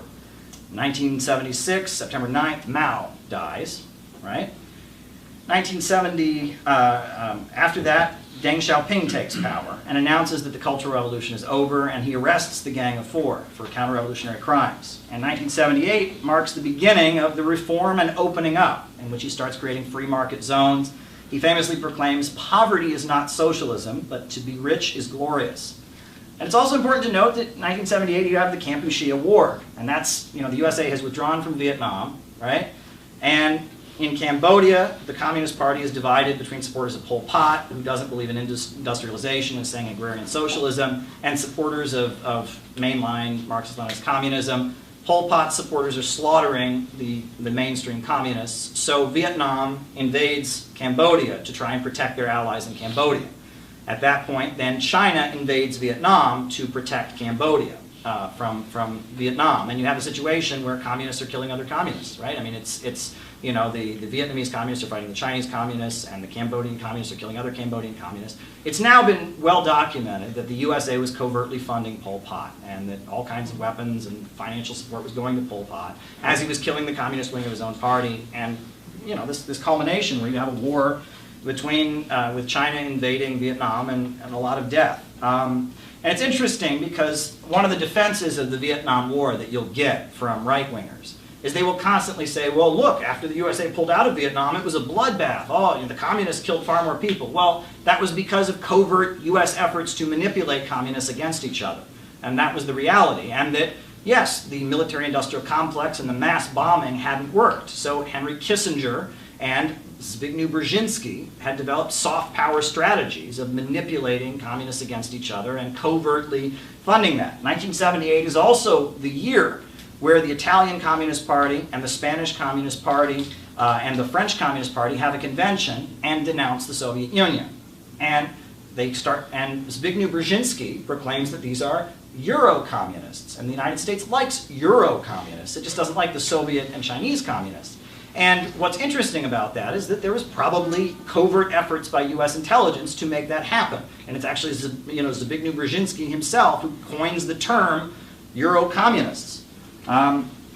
Jimmy Carter is remembered as the peace president in the US media, right? The only president we've had who never goes to war. Well, he actually started a war in Nicaragua against the Sandinistas. He started the Afghan war against the Soviet Union. And basically, he was working, he called himself a student of Zbigniew Brzezinski, and the idea was to carry out soft power manipulation within the socialist countries. And the way that was done was by courting these intellectuals, these young intellectuals who felt trapped, right? In all the socialist countries, you had a layer of people who were well educated. Often they were the children of the party elite, and they were frustrated. They were frustrated they couldn't make the kind of movie that they wanted to make. They had to have government censorship. They were frustrated they couldn't make more money. They were frustrated that they couldn't drink Coca-Cola and listen to Beatles music. And that layer had real grievances against socialism in Eastern Europe, and Brzezinski's entire career had been figuring out ways to influence those younger people. And as you get up into the time of the fall of the Soviet Union, a lot of the people marching to bring down East Germany or bring down Czechoslovakia or even to support Yeltsin in the 1990s, a lot of them believed that they were not marching to restore capitalism. They believed they were fighting for a more democratic form of socialism. There's a book published in the 1980s by Marilyn Ferguson. It's called The Aquarian Conspiracy. And it describes in detail this movement that's happening around the world. It's neither pro-communist or anti-communist of young people. It's this new way, living human potential. And you read it, and it seems to follow a lot of these themes. Growth is bad, economic growth is bad, we need to get back to nature, drugs, hallucinogen, mysticism, this intellectual strata. This is all kind of being supported by US intelligence agencies as a method for bringing down socialist countries. And it's important to note, at the same time, right, 1979, Jimmy Carter gave his famous malaise speech, right, in response to the USA is having like its biggest economic downturn since the Second World War under Carter. So Jimmy Carter, as the economy is in its downturn, he gives a speech. Too many of us now tend to worship self-indulgence and consumption. Human identity is no longer defined by what one does, but by what one owns. But we've discovered that owning things and consuming things does not satisfy. our longing for meaning. We've learned that piling up material goods cannot fill the emptiness of lives which have no confidence or purpose. The symptoms of this crisis of the American spirit are all around us. Basically saying to a public of people who are losing their jobs and losing their homes, oh, you know, you shouldn't be concerned because growth is bad and we care too much about stuff. And on the surface, that sounds like a critique of consumerism. But to a public that's experiencing an economic downturn, that sounds like, you want me to be poor. That's what it sounds like. And as that happened, as World War I took place, there became a crisis in Russian society because of the fact that the Tsar was viewed as incompetent and losing the war, because they had, you know, a very medieval autocratic government system. There was a crisis in Russia during the war. And during that crisis, you had the February Revolution, where the workers of Russia rose up and toppled the Tsar. And the February Revolution was supported by even the majority of capitalists in Russia at the time, because the Tsar's government was considered to be incompetent. It was considered to be failing. And the February Revolution resulted in the provisional government of Alexander Kerensky being created. But the question in Russia after the toppling of the Tsar in February of 1917, the question was, would they continue the war or not? Alexander Kerensky was continuing the war, but there were millions of people in Russia who did not want to keep fighting in World War I. And so the Bolsheviks became the party that was opposed to fighting in the war. They wanted to end the war, right? The demand was peace, land, and bread, but peace was primary. And that's what separated them from every other political tendency. There was no other political tendency that was anywhere as big as they were that wanted an immediate end to the war. The Bolsheviks were against the war. And the way people understood it was there are some people that are for the war, and then there's the Bolsheviks who are against the war. So the Bolsheviks, throughout July of 1917 into the summer, are leading strikes all through Russia, down with war, ending the war, wanting to withdraw Russia from the war. And there's chaos, and there's protests going on.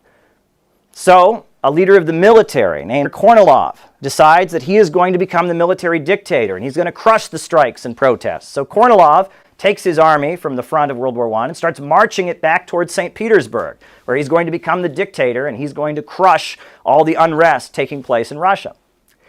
And of course, the provisional government of Alexander Kerensky is terrified because they're all going to be shot, and it's going to become a military dictatorship.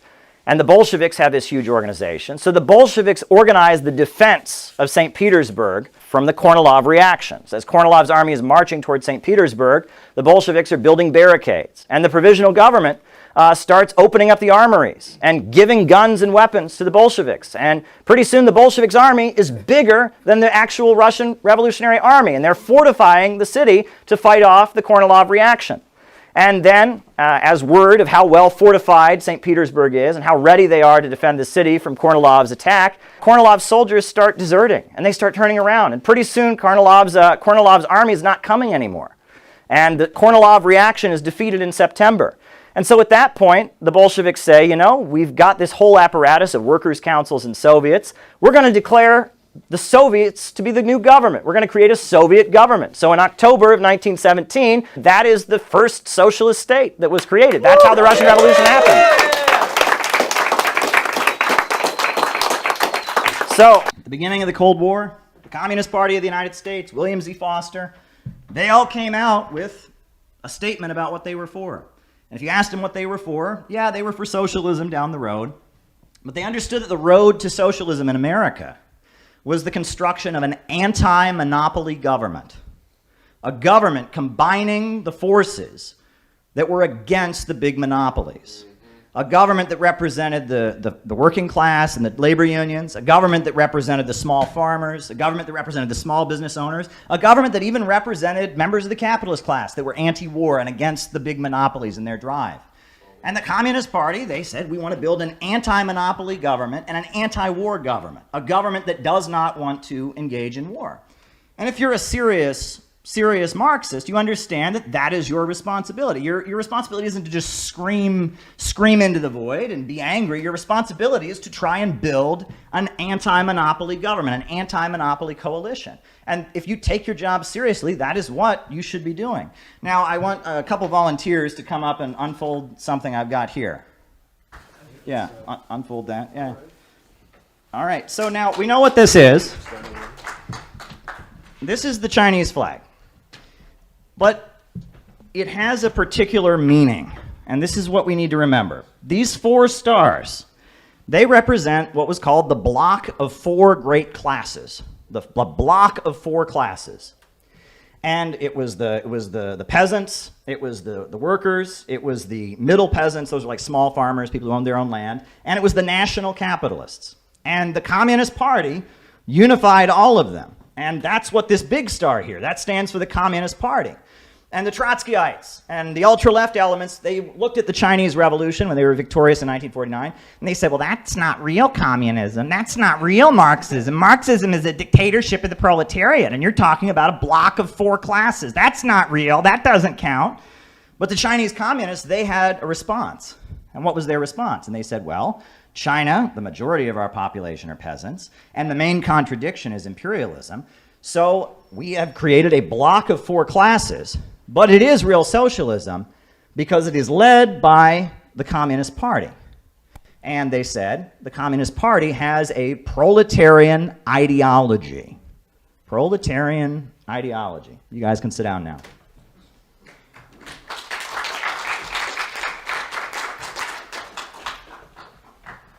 Where does the word proletarian come from? Well, we have to go back to ancient Rome, don't we? Does anyone know what the word proletarian literally means? It actually literally means one who has children. That is the definition of a proletarian. That's really what it means. The class, the ones who procreate. And the reason that was the term used for certain people in ancient Rome is in Rome you had slave owners and you had slaves, and the proletarians were neither slaves nor masters. And all they had were their children. They didn't own any land, they didn't own any property, but no one else owned them. They were the class that had nothing but their children. The only way they could have property is if they had children. Your children were considered to be part of your property. And the proletariat had never existed before until ancient Rome. You know, in other societies, you have slaves, you have masters, you have serfs, you have landowners. There'd never been a proletariat before. And that's why when great kings from all over the world, when Cleopatra and others visited Rome, they were shocked because they knew that Rome was the capital of the world. This was the capital of the modern world, the center of this global empire. But they would see homeless people on the streets.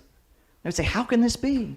How can this be? Well, that's because when you have proletarians, you have homeless people. Because if the proletarian can't sell their labor, they can't survive. And so this great city had a big problem of all these crowds of desperately poor and homeless people. And Julius Caesar, part of the way he built up his power is he became a champion of the proletariat. And he started passing laws to help the proletariat and things like that. And that's part of why he was killed. This is what you have to remember about Rome. See, back in Rome, we understand, they had the polytheism, where they believed in different gods. And the way Rome was set up was that every section of society, they had their own rites and religious practices. The navy of Rome, they worshiped the god Neptune, and they had a special temple for the god of the ocean, Neptune, and they had special rituals that only sailors would engage in because they were worshiping the god Neptune. There were parts of the military that worshiped Mars, who was the god of war, and they had certain ceremonies they would engage in, and these were called the mystery cults, right? It was based on your profession. You prayed to a certain god, you engaged in certain rituals. There were certain teachings that you learned as you became, if you were a sailor for a few more years, you'd learn more about the legend of Neptune and his life. And these were called the mystery religions, or the mystery cults. This is how Rome was set up, as they had this. And as the proletariat in Rome started organizing and started withholding their labor and saying to the employers, the pipe fitters and the bricklayers, they started to develop their own mystery religion. A lot of them were from Greece. A lot of them were Jews from Palestine. And when they would get together and organize as the proletariat, they started to worship their own God. And they started to have their own mystery religion, if you will call it that. And they started to worship Jesus the carpenter. Woo! This is a historical fact. Go read The Foundations of Christianity by Karl Kautsky. Christianity as a religion began as the political expression of the Roman proletariat. That's what it began as. The proletarians were asserting their rights and fighting back against their employers. They developed their own mystery religion. They worshipped a craftsman just like they were. A lot of them were Jews from Palestine. And they began to organize and to fight for the rights of the proletariat. And, as we know, back in ancient Rome, the Romans were not particularly thrilled about this, and that Christians were being persecuted, etc. But after the Christians continued, and after so many of them had been fed to lions, and so many of them had been burned at the stake, and it still existed, there started to be some within the Roman ruling elite who started to say, well, maybe there's parts of this Christianity thing that we can co-opt for ourselves. We have this problem with homeless children. These Christians, they build orphanages. So maybe we could find some good Christians to build orphanages and deal with this homeless children problem, And all over the empire, we have all these people fighting against us. And when they rally against us, they always have their own God they rally around. But these Christians, they believe in only one God. So we could outlaw all the other gods and just have one God. And so you saw Christianity being co-opted and adjusted and taken from being a revolutionary movement and turned into a mechanism for stabilizing the empire. And the Christians, when the early Christians were talking, they were talking about how one day Jesus was going to return and he was going to tear down the empire. And they were going to create a society where the last shall be first and the first shall be last. And those who were loyal reigned for 1,000 years. However, as Christianity was getting watered down and adjusted, it started to become, you should obey the Roman Empire because, look ahead to the next life. Think about the next life, be obedient and submissive. And Christianity was being watered down and adjusted to serve the needs of the Roman Empire. And if you think about it, that's a lot like something that's happened to our movement. There are elements that have taken socialism, the movement of the proletariat, and turned it into a mechanism for trying to stable their empire. You think about Jesus Christ. How would Jesus Christ feel if he returned now to see a church with a Ukrainian flag supporting the neo-Nazis in it? But then, dare I go there? Go there. How would Lenin or Stalin or William Z. Foster or Gus Hall feel if they saw the disgraceful organization that calls itself the Communist Party USA?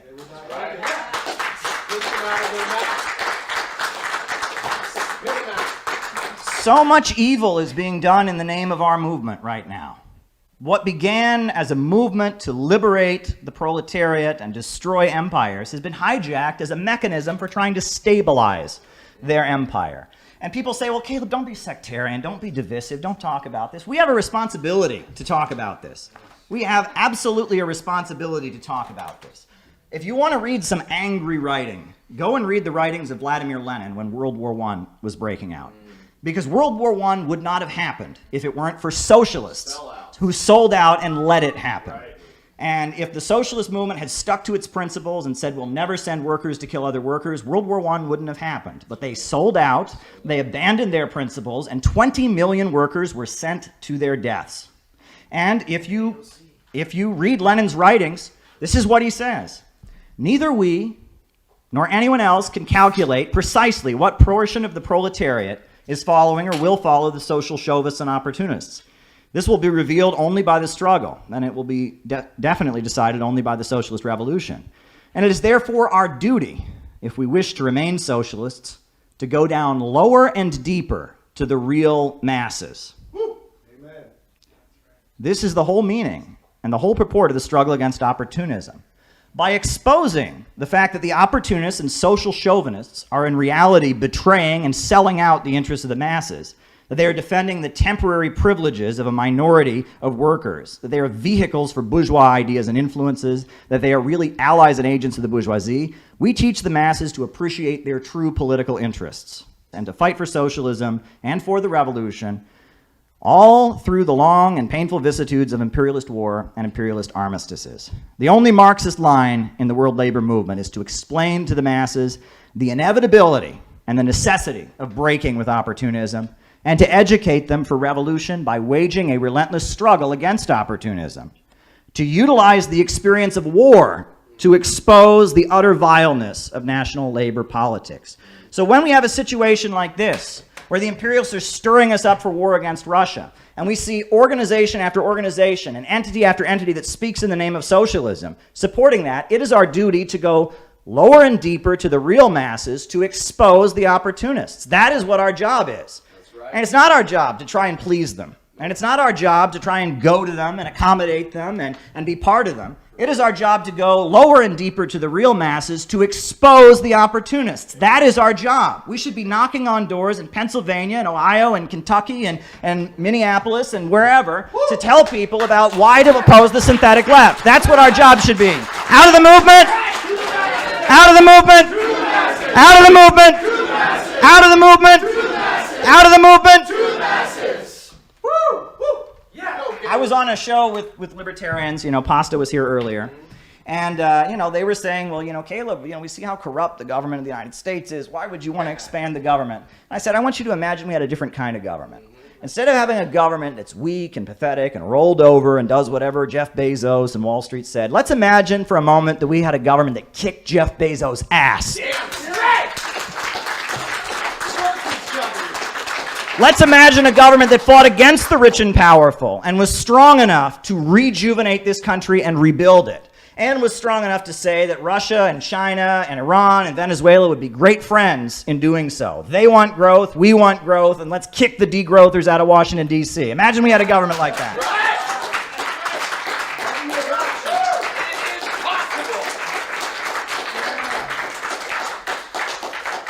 And at the same time as there's this economic downturn going on, the new communist movement is kind of in a panic because the whole time they've been saying, oh, well, the working class, they're not in a fighting mood, we have a booming economy.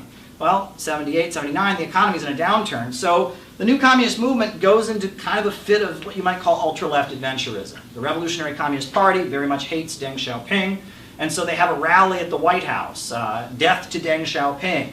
And hundreds of their members are arrested. A few members of the Revolutionary Communist Party even disrupt a press conference at the White House Rose Garden by Deng Xiaoping and wave the red book at him, and pretty crazy. The Communist Workers' Party, they were operating in North Carolina in a city called Greensboro, and the Ku Klux Klan was operating there as well. So they wrote the Ku Klux Klan a letter announcing that they were going to have a death to the Ku Klux Klan rally. And they said in this letter, we challenge you, Ku Klux Klan, to show your faces, you're cowards, you're weak. It's a very provocative thing that they do. They then have their rally, and the Ku Klux Klan shows up and shoots 5 of them. And it's filmed, it's like live TV, it's happening, and shoots 5 of them on television. And I mean, you shoot back? They didn't bring guns. They agreed not to bring guns to their rally in exchange for their permit.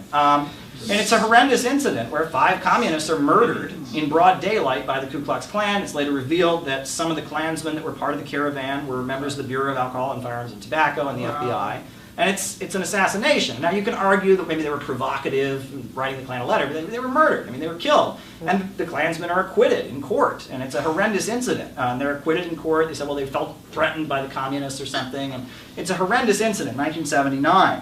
And shortly after that, the Communist Workers' Party dissolves. For a while, it goes under different names. What's interesting, I think, is that Margaret Chin, who's on the NYC City Council, was the leader of the Communist Workers' Party of New York City for a long time. And that Jean Quan, who was the mayor of Oakland from 2011 to 2015, was also a national leader of the Communist Workers' Party. What's that? During Occupy, she was mayor. Yes, and she led the crackdown on Occupy Wall Street. The October League dissolved shortly afterwards in the 80s when China really made clear it didn't want to have an allied party in the United States. The October League, their thing had been that they were the allied Chinese party. China made clear they didn't want to have an allied party, so they dissolved. The Revolutionary Communist Party declared in the early 80s that only the lumpen proletariat are revolutionary, that most workers in the United States are bourgeoisified, and so they had no interest in that. What's also interesting is there was a group called the Democratic Workers' Party, which was like a Maoist feminist group in San Francisco. They began getting, to cut ties with China, but they were getting support from Romania and different socialist countries, and then finally they dissolved in 1984 and merged into what was happening that time, as the new communist movement, all the Maoist groups are collapsing, something called the Democratic Socialist Organizing Committee by Michael Harrington and Tom Hayden and others is established.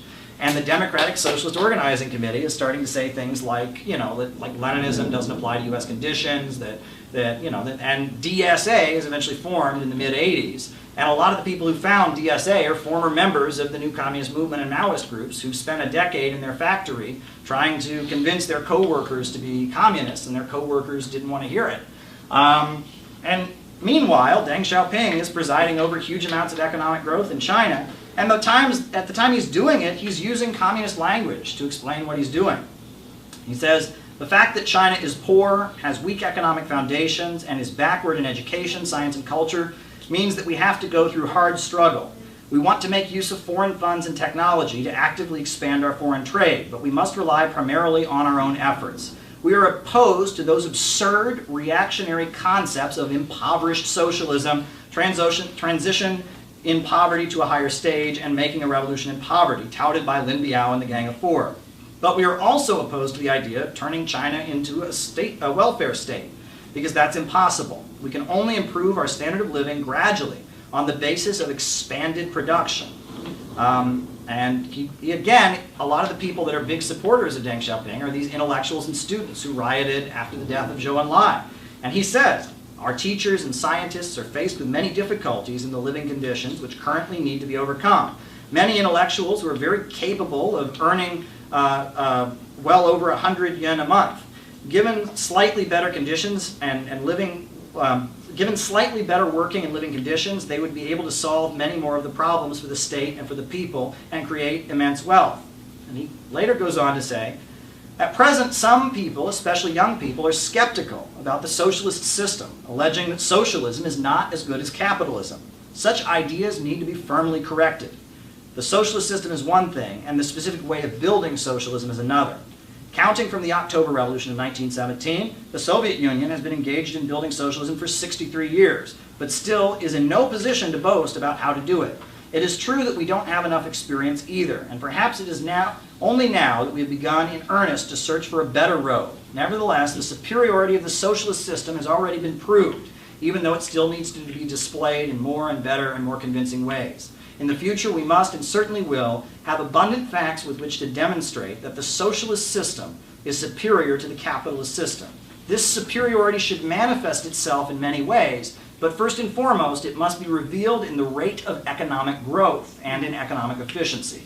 Otherwise, there will be no point in trying to blow our own horn. And at risk of beating a dead horse, let me just say this.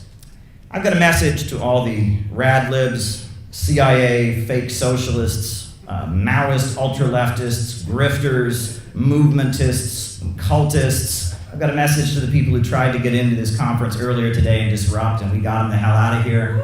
If they're watching right now, I've got a message for you. And that message is, stay the hell away from us. That's our message. Stay the hell away from us. We're not bothering you. You can do your thing. We're not coming to your rallies. If you want to do your thing and burn a dumpster or whatever, we're not bothering you. We're not bothering you. Seriously, we're not bothering you.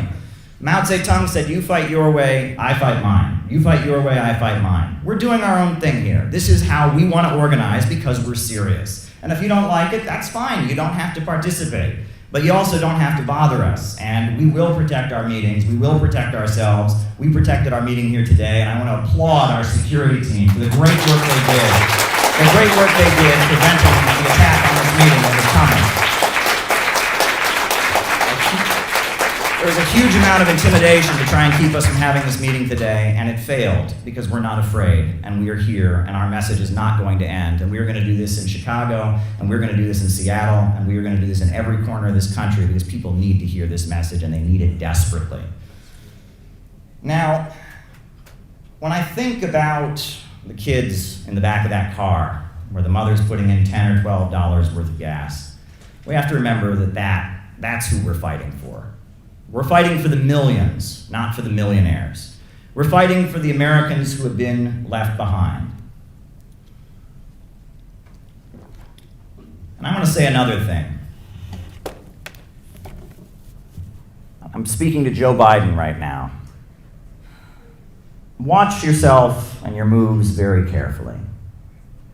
Watch your moves very, very carefully.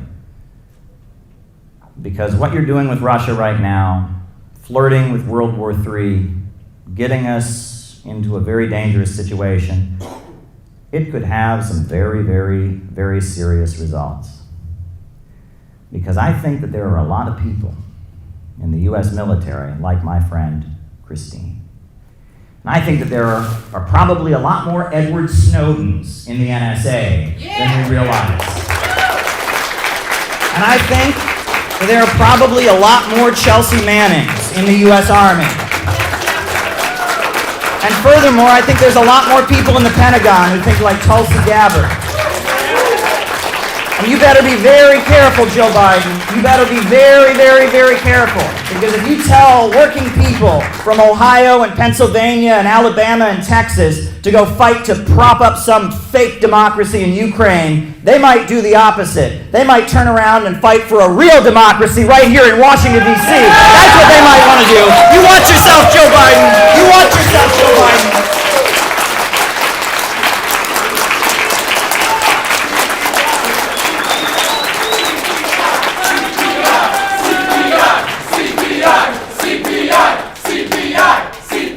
But we don't want that. Now let's be very clear, we don't want that. We don't want that to happen. We don't want chaos and instability in the United States. We want a peaceful democratic transition through the process. We want to move towards socialism. We want the United States to move toward a new prosperous, rational economy, have a better relationship with the world. We don't want instability and chaos. But I cannot guarantee you that the U.S. Army is ready to march into battle against Russia or China or Venezuela or Iran. And I think that if Joe Biden is serious and he looks at the state of the country, he might come to the conclusion that maybe he should focus on dealing with problems right here instead of dealing with problems overseas. I think that might be the honest thing to say.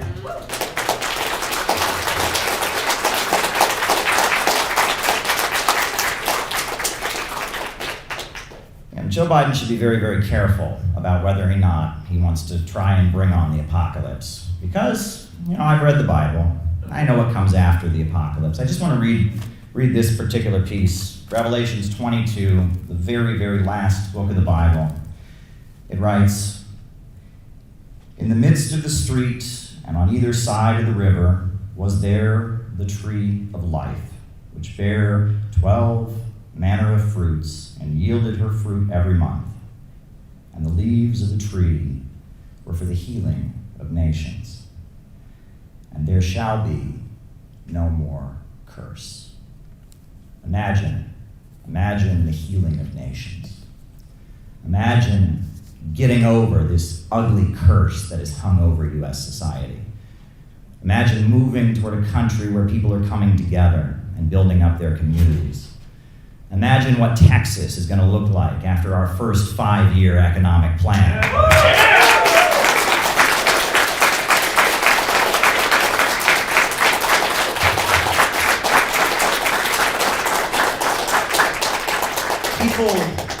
People get annoyed with me because I can be a little bit of a stickler, right? I have said many times that I do not like the phrase abolish billionaires. Now, I have no problem taxing billionaires to pay for things like schools and healthcare and jobs, but the phrase abolish billionaires is not consistent with Marxism. Why? Because the goal of Marxism is to build a society with so much wealth and so much abundance that the need for the very existence of the state fades away, that all inequality fades away, that we have a society where people can kind of just do what they want to do and take what they need. That's the ultimate goal of Marxism. Communism, the higher stage, is based on vast material abundance. It's about achieving so much wealth and prosperity that social hierarchies and the need for an oppressive state and inequality among people fades away. That is the goal. Marxism is not about making people poorer. It's about making society and making people in society so wealthy that inequality fades away. That's why Deng Xiaoping said poverty is not socialism, but to be rich is glorious. And we want all the people of America and all the people of the world to be rich. That's what we want. We want to eradicate poverty from this earth and create a world with so much wealth that the horrors of the society we live in fade away and people can live a much more comfortable means of existence. I compared it to back in the Middle Ages, right? Back in the Middle Ages, having a mirror was a very valued item, right? If you had a mirror, that made you were like a king or a queen. Would it have been the right thing to say in the year 1300, abolish mirrors? No! It would be fight for a society where enough that everyone could have a mirror. That's the goal. Wealth is not the problem. Capitalism is the problem. Exploitation is the problem. That is what we need to be clear about. And when we say things like abolish billionaires, it feeds into the idea that we're destructive.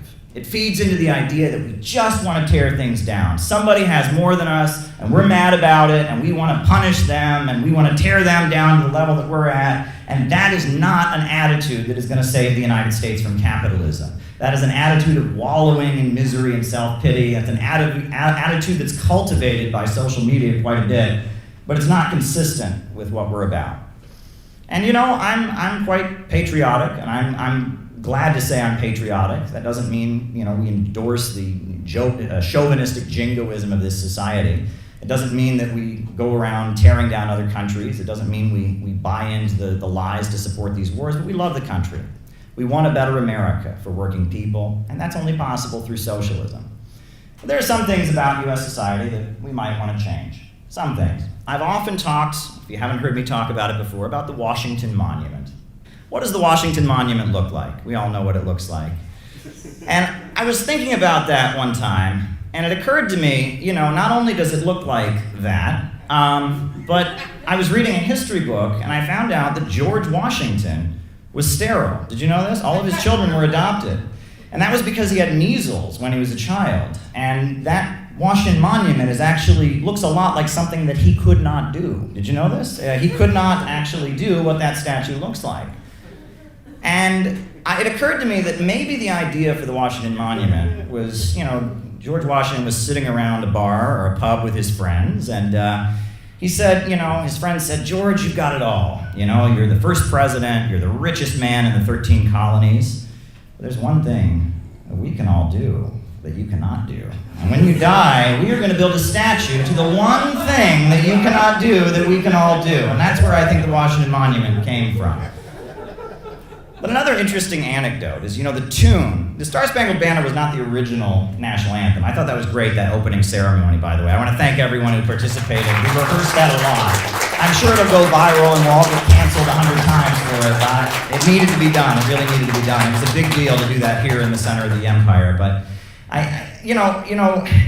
the Star Spangled Banner was not originally the national anthem of the United States. It was a popular song that came out and was popular in the culture after the War of 1812. But the tune for it was actually taken from a pub song. I don't know if people know this. It was taken from the Anacreon song, which was a song that was popular that people would sing in bars. And I'll sing you the original words. This is true, the original words to the Star Spangled Banner. It was called the Anacreon song, after the Roman poet Anacreon, the hedonist. To Anacreon in heaven, where we sat in full glee, a few sons of harmony sent a petition that he their inspirer and their patron would be. And they received this reply from the jolly old Grecian, harp, fiddle, and flute, no longer be mute. I'll lend you my name and inspire you to boot. And besides, I'll instruct you like me to entwine the myrtle of Venus with Bacchus's vine. That's how it went. That was the original, the Star Spangled Banner was originally the Anacreon song. And so I thought I might share that with you. But I'll just end my keynote remarks here by giving you a word of advice. You know, we're very far from New York City. New York City has been my home for the last 10 years. I'm originally from Ohio, but New York City was an interesting place to adjust to. But I got a good word of advice from somebody who'd lived in New York City a long time. And they said, you know, you ever go to New York City, be really, really, really careful, especially if you go down by Wall Street. Be really, really careful if you're walking down by Wall Street. You know, look over your head, be careful where you step, because those motherfuckers are going to be jumping any day now. Thanks, folks.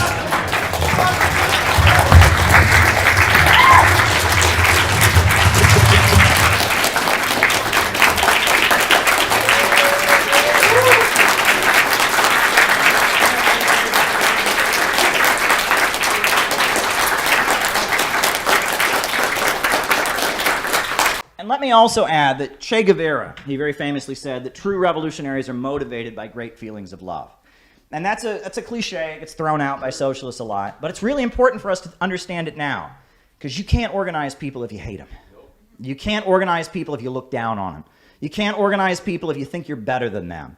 And that a lot of what passes for socialism these days is academic elitism, and it's contempt for the masses of people. They don't love the masses of people. So of course they can't organize them. We have to learn to love people, and it's hard. And there's a lot of backward ideas out there. But an old communist once said to me, it's the only working class we got, Caleb, and this is our responsibility.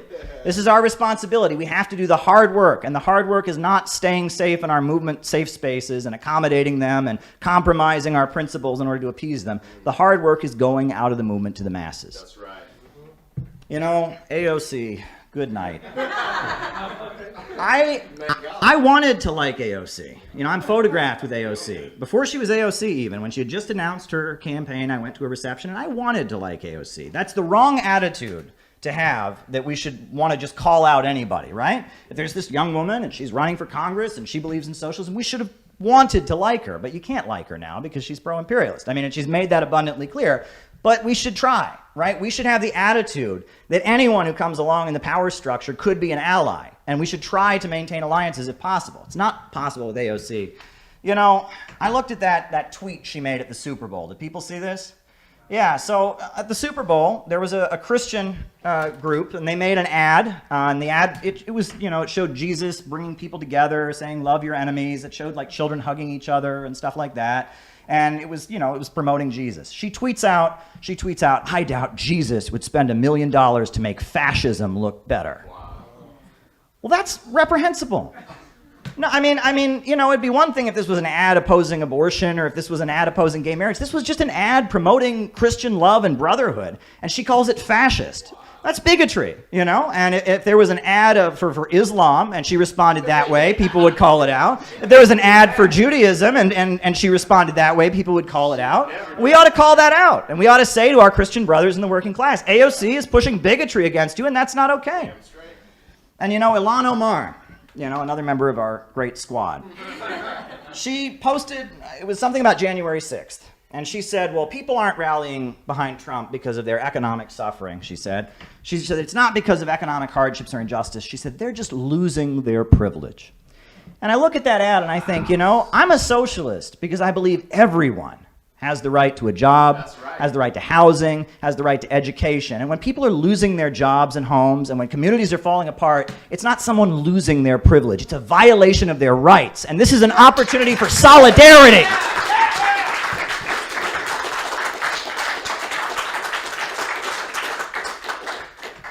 Now, you all are great.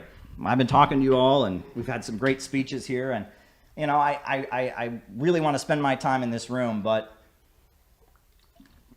for just a moment,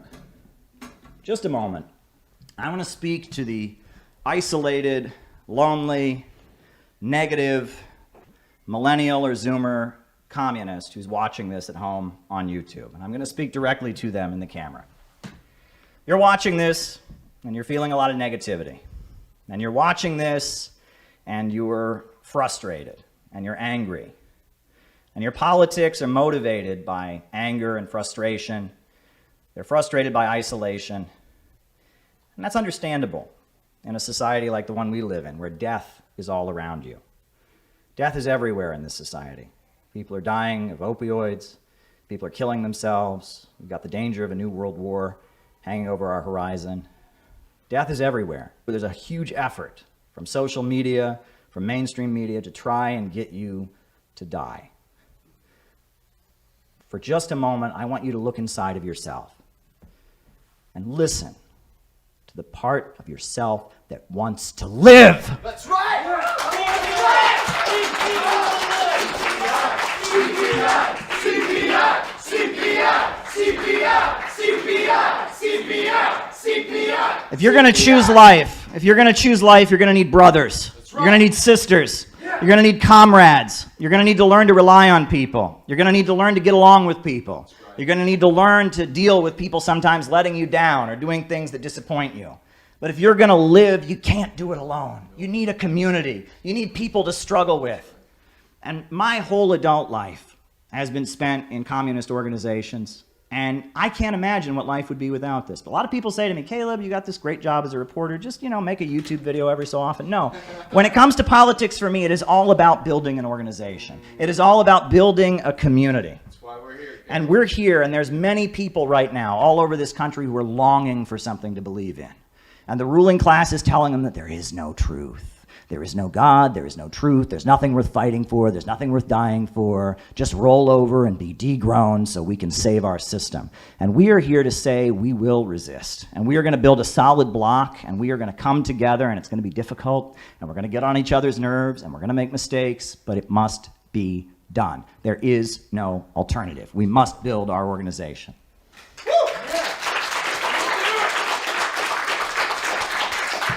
And I just want to point this out. It's almost like they've given us a gift. Because for years, the reason that Americans, wouldn't become communists was they were told, well, communism's against the American dream. It's against the American way of life. Well, now the ruling class is saying the American dream is over. There is no American way of life. Just whip yourself and be full of shame about the evils of this country. Well, actually, that's an opportunity for us to step up and say, actually, there are things in the history of this country to be proud of. We can be proud of the labor movement. We can be proud of John Brown. We can be proud of Fred Hampton. And we can be proud to be part of the legacy of resistance to the evil empire that has existed here. It's an opportunity for us. They're giving us a gift. In addition to that, for years, Americans have been told, oh, you can't be a communist because communists are atheists, and they don't believe in Christianity. But now the ruling class is saying there is no God, and Christianity is fascism, and anyone who believes in any principle is an agent of fascism trying to brainwash you or control you. So that gives us an opportunity to say, well, we're going to stand up for the belief that there is something worth living for, that it is worth living for the sake of others, it is worth sacrificing for a higher purpose. This is a huge opportunity for us, a huge opportunity for us.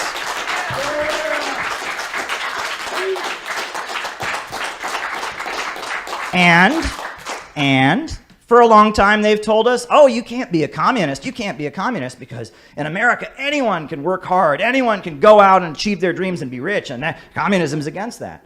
But now, look at the United States. The whole place is falling apart, and their message to us is, oh, we should all be poorer. We should just accept it. We're a cancer on the planet, and we should all be poorer. Well, we can say if you want the American dream, if you want a better future for your children, if you want the roads paved in your neighborhood, you want jobs and schools and opportunities, you got to be a communist.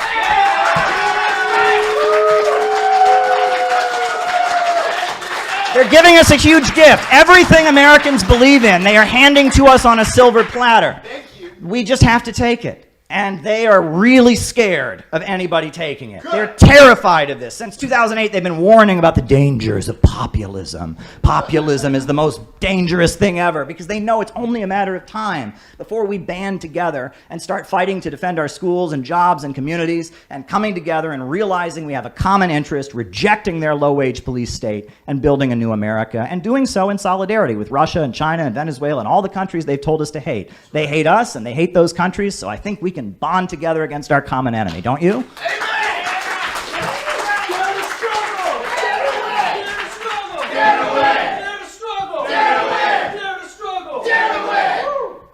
And so I'll just end by emphasizing what I said before, which is that we have to learn to love. And if we can't learn to love, we can't learn to love our community, love the people in our country, love the people in our communities, if we can't learn to be patient with them, we have no hope. The time for being bitter and isolated and pessimistic is over. We have a very serious task ahead of us. The stakes are getting higher. It's time to get out of the movement and get to the masses. It's time to build the Center for Political Innovation. It's time to take our job seriously. Dare to struggle, dare to win. Thank you.